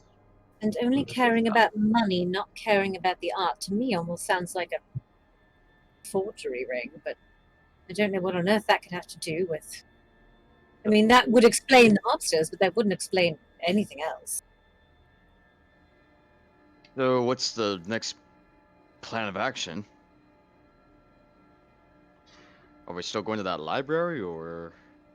Roscoe I do- begins fishing around his pockets for a bit. I do still want to go to the library, but I do think Leader's house is actually more important at this point in time. Sorry, Right. Henry. I mean, that's fine by me at this point. I think we should look at his house. So I'm hearing that you guys want to skip Arkham Asylum's amazing and very beautiful interiors and go straight to Leader's house. How disappointing. For the time Enough of being, asylums. For Why the do I- time being, I have a feeling we'll be back. thanks, Massachusetts. Before we head off, I do. Massachusetts. Roscoe, are you coming with us? You're going to check yourself out? I don't know. I feel. It feels strange to leave Nathaniel here by himself. You know what? Yeah, maybe. I mean, unless you want to keep watch over Winthorp. I think you I'll want to keep watch. Roscoe, Just you want to fake really crazy and try and go see our friend Cecil, but I have a feeling you don't. it's worthwhile noting that Roscoe has now on his arm a rather sizable sling due to the fact that you've been shot through the shoulder to prevent any further tearing of the shoulder muscle. Mm-hmm. I will say, just to tie up, I suggested a tying up of a loose end. I pull out a business card belonging to. Here it is. It's for an Abner Wick. Abner Wick? I'm going to go ahead and bring you guys back to the main sort of page with all the evidence as we close out the night, because I think it's important that we sort of get all of our ducks in a row, so to speak. Unfortunately, I'm going to have to draw 2 red X's over our friends Shaughnessy and Oaks. Not terribly unfortunate. Sure enough. Yeah. Glad they did. Yes. I'm not. Well, now we got more pictures to hang up on the wall. You do have more pictures to hang up on the wall, and I'm going to bring them on right now.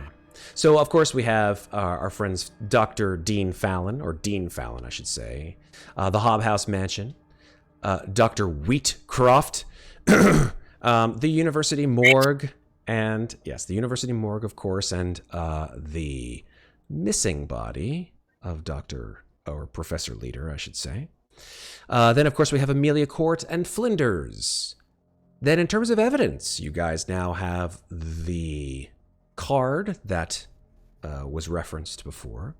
You also have the receipt from Wilcott and Thaxter about Leader changing the locks on his doors, and a wonderful find in the shape of a matchbook to Hobbs Roadhouse. Wasn't there something written on that matchbook? Yes, it was. It says, Coke with a twist, Lucy. Mm-hmm.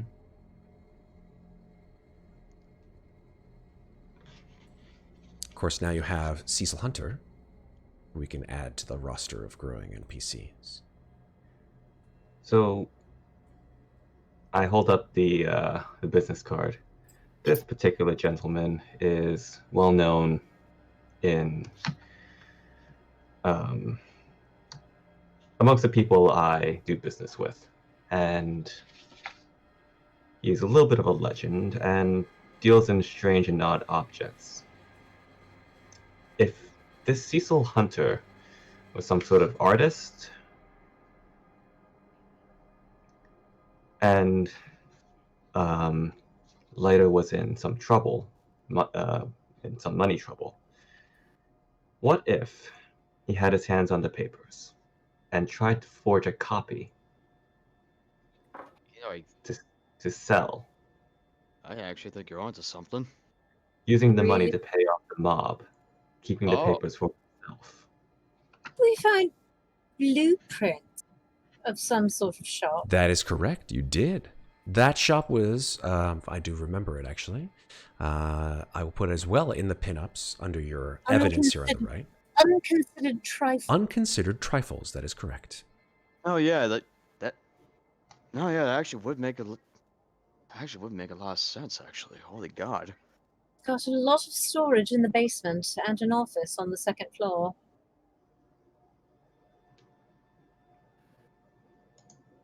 Yes, here are the blueprints. I'm going to show them one more time that you found. The Unconsidered Trifles shop and apartment. It's where things go to disappear and occasionally reappear. And that is, in fact, Abner Wick's shop. So why on earth would Leader have blueprints for that unless he was up to something? That I don't know. It could also be that Abner found something that Leader wanted. Perhaps a missing piece. Mm. Well, after our experience with the stone tablet, stone disc, missing pieces are important. I would say that I would not walk into that shop without myself, you, madam, and perhaps Professor Clade and Dr. Winthorp. As across our particular sets of skills, I think we'll be able to manage ourselves in that strange environment. You see, no one's ever really figured out where his shop is. Interesting. And yet we have a blueprint. Seems to me we have a lot to consider. I can hardly contain my excitement. And I think that's a good place to sort of have the conversation close as the camera sort of floats out of the window of Arkham Asylum as you decide upon your next steps, or Arkham Sanitarium, as it was called back then, and floats up into the sort of early afternoon sky, overlooking that wonderful view that we saw before of Arkham Sanitarium and the hospital attached. And as the camera sort of floats upward, we see just on the edge of the horizon angry red storm clouds moving in on every possible direction, circling the town of Arkham, Massachusetts. And we turn to Bill, and Bill's just like, go ahead, Bill, give it, go ahead, give it to us. Massachusetts. And that's where we're going to stop for tonight, folks. That's the way it ends for tonight. Hey, hooray! Another episode of Call of Cthulhu completed for now. Crimson Letters, episode 3. This is a long one. This is a long one. Yeah. This is a 5-parter. I think. Unravel here. There is. This is a pretty intricate mystery. But you guys got two of our members are in the hospital. Yes, so. it might take even longer, unfortunately. Son of a bitch. For real. I mean, it could be like you guys are all starting from scratch. Can you imagine if all of you died, and then I'd be like, okay, well, new investigators, you have no idea what's going on.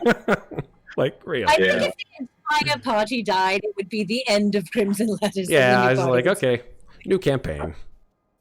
And like TPK. between like I Claire, can't wait to play my new character, Rick Santorum. If Eudora was shot, though, we would have been in major trouble. Yes. and that's kind of my logic of running straight to the front.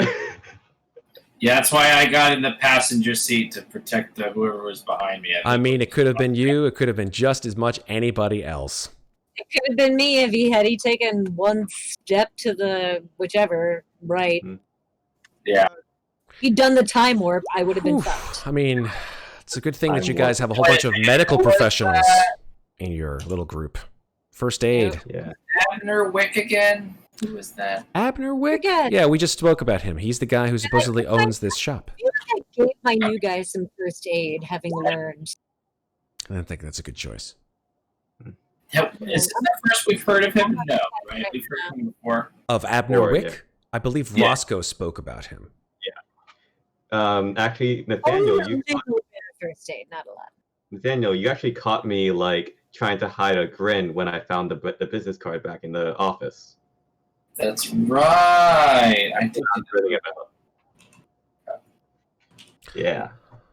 Okay. Well, that's it for tonight, folks. It's pretty late, but I'm glad you all stayed up for us. And thank you guys all in chat who stayed up and watched and participated in the crazy mystery that is this particular scenario. Yeah. Do you guys have anything else you want to ask questions about, or shall we go right to the credits where we get to find out more about you people? No questions? No concerns? Hi, other. No comments? Super. All right, great. That's it for tonight then, folks. I'm going to go ahead and start above me, right here, with this gentleman, Jonathan playing Roscoe Freeman. Jonathan, where can people find you on the internet?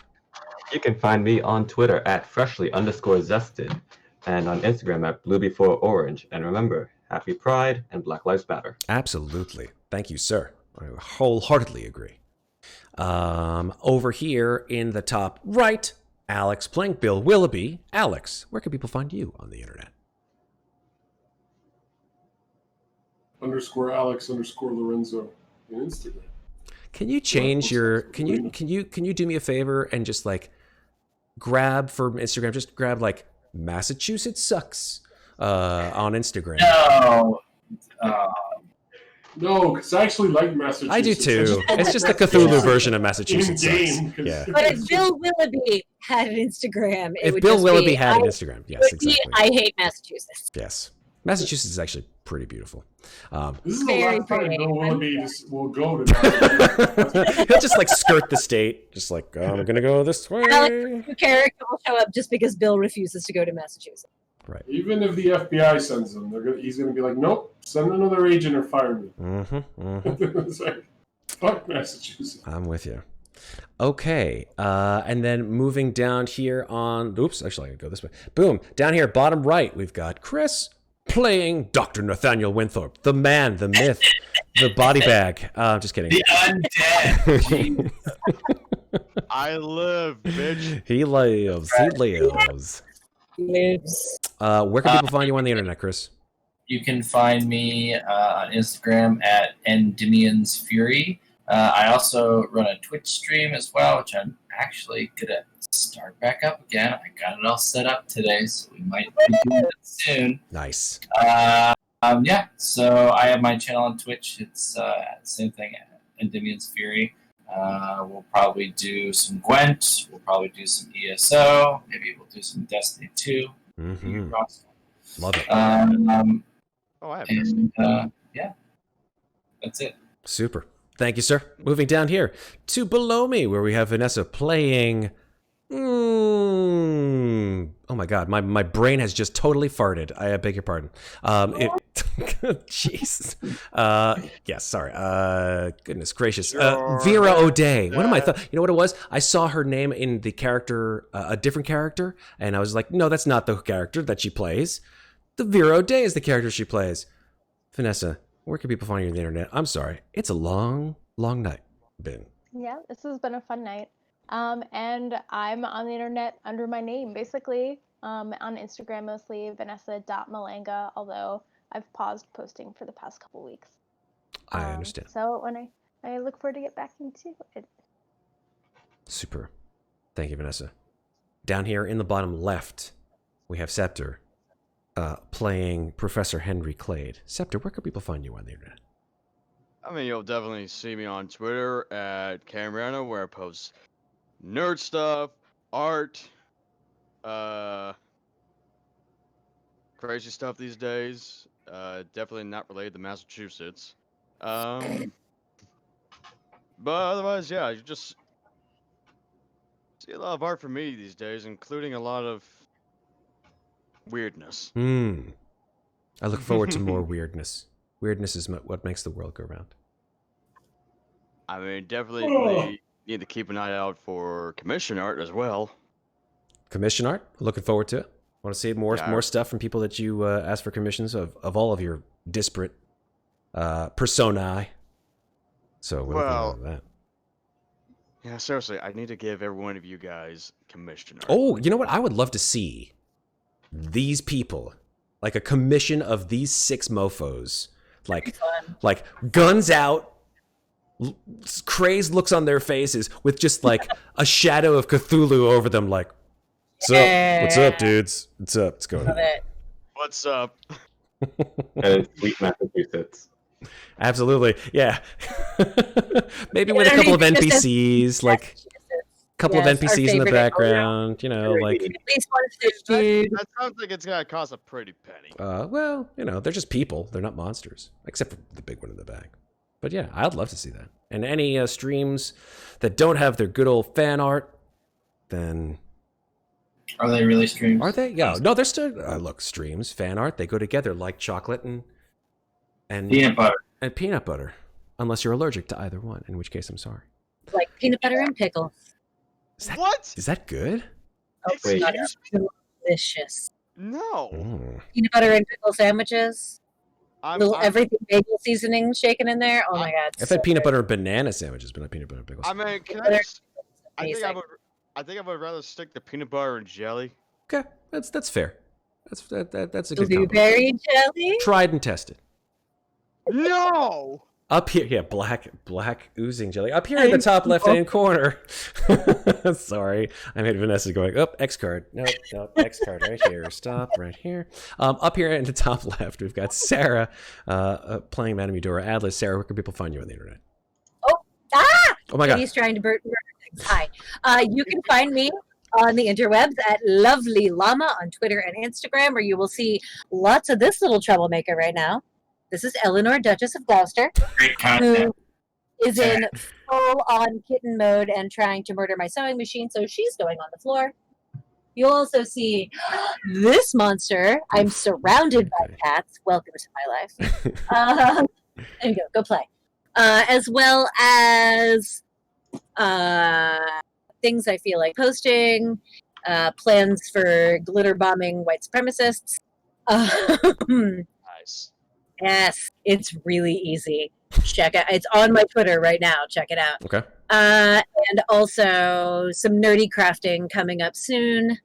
My fiance bought me some dice molds. Ooh. So I can make dice. You did get those. I saw those online. I hope that you were going to get them. Brandon bought them for me because he's a nice person. Yes. Dice Yes. molds. Awesome. And also I'm starting on some nerdy knitting is going on as well. So Nerdy knitting? I'm knitting a D&D blanket. Oh. Oh my god, this is so good. This makes my heart so happy. It's still going because color work takes forever. But the first square should hopefully be done within the next week or so. So yay! Awesome.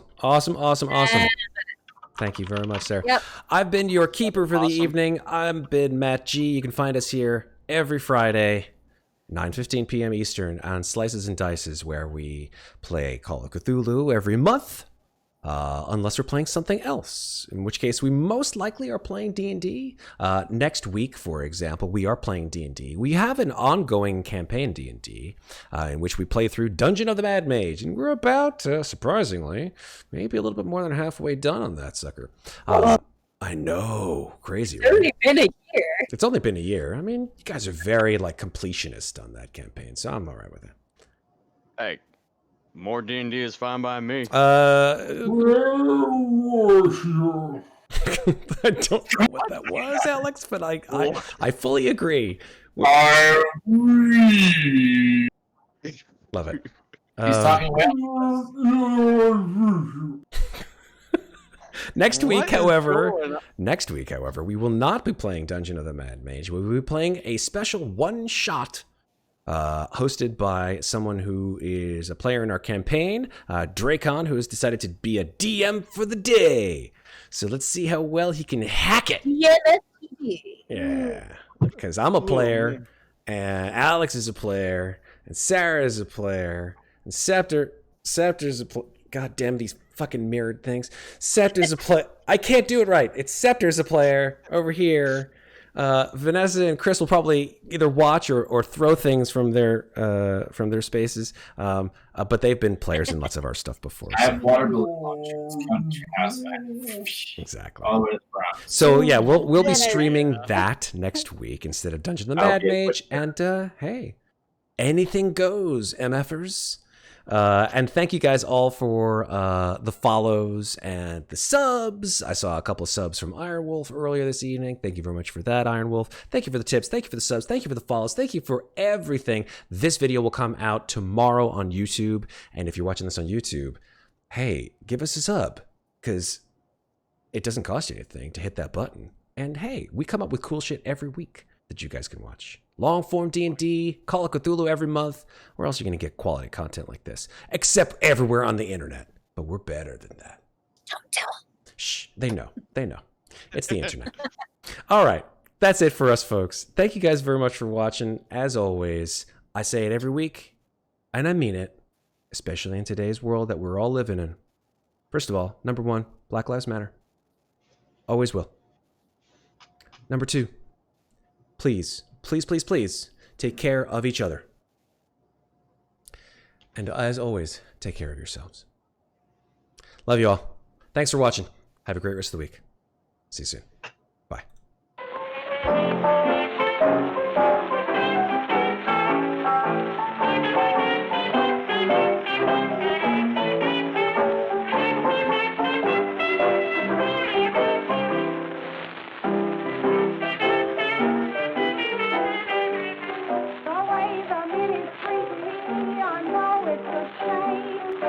Deep down in my heart, I know that I'm not to blame.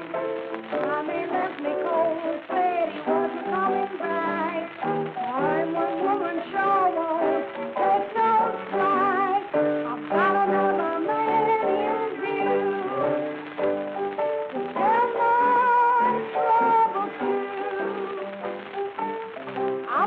get me on.